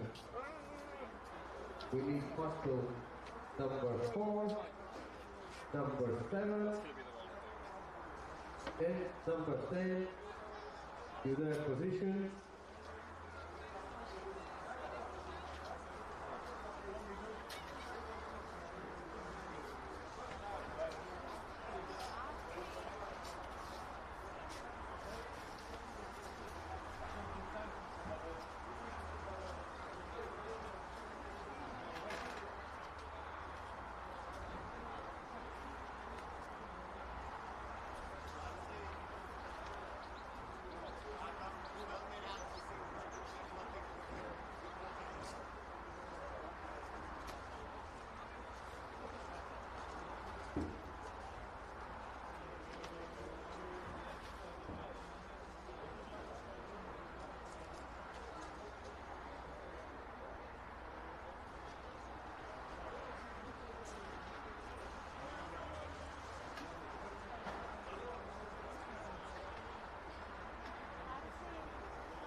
Taky, ale kdyby, tak... Cože? Dobře. Koukej běhat. No, potom je skočí. Koukej na kraji budky a vystartovat jak... Tak, přesně. Ale pro jiný nemusí. Jenom pro Martina. Pro ostatní choď okolo. 4 minutes to open the track. Tak. We need Marshall number 4 to go to his position. We are still waiting for Marshall number 4, Marshall front. Number 4, Marshall front. To your position, please.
Nic. Jenže to už pak nešlo, musíme dělat. To už pak si nešlo dělat. Nebo ty tu víte ze skvěle. Bylo to jako to. To se už neslo, ale začalo se vytálet. 2 minutes to open the track. We are still waiting for Marshall number 4 from France. We need Marshall number 4 from France. Please go to your position, Marshall number 4. Okay, thank you, Marshall number 4.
Okay, drivers, the track will open in 20 seconds.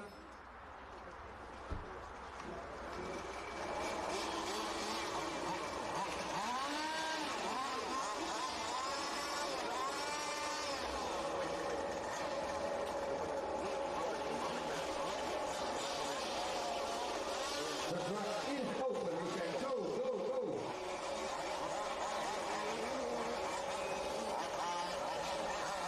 5 minutes to start.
So as you can see, the drivers are out on the track. 3 minutes of warm up, and then they're called in at the 2-minute mark.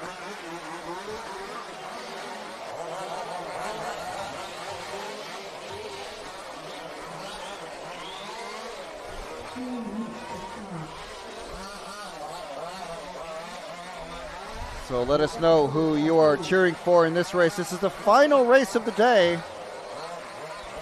Tomorrow, racing starts at 9 a.m. You are watching the EFRA, European Federation of Radio-Controlled Automobiles, large-scale off-road championships 2024, live Brest in Brittany in France. We're in the western coast, just on the north side of the Bay of Biscay. All the drivers have checked in. We've got Benjamin Auclair in car number 1, David Marshall starting from the 2 spot, Eric Bellotti starting in 3. Number 4 is Martin Kraus, Alexandre Madak in car 5, Ian Slater, position 6, Sarja Visa from point 7, Christian Williams in car 8, Jason Mander in car 9, Paul Wadman in car 10. I know the Mander clan will be paying rapt attention to see how Jason goes.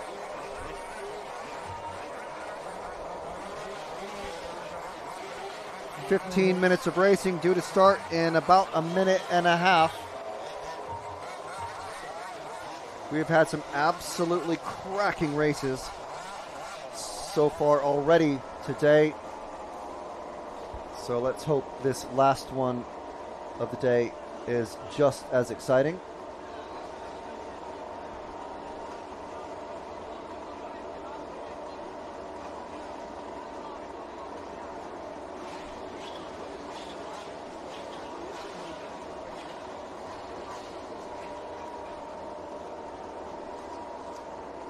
Okay, drivers, all cars to formation grid. All cars to the Okay, grid. they're coming out to the grid now.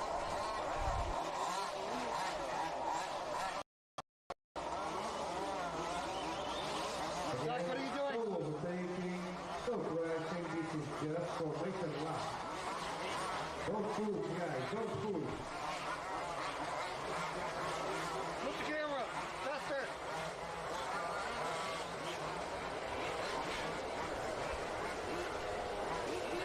Everyone in their starting spots. Number 2 is in the wrong spot.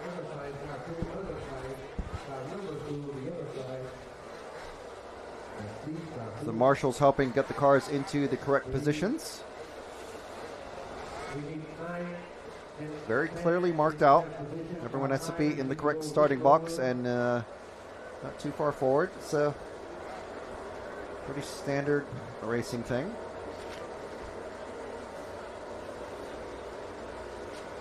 Okay, drivers, we are ready. 10 seconds, counting now. All right, 10-second countdown. 10, 9, 8, 7, 6. Again, top 3 to bump up. We'll see how it goes. Oh, slight jump start from the number 2. We'll see if the referees catch that one. Number 1 and 2 already together. 3 and 4 together as well. And the 5 chasing them. 1 through 5 off in number order.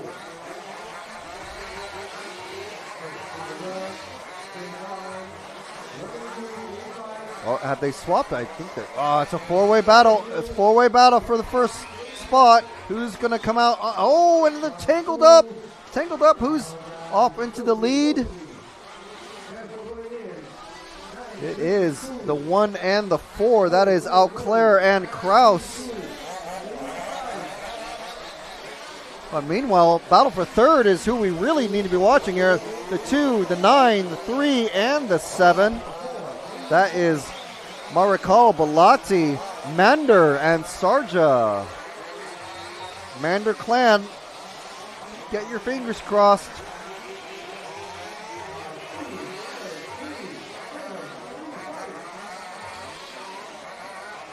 One and 2 have spread out now, but the battle for third still quite tight. 9 presently in the lead. That's Jason Mander. So let's keep our eyes on Jason. I'm sure Charlie, Barry, and Bell all watching very carefully, making sure and hoping that doesn't make any mistakes. The number 3 of Eric Bellotti rapidly catching Jason, though. This is going to become very tight very soon. Going into the bowl. Carefully over those awkward bumps. Over the little double. Over the small jump.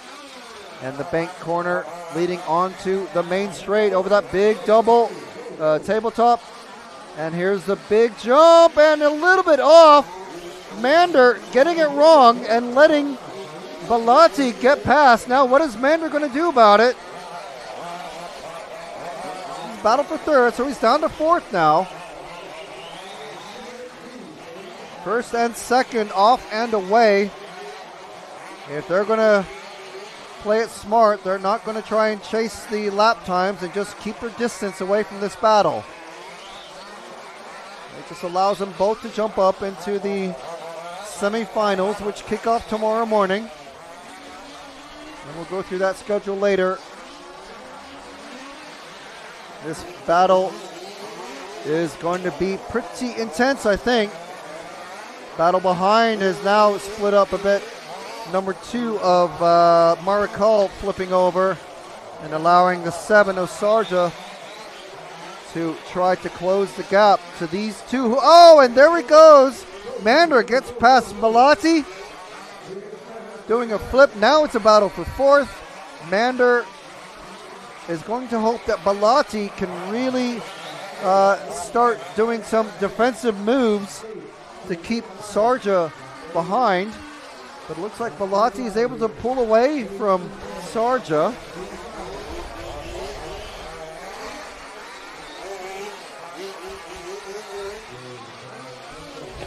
Mander coming over the awkward double around the even more awkward off-camber turn. And that double not giving him any trouble this time around, any of the 3. You see the others in the background.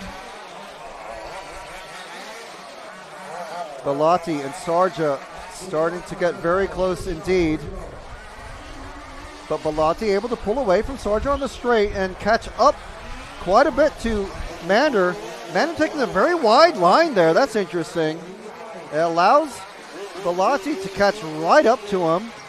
And now Sarja is almost right on the back of Bellotti as they're coming around the infield, around the concrete S's across the finish line. Around the big bowl. Let's see what Bellotti is able to do down the straight this time. He's got a good distance away from Sarja. Catching up very slightly to Mander now. Mander taking the inside line that time, using the rally cut-in route. Using the inside of the corner as a berm, but taking it bad line that time. An awkward landing. That means Bellotti is able to get even closer this time, going over the double in front of the drivers. Oh, into the bowl, bicycles. Now it's very, very close. Bellotti may be able to try and get a pass now on the main straight. No such luck this time. Mander keeping things very interesting for us. This is the battle for third. Oh, and gets it wrong. Has his car stopped? His car's fine. Car's fine. Bellotti is now well ahead. So let's watch this battle for fourth. This is behind with the 7 and the 9. And Mander rolls it. The 2 getting involved there. Now that's Marikal. So now Mander is down 2 spots, 3 spots actually, down to 5th. And that is just a half a lap of bad luck there. And this here is car number 3 of Eric Bellotti. Nice bright color scheme, I must say. Very easy to spot for these old eyes. Perfect match for the yellow wheels. So Mander is 2-3 positions behind on track, behind Bellotti, the car we are following. Bellotti running in 3rd place. So it's down to the others to catch him. Or it's down to Bellotti to make a mistake, which we haven't actually seen, I don't think, in the race so far.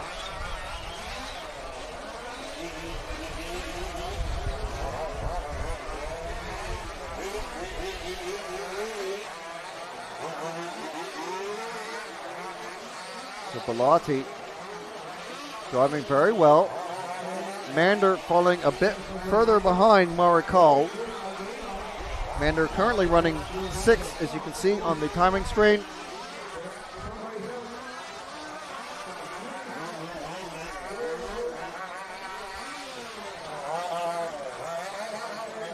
What's happened to Bellotti?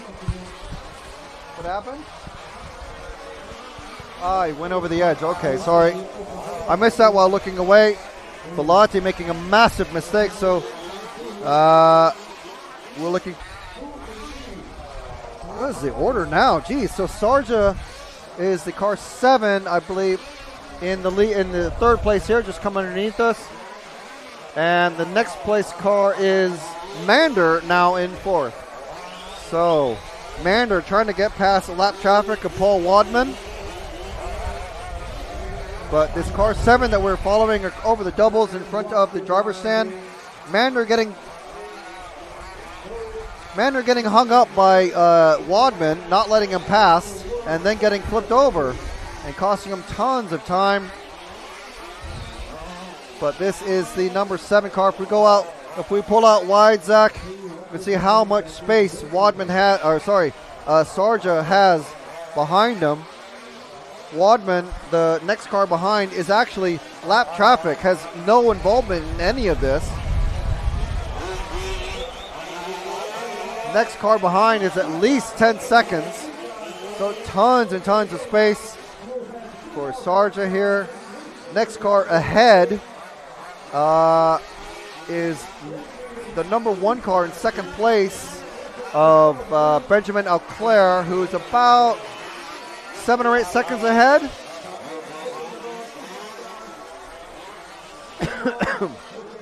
And our leader, Martin Kraus, He's miles ahead. He's way ahead. He's actually messing around trying to get past Mander and all of the other 6 cars that are around him as lap traffic. So Sarja Visa running a lonely race here, which is exactly what you want when you're under a high pressure situation. You don't want any other cars to take away your driving line or distract you. Meanwhile, Bellotti getting stuck all over the place now. I think I may have done the actual commentator's curse. I think immediately after I said he's made no mistake in this race so far, he just lost loads and loads of time.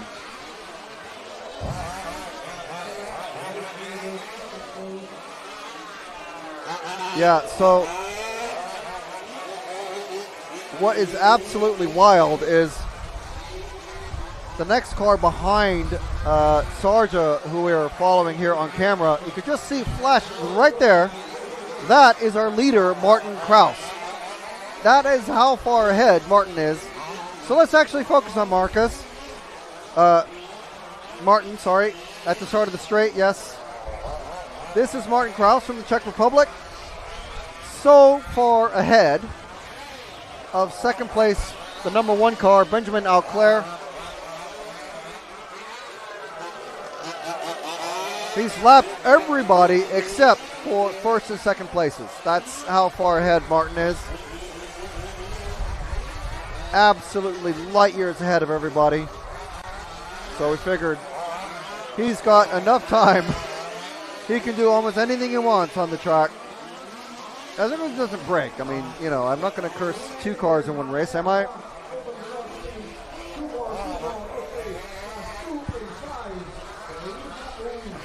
So coming over the big jump and just underneath us over the small tabletop jump. A little step down into the infield section. And we have a loose exhaust in the number 9. He's going to get pulled off. That is Jason Mander. I am almost certain he's going to get black flagged. There are noise limit regulations. I know, yes, we are surrounded by very loud, basically lawn mowing equipment, and he is being called into the pits. He's officially being called into the pits, and I think that is going to be his run over. That is just bad luck. Something broke, a spring or a header pipe or something there. You can hear it as it goes past. That is Jason Mander running 4th at the moment, trying to catch the car of Sarja Visa, but this is going to put an end to that run. And it's just unfortunate, but that is racing. So we're following our leader, Martin Kraus. Second place, Benjamin Auclair in the car 1. We've got 2 minutes left. Let's see if we can find just coming up next car over the start finish line. Actually I think we have a battle for second. 1 and 7. Yes, this is our battle for second. So this has popped up now. Coming out of the bowl, we've got Benjamin Auclair, followed very closely by the car 7 of Sarja Visa. And you know what? We were just following Martin Kraus. Martin Kraus is the next car behind these guys. That's how far ahead Martin Kraus is. Absolutely dominant performance from Kraus, the Czech racer.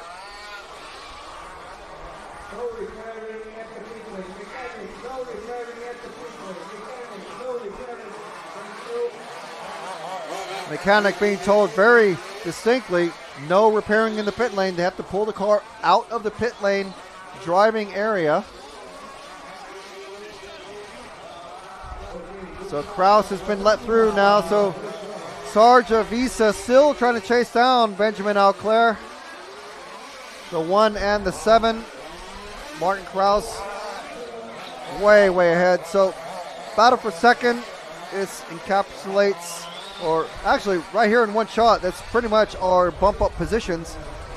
First position is a lap ahead of second and third. 3 bump up spots. And 30 seconds left to go in this one, so Sargent's going to have to hope for something catastrophic to happen to Eau Claire.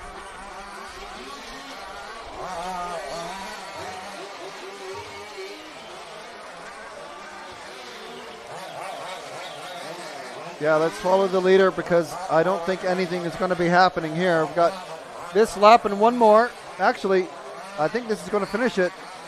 3 seconds to go, 2 and 1, then that is it. That's the horn. Kraus, utterly dominant win in the quarterfinal B. And that is it.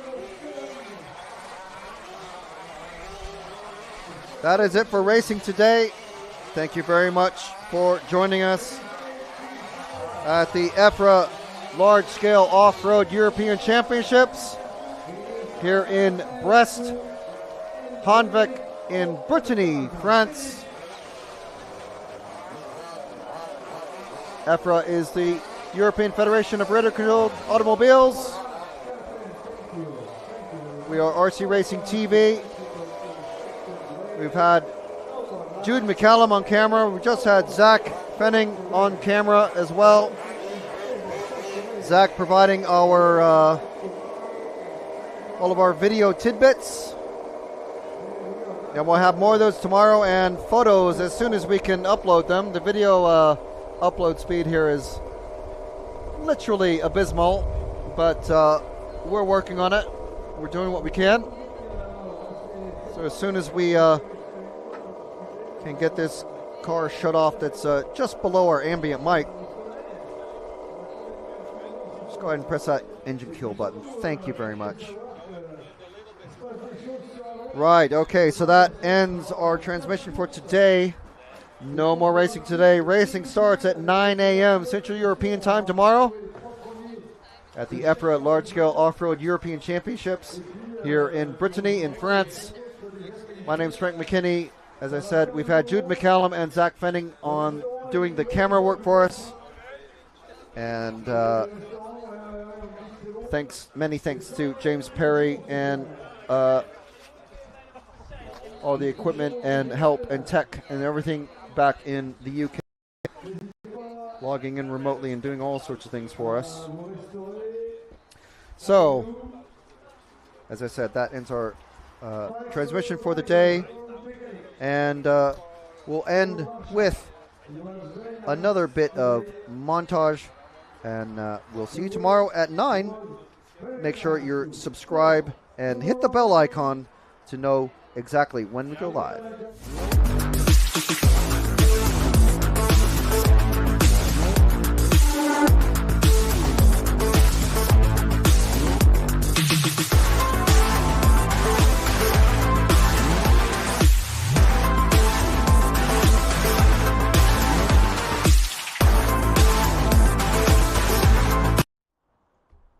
Sorry. Oh shit. Just move the in. I accidentally have just killed the VT. So